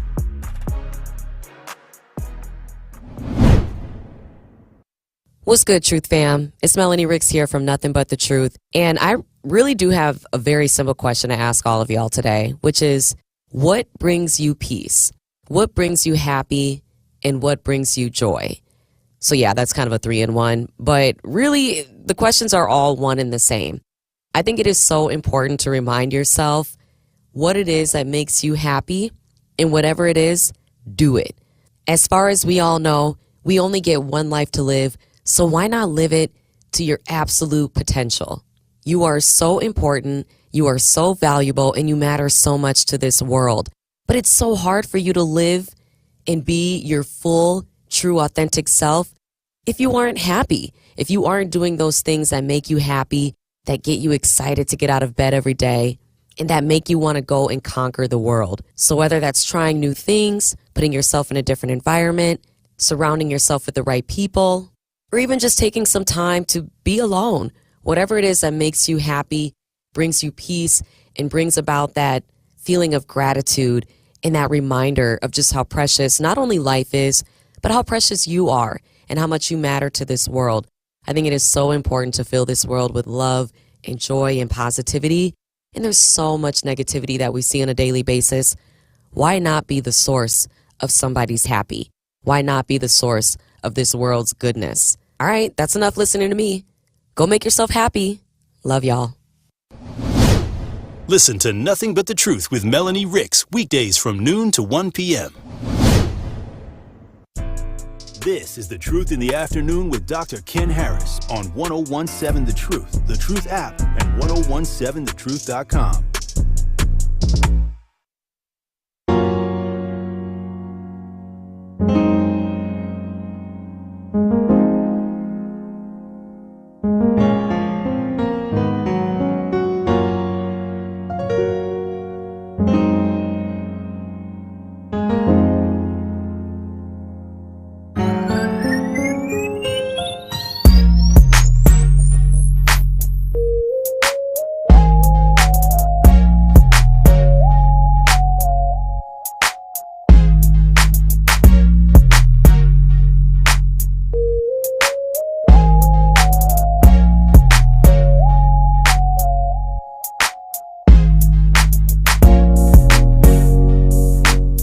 You're listening to Truth in the Afternoon. I'm your host, Dr. Ken Harris. 833-212-1017 is the number. It's still Pop-Off Friday.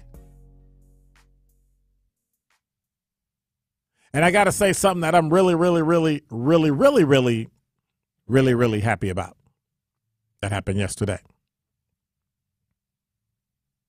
This person said, first, I would like to give honor to God in which all things are possible. Thank you to the Hollywood Walk of Fame, the Hollywood Chamber of Commerce, and BET for recognizing my extensive work and making this all possible. I'm thankful for the love that I give out, and I'm just feeling that I'm getting it back. If I could pass one thing to those coming after me, it would be to board your dream bus with confidence, grace, and humility and ride it till the wheels fall off. That comes from Martin Lawrence, who yesterday received his star on the Hollywood Walk of Fame. That's what I'm talking about. That's what I'm talking about. He has been through a lot of issues, a lot of mental health issues, and I think it's great that he actually got his, what I like to call big ups. I'm just saying. Yeah. 833-212-1017 is the number. As I go through this 5 o'clock hour, I want to bring to the forefront the type of things, because, you know, it's Pop-Off Friday, the things that when I read it, it just makes me wonder what's wrong with the world.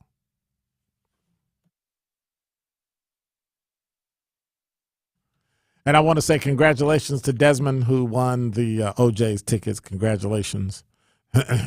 Hey, y'all, he got 2 tickets. That's all I'm saying. So make sure y'all listen. So if y'all know somebody named Desmond, y'all need to holler at him. 833-212-1017 is the number. My pop-off, again, 36-year-old Texas man was sentenced to 70 years in prison.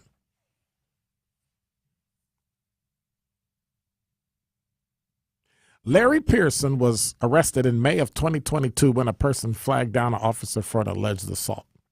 Victim told the officers that Pearson hit her multiple times and that he had a firearm.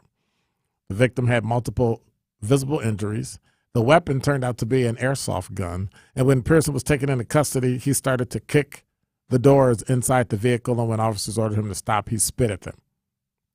When they arrived at the Lubbock County Detention Center in Texas, he allegedly kept spitting at the officers. Pearson was found guilty, you ready? 2 counts of harassing a public servant.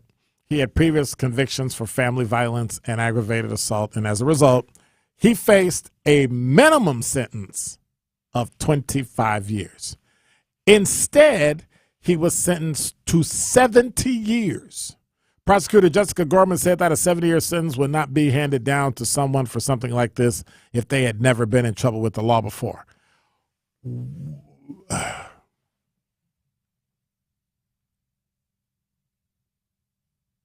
I don't even know how to start arguing.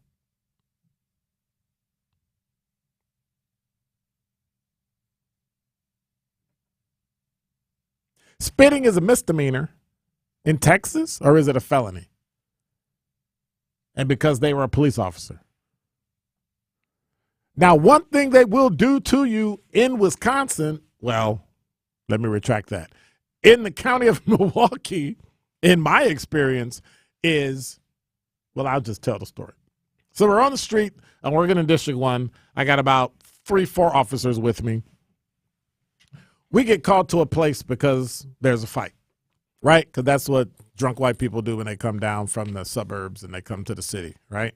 And then the city obliges them by blocking off the street on Water Street, because evidently on the north end of Water Street, you could walk around and not get hit by a car because you were drunk spending all your money from living in a suburb. You come downtown, right? So they would block off Water Street and you could just walk around and act a fool, right?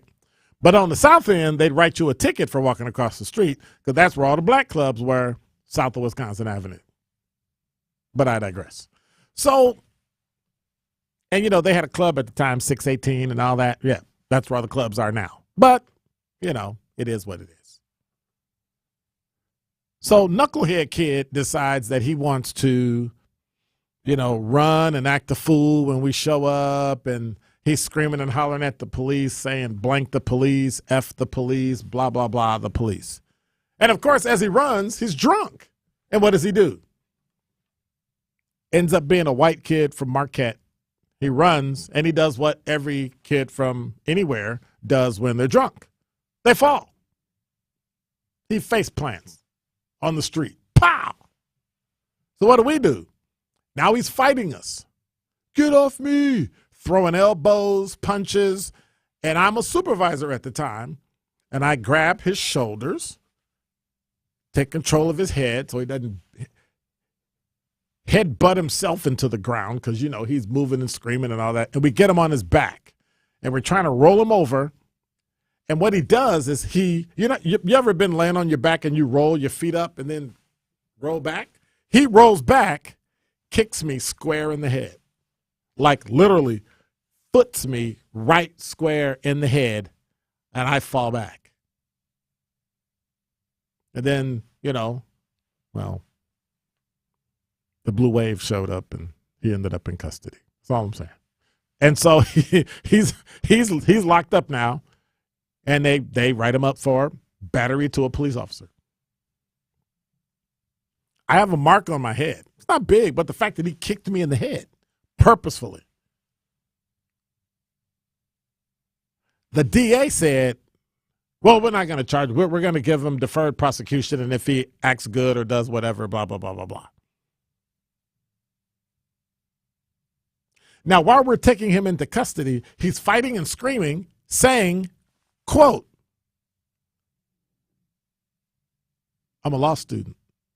I know my rights. And I was like, okay. So the prosecutor saves the student lawyer his career. I wonder, did he write that down and put that on his career? Because you knew he wasn't going to get in trouble, and then there was no prosecution, but it shows that he got arrested. But she didn't want to mess up his, record so he couldn't get into the bar. That's garbage. But then again, I had to think about it. You know what? That's life.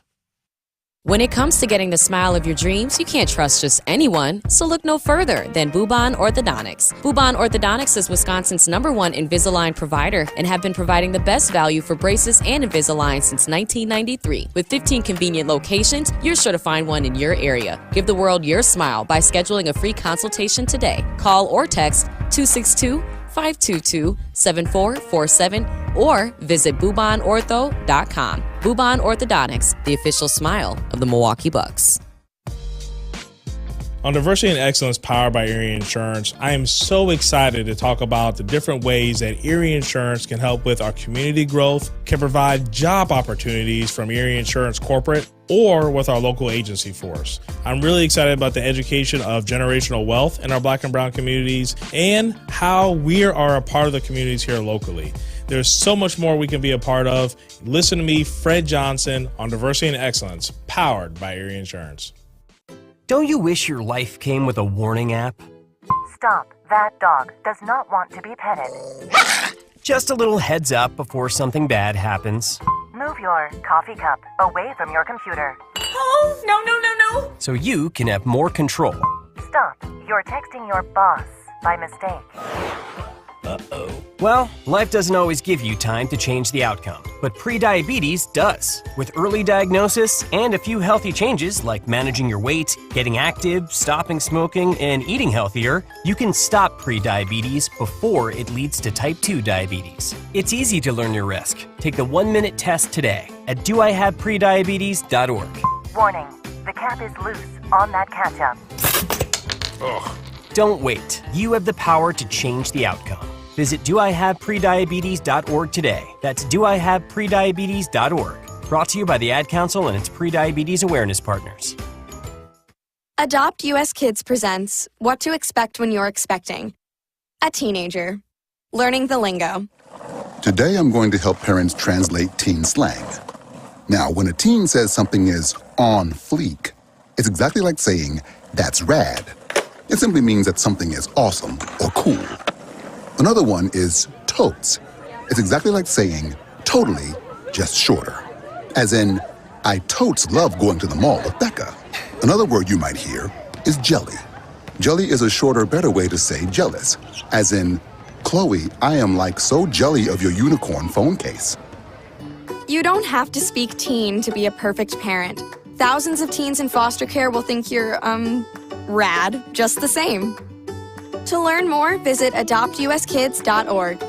A public service announcement brought to you by the U.S. Department of Health and Human Services, Adopt U.S. Kids, and the Ad Council.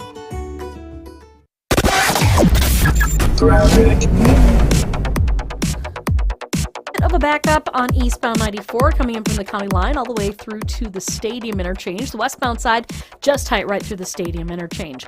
Also seeing backups along southbound 43, basically from Brender Road all the way down into the Marquette. Right now from Brown Deer Road into downtown, it's a 20-minute ride, so it's an extra 9 onto your normal ride. Southbound 41, as you might imagine, we do still have this delay from Wisconsin Avenue all the way down to Lincoln, where there is a new traffic pattern. And checking the TMJ4 Storm Team forecast tonight, partly cloudy and cool, a low of 36. Tomorrow, mostly cloudy, breezy, chilly, a chance of rain or snow showers, a high of 47. From the WTMJ Traffic Center, I'm Debbie Lazaga on 101.7 The Truth.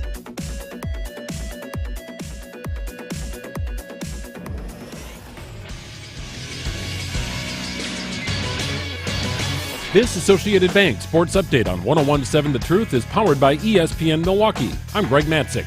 With the series tied at a game apiece, the Bucks travel to Miami to take on the Heat Saturday in Game 3 of their best-of-7 opening round playoff series. Giannis expected to travel. It's unclear if he'll play Saturday night. Jrue Holiday and the Bucks prove they are more than capable without their best player in a Game 2 win. You know, Giannis is going to try to, like you said, make that Superman effort and come back and play. Like I said, we can hold down the fort until he comes back. NFL Draft begins 1 week from yesterday. Packers own 10 selections, including number 15 overall. 4 members of the Detroit Lions suspended, including former Badgers wide receiver Quintez Cephas, suspended indefinitely for gambling. And the Brewers begin a 9-game homestand tonight against the Boston Red Sox. Hear the game on 620 WTMJ with coverage beginning at 6 o'clock. This sports update presented by Associated Bank, proudly supporting our hometown teams. Member FDIC. The Truth in the Afternoon with Dr. Ken Harris is next on 101.7 The Truth, The Truth app, and 1017thetruth.com.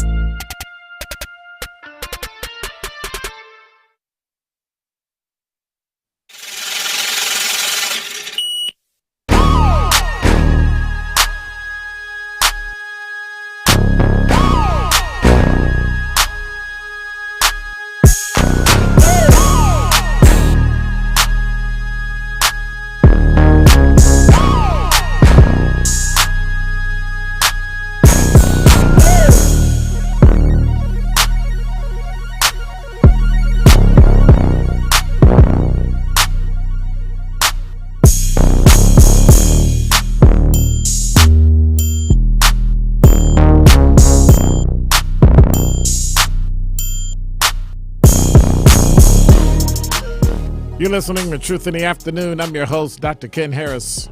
833-212-1017 is the number. You know, Truth Nation, spring has sprung and we're doing some spring cleaning. We've created a brand new Instagram page that we would love for you to follow and stay updated on all things truth. We'll be posting exclusive content, behind the scenes footage of our team, along with different stuff that, going on in the community that you should know about. We're taking the old stuff and putting in the new stuff for a fresh new experience, and we want to bring you with us to this new beginning. So follow us on the gram. That's at 101.7 The Truth today. That's 101.7 The Truth. And you can check us out also on LinkedIn, 101.7 The Truth. And while you're doing that, locations are set, the time is set. We've been talking about it over the last couple of weeks, and now it's time to clean up our city. Join the Truth team on Saturday, April 29th for our Tory Lowe Community Cleanup. Go to truthcommunitycleanup.com to volunteer, help keep Milwaukee clean. Everybody who joins gets a Truth hat, a Truth t-shirt, and a free lunch provided by the St. Anne Center. Register today. Bring the whole family up to clean up our city. Visit truthcommunitycleanup.com. Truth Community Cleanup is sponsored by St. Anne Center, the best intergenerational care in Milwaukee. 833-212-1017 is the number. Did you know that there's a movie coming out with Halle Berry and Angelina Jolie?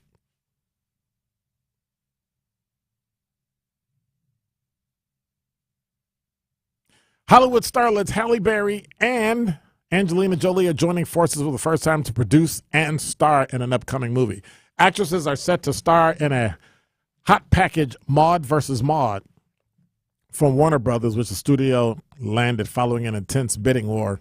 According to Deadline, Berry and Jolie will produce the upcoming action thriller along with Berry's producing partner Holly Jeter through their banner Halle Holly. Jeff Katzenbaum and Joe Roth are set to produce through RK Films. Roseanne Lang has signed on to direct from Scott Mosier's script, and both will serve as executive producers. The film's plot remains under wraps, but insiders said that the pick will be like a Bond versus the Bourne, right? James Bond versus, what was Bourne's first name? Jason Bourne? Jason Bourne. It was Jason. Okay.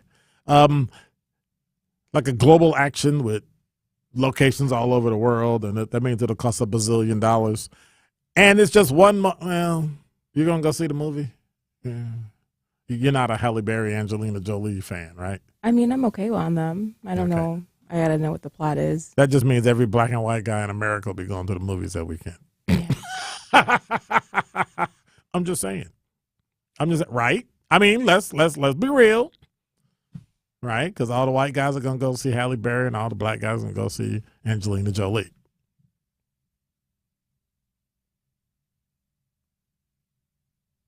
I bet cars just crashed right now. Like, what? I'm just saying. I think I would go see it just because it's the Bond thing. You know, just the Bond thing. But that's just me. I do have a question because let me say it like this. I love Milwaukee. I'm staying in Milwaukee, but if I had to move somewhere abroad, where would I go? Like I'm trying to wonder, where would I move if I said, you know what, I'm out of here. It's time to roll. I'm tired of this place. I'm tired of people. I'm tired of, where would you move to? Well, I have an article that talks about the top 10 places, the best places for black people to move abroad. And when I say abroad, I mean not in America. So when I say abroad, it's like leaving the U.S. territory and going somewhere. And so I thought of some of these places, but I really didn't think about moving there.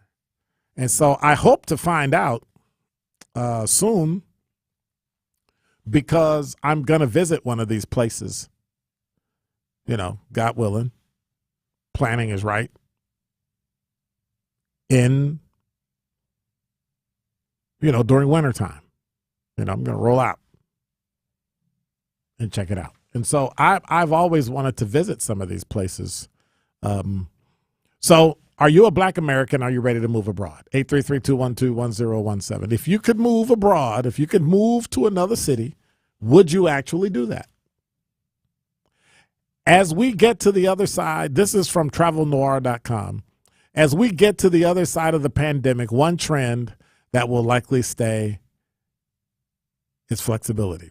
So both companies and people who are self-employed will likely adopt hybrid working models, right?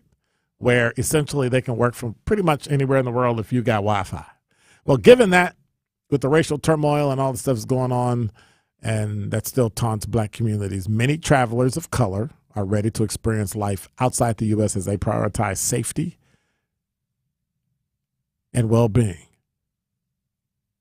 So, would you consider a move to another country? 833-212-1017 is the number. If you're ready to get up out of here, Or just you have a second home in another country. Where would you go? Where would you go? When we come back, I want to really talk about that. I really want to delve into the places, and I'm going to go over 10 places that black people are considering when they think about moving. 833-212-1017 is the number. Tune in to The Truth with Sherwin Hughes for his financial empowerment interview with Northwestern Mutual next Friday at 11 a.m. Sherwin Hughes, that's April 28th. He'll be joined by Northwestern Mutual financial advisors J.B. Bell and Erica Wright from the Bell and Wright Agency, where they will discuss easy steps you can take to strengthen your finances. If you have any financial questions, be sure to call in. 833-212-1017 is the number. Get free advice on Friday, April 28th at 11 a.m. right here on Truth with Sherwin Hughes. More of The Truth in the Afternoon with Dr. Ken Harris is next on 1017 The Truth, The Truth app, and 1017thetruth.com. This is 1017 The Truth's Tori Lowe, and I am Milwaukee. The Tori Lowe Show has become a resource for the community. I enjoy having open, on-air discussions about what we can do to regroup, rethink the black man, the black woman, and the black child. This show is about that action, and I want all the smoke. Join the home of Milwaukee's realest conversations where you can speak your truth. We are the new 1017 The Truth, Milwaukee Black Talk.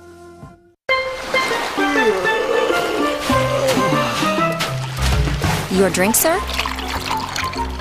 This virtual vacation is brought to you by Milwaukee Mitchell International Airport. For the full experience, visit flymke.com to explore our many nonstop destinations. With super convenient parking and low fares, flying from Milwaukee makes traveling so easy, it's like starting your vacation early. Fly easy, fly MKE. Hey, this is Steve Scafidi for Educators Credit Union. Being a parent can be busy. We all know that. Mind and Money from Educators Credit Union provides an easy way for parents to pay allowance, assign chores, and teach financial lessons all from their phones or computer with no monthly fees. Children and teens can even receive their own debit card, and parents can set limits and track spending. It's a win-win and just another great perk of being a member. Learn more at ECU.com, federally insured by NCUA. Life's better with a home policy from American Family Insurance because you'll feel protected no matter how the wind blows. All so you can keep enjoying the home of your dreams. And our expert agents can help you save up to 23% when you bundle home with auto. Insure carefully, dream fearlessly. American Family Insurance. Get a quote? Find an agent at amfam.com. Products not available in every state. Visit amfam.com to learn how discounts may apply to you. American Family Mutual Insurance Company, SI, and its operating company, 6000 American Parkway, Madison, Wisconsin. Truth Nation! It's Tori Lowe from 1 to 4. And I want you to download the 1017 The Truth app. Hey, because you know it's amazing. Wow. Hey, that's not bad, Sherwin. That's not bad, all right? But T-Lo, show Sherwin Hughes how it's really done. Truth Nation, it's your boy Tori Lowe from 1 to 4, and Sherwin's impression may have been trash, but he's right. You can hear all our best interviews, Panthers basketball, and me bringing all the smoke by downloading the Truth app today in the Google Play Store or the Apple Store.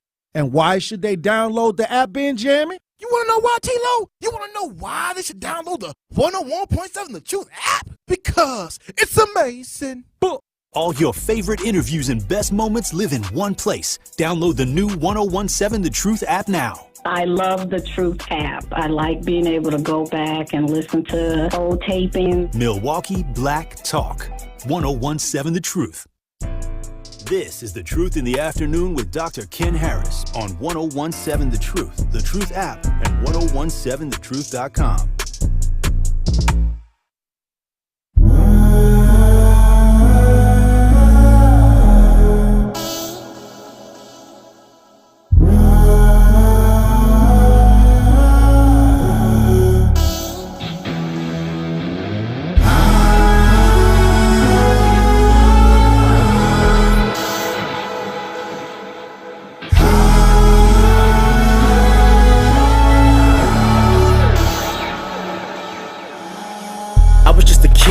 block.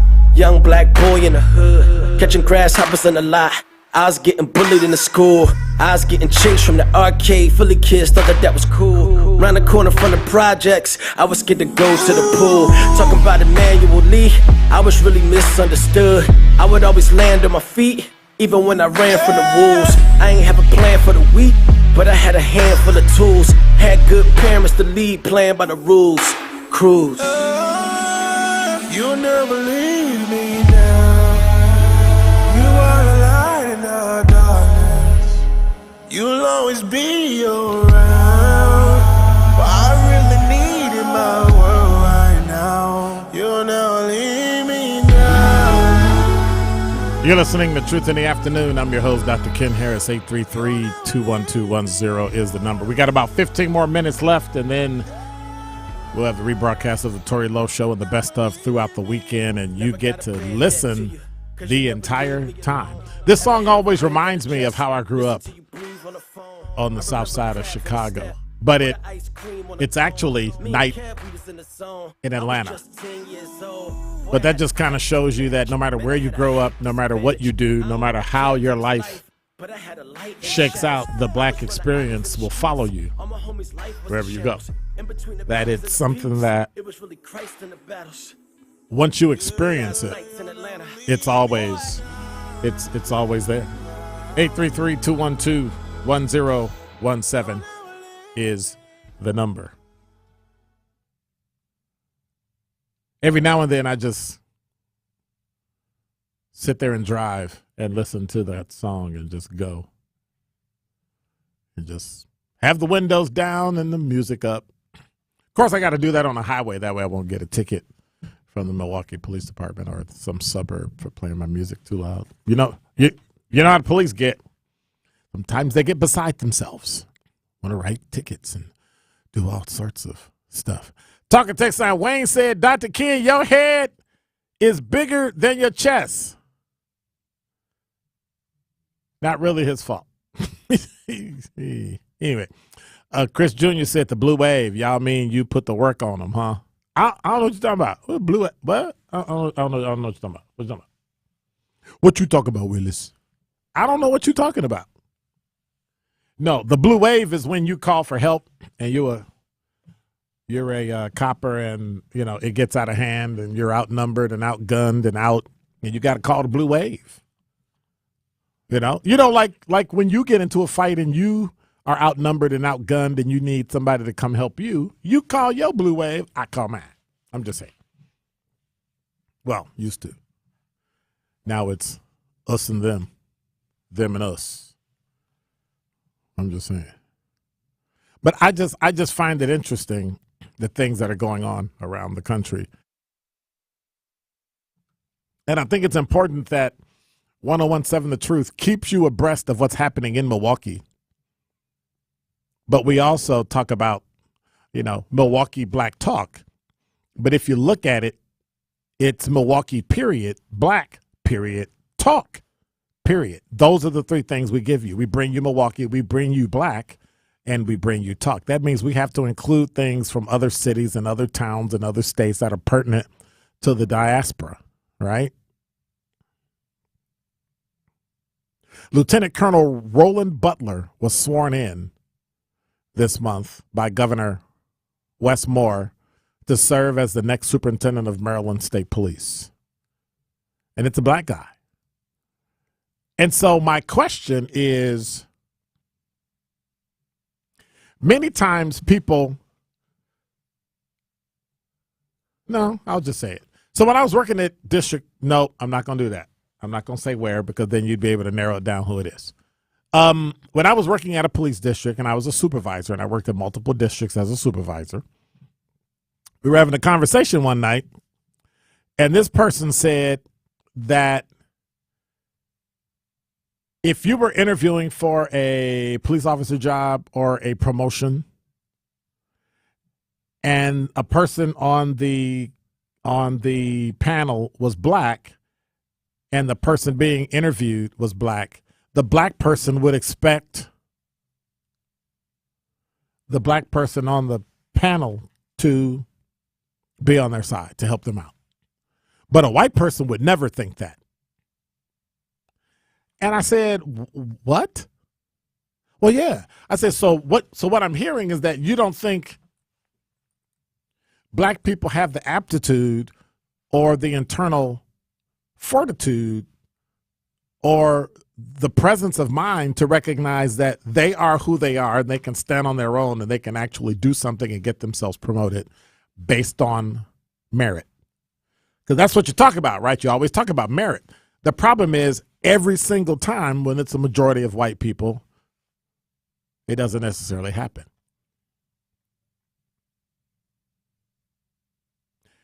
And I've seen it happen.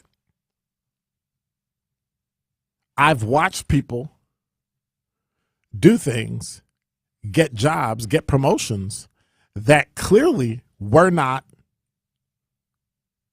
I wouldn't say they weren't qualified, but let's just say they didn't have the depth of experience to become that. And I'm not talking about command level. I'm not talking about that where it's an appointment. You chief picks who they want to pick, fire, police, whatever. But when you take a written exam, and sometimes the people who created the exam are some of the people on the panel who studied with some of the people and then they're on the panel, that's a problem. If you sit down and study with somebody and then you turn around and end up on a panel that they're getting interviewed for, that's an unfair advantage. But to them, it seems like, that's okay. That's normal because, we're in charge anyway.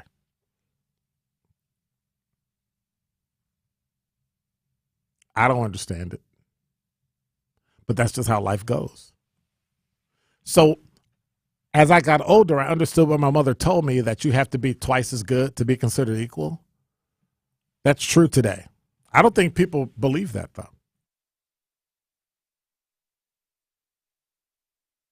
This younger generation doesn't believe that they literally, like they actually think they drink the Kool-Aid. They think that you'll get a fair shake.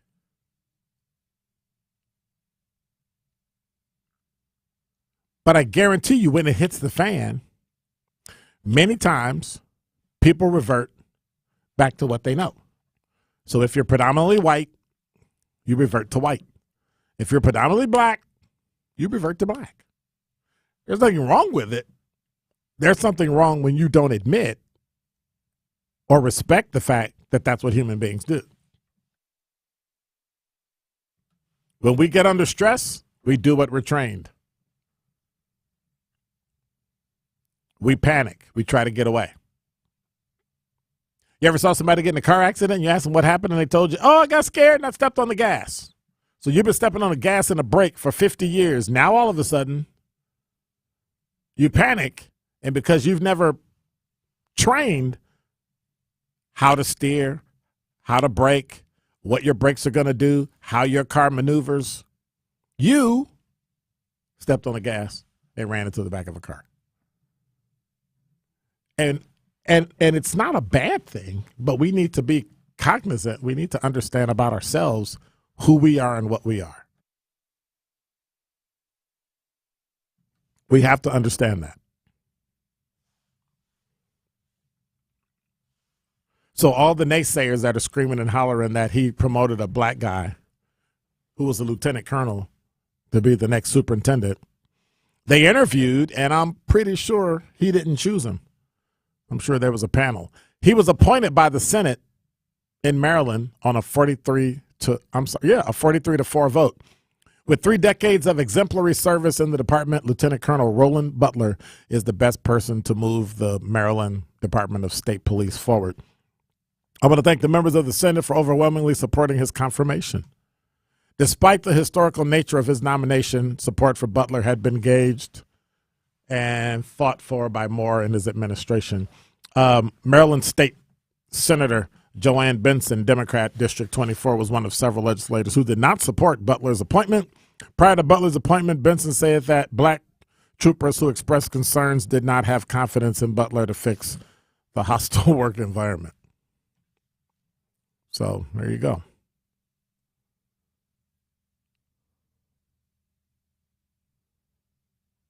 Interesting. Time will tell. Multiple black officers filed a class action lawsuit against the Maryland Police Department. State Police and the Department of Justice launched an investigation into agency practices in recent months. And so Butler promised to address those issues head on during his confirmation. One of the conditions of his hiring, portions of the state police budget will be contingent on reporting and meeting certain improvement goals. So we'll see. And maybe some of the things they're doing there we can do here in the city of Milwaukee to make this place better. Crime's down a little. Oh, wait a minute. We got a lawsuit filed today. Oh, well, we're back at square one. Police union against the police department and the Fire and Police Commission. Here we go. Happy weekend. You're listening to Truth in the Afternoon. I'm your host, Dr. Ken Harris. Never miss a show. You can stream us on YouTube, Twitter, LinkedIn, Truth app, Spotify, TuneIn, Stitcher, Apple Podcasts, Google Podcasts, Facebook, Grandma's TV, everybody. You just dream it up. It's there. No. Make sure you listen throughout the weekend. Tory Lowe Show is coming up next throughout the weekend. You'll get the best of. And on Monday morning, bright and early at 7 a.m., Truth Be Told, we'll be here with DT and Telly right at 7. I'm Dr. Ken Harris. I want to say thank you. Appreciate you. God bless. Take care. I just want to leave you with this. Go Bucks. I'm out.